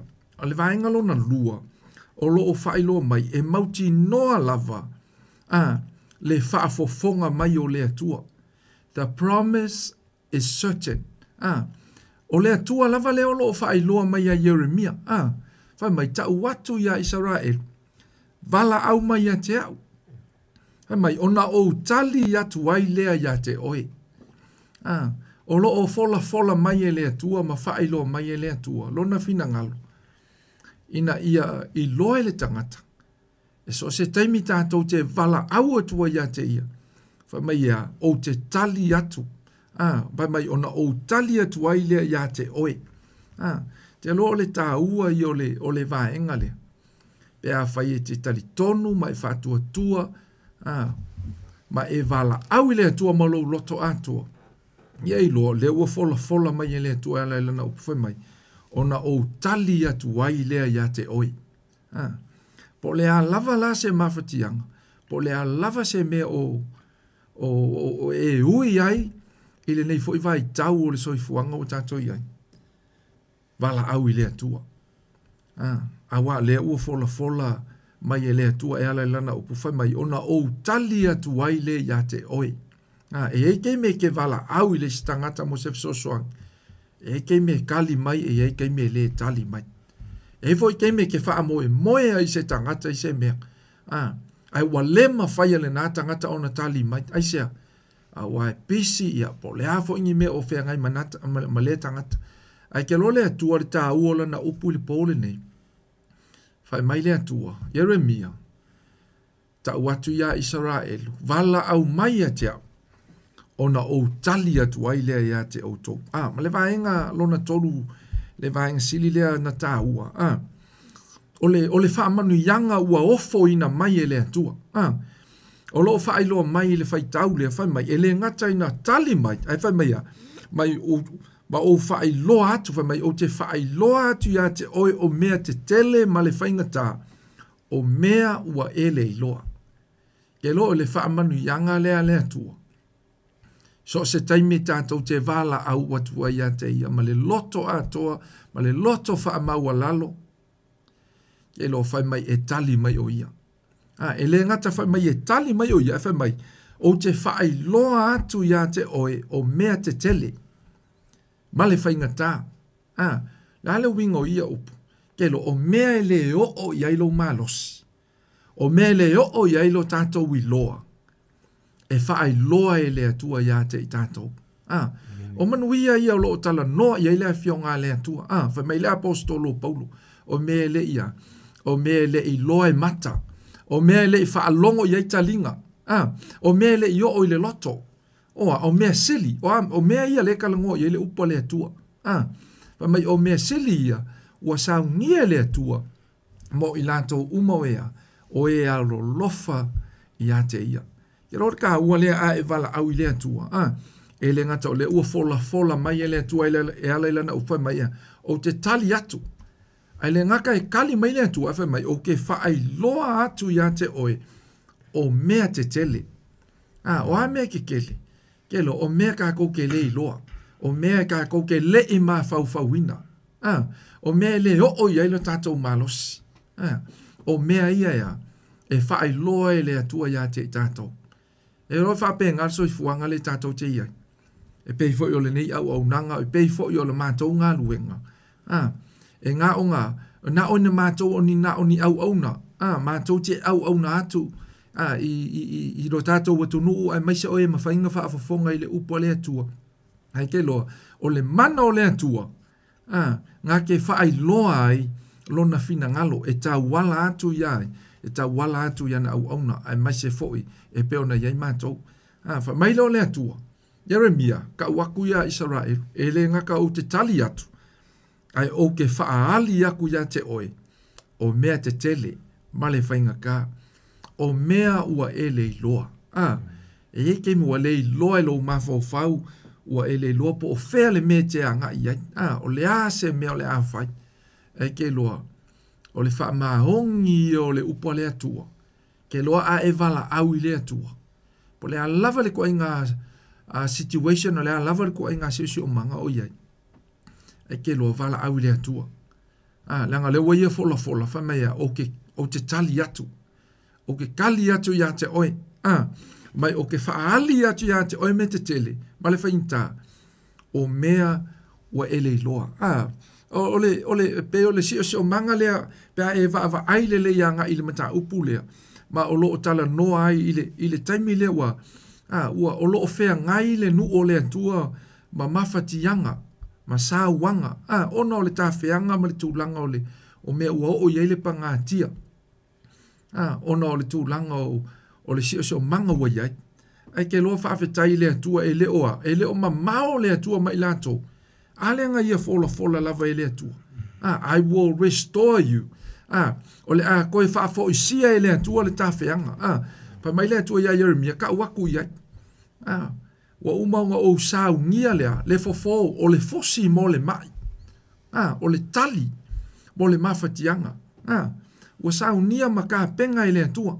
E ui lava la inga leu si ustai sara elu ma le nu o le atua. E ke lo e le mawhainga ku la fo inga i le atua. Ke lo e whapenga also i fuanga le tātou te ia, Samoa. Ai maise o i tātou. E ki nganga ka ko whaalonga ka, e ti ngana tātou leu si usta i le atua. Ai ke lo so se keimi ka ko ke wala aua i le atua. E le o mamao o ia mai tātou. Ke lo o le tau longo fo i lea le upua le atua. Samoa mai tātou uma. O lona fina ngalo fo i lea. Ia, ka kou wala au atu. Ke lo whamele fionga le atua. A wae whaola ina i lato uma. O e wala au i le suwafa o le li. Ke lo whape ngale le whamalosi pongi. vala au i le atua. Ai sea, a le waia folo fa mea, o te tali atu, ia te oe. O ke whaai loa ia ke oe. Mea sili, ma mea whaingata, o mea e ke leiloa. O le fesili. Whawhewhenga whaakingo le kūlanga o le vala au lea. Ke lo le vaenga i au te whia so soani atuai, ia mo le upo le atua le neipo, ke lo, ia wha maongi lo loto. Be honest in prayer. Ke lo ia wha maongi lo loto le teime kea, e ke keime ke vala au i le atua, ma le keime ke kakalo i le atua. Ai sea, ke lo o le mele manga o i le atua, e fia i loa i le atua, le mea mongi a ngai lo loto. Ma le mea ngai ke manga o ai. Ke lo fa mai Yesu sa ile kea e ke maua. Tui ea e toi na mai. A e o le atu e foa inga mai. Whawhea, pe a e vala au malua, vala au malo loto a toa. Vala au malo loto a toa. Ke lo lesi vaenga o ka ua le mele, pe a e vala au i le atua. Ia pe te tatalo fo i le atua. Listen, whaalongo le lei pe te whaatali. Langa iei kei me kako ke ngaunga kako vala au i le atua o ngol meua kako manga o ai, po ng whaafitauli mangi whainka, kako manga nga oi. Kali mai lo le atua, ma au mai le tali. E ke lo le si vaenga ta ua le ya kaunga o au ingai tato. Ke lo e vala au, whaalongo le lei, se i e langona le si ufofonga o le atua, e ala ilanga tali mai. Ma whaai loa mai e le atua ya ke oi, le me taonga e whaia. Na ke lo le si taime mwhainga whaau ngai le atua tangata. E awala mai ai lona fina ngalo. A whaiwhala e mawhatia, le ase meo e manga o mia i le atua. Whaiwhoinga e kakalo, ma e wala au le atua, le nei yaso, po le nei vai yaso, i se meo lo e mawhakia. Vai lewa awala ku le upo le atua i le pongi. E ala iana au auna, e ala le wha maa losi o le fina ngalo le atua, mai wala au mai. Onga o kalia kulea. E lo le vaenga tā ua. Ke loa, e kango e whaaka i kainga e wala au le atua. O ke manga o e wha maa losi a te oi. Ke loa, e leo ma mao o ia ma oi. O le atua e wha fonga fo. Pea whaia, pea whai tātou te wala au, ma le loto talitonu, ma le loto whaatua tua moni. E ngake le tu ulafo ina i tātou. Ai wha maoni lana upu whamaia e tali mai ngā ke whai loa mai fo ia te tātou lona fina ngalo. Ia o le wha malo si le sa mo le nei pō e ala i le upo le atua. Wala au i le atua a wā e tali mai o ia. Mai le atua ia Jeremia. Ta watu ia Israel wala au mai a te au ona o tali atua i le ia te oi. O te whaai loa ia te oi me siki. Maia o mea whaingata, o mea e ke le i loa mua. Ia loa whaape, nā le fina ngalo le atua.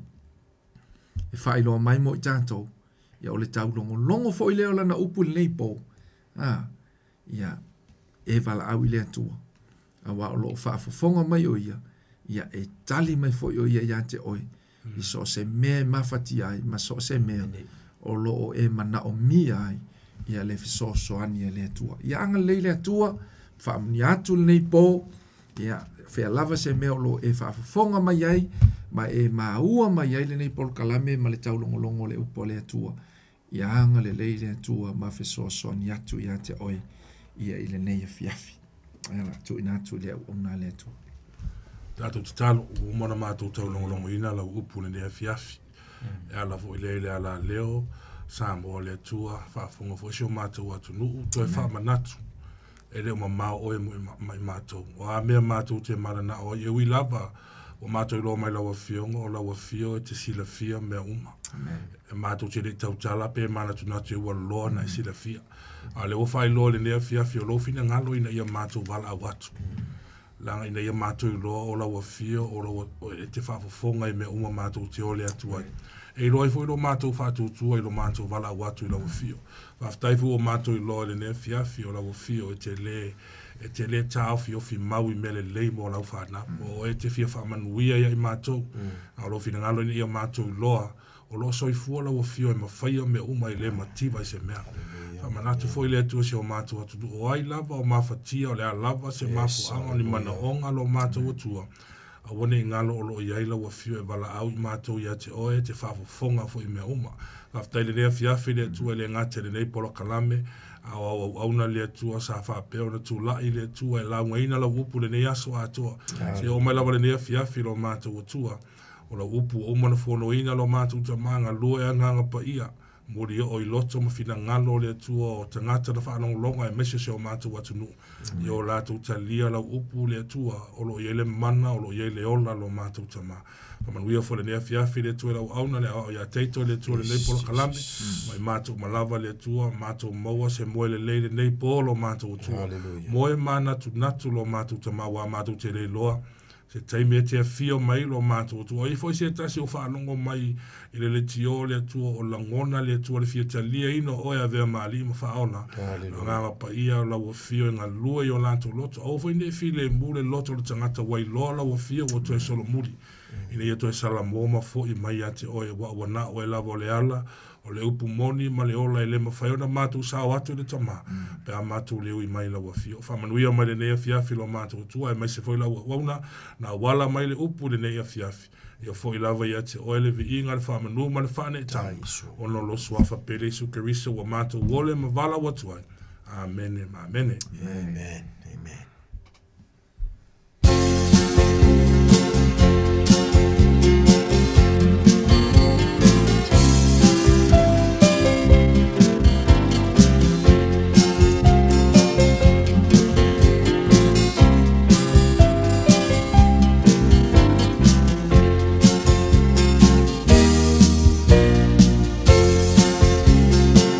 Atu te longo longo atu te alama Lene tala lelei Le tala winga I le paola A winga mai le atua Longo longo atu ia te oe Una matango pie Lene ua o maua Wa muni ai lo ia fia Se fie fie sini atu nai do le nei ave Yesu e fai mau tu tu no no no tu tu ma e fa atu atu na paulea ole alla o a fai ngata ole olanga ave umaya te Fa'aola ana lese anoa Loa lofa Olo malama lama ua fai mata I ala I le pongisa Wana o oe e mawa I le pia pia E tu mau Wao tau ta mea ina ua o maua le manuia tuku nei loa iai ma e tali tonu ai ilona matango pie e sili sili e se ele mita mita vale ai anga malu Sa'ilinei soma pusana e mawaya Yesu Ele ai se pia pia e sili atu Awa e moni e o oi le pa amamau Ole oli oli sanga e tu Se ilonga te talia Yesu Fa apeta la fa aola anane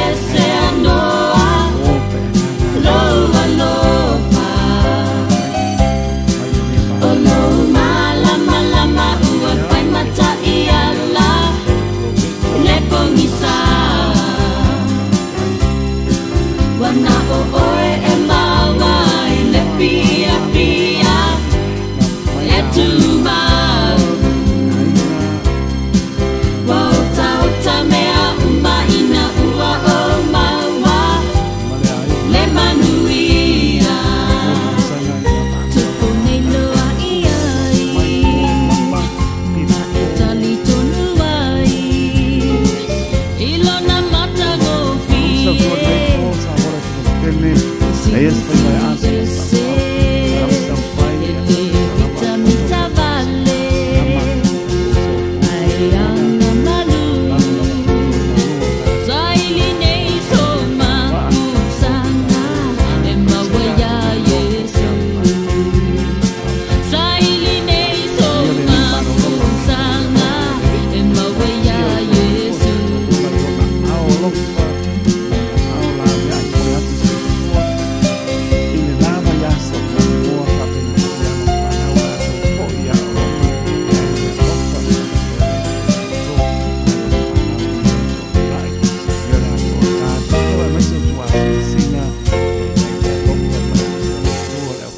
Tofi, pa no manu a wasa mo mo atai au, pa mria le atua.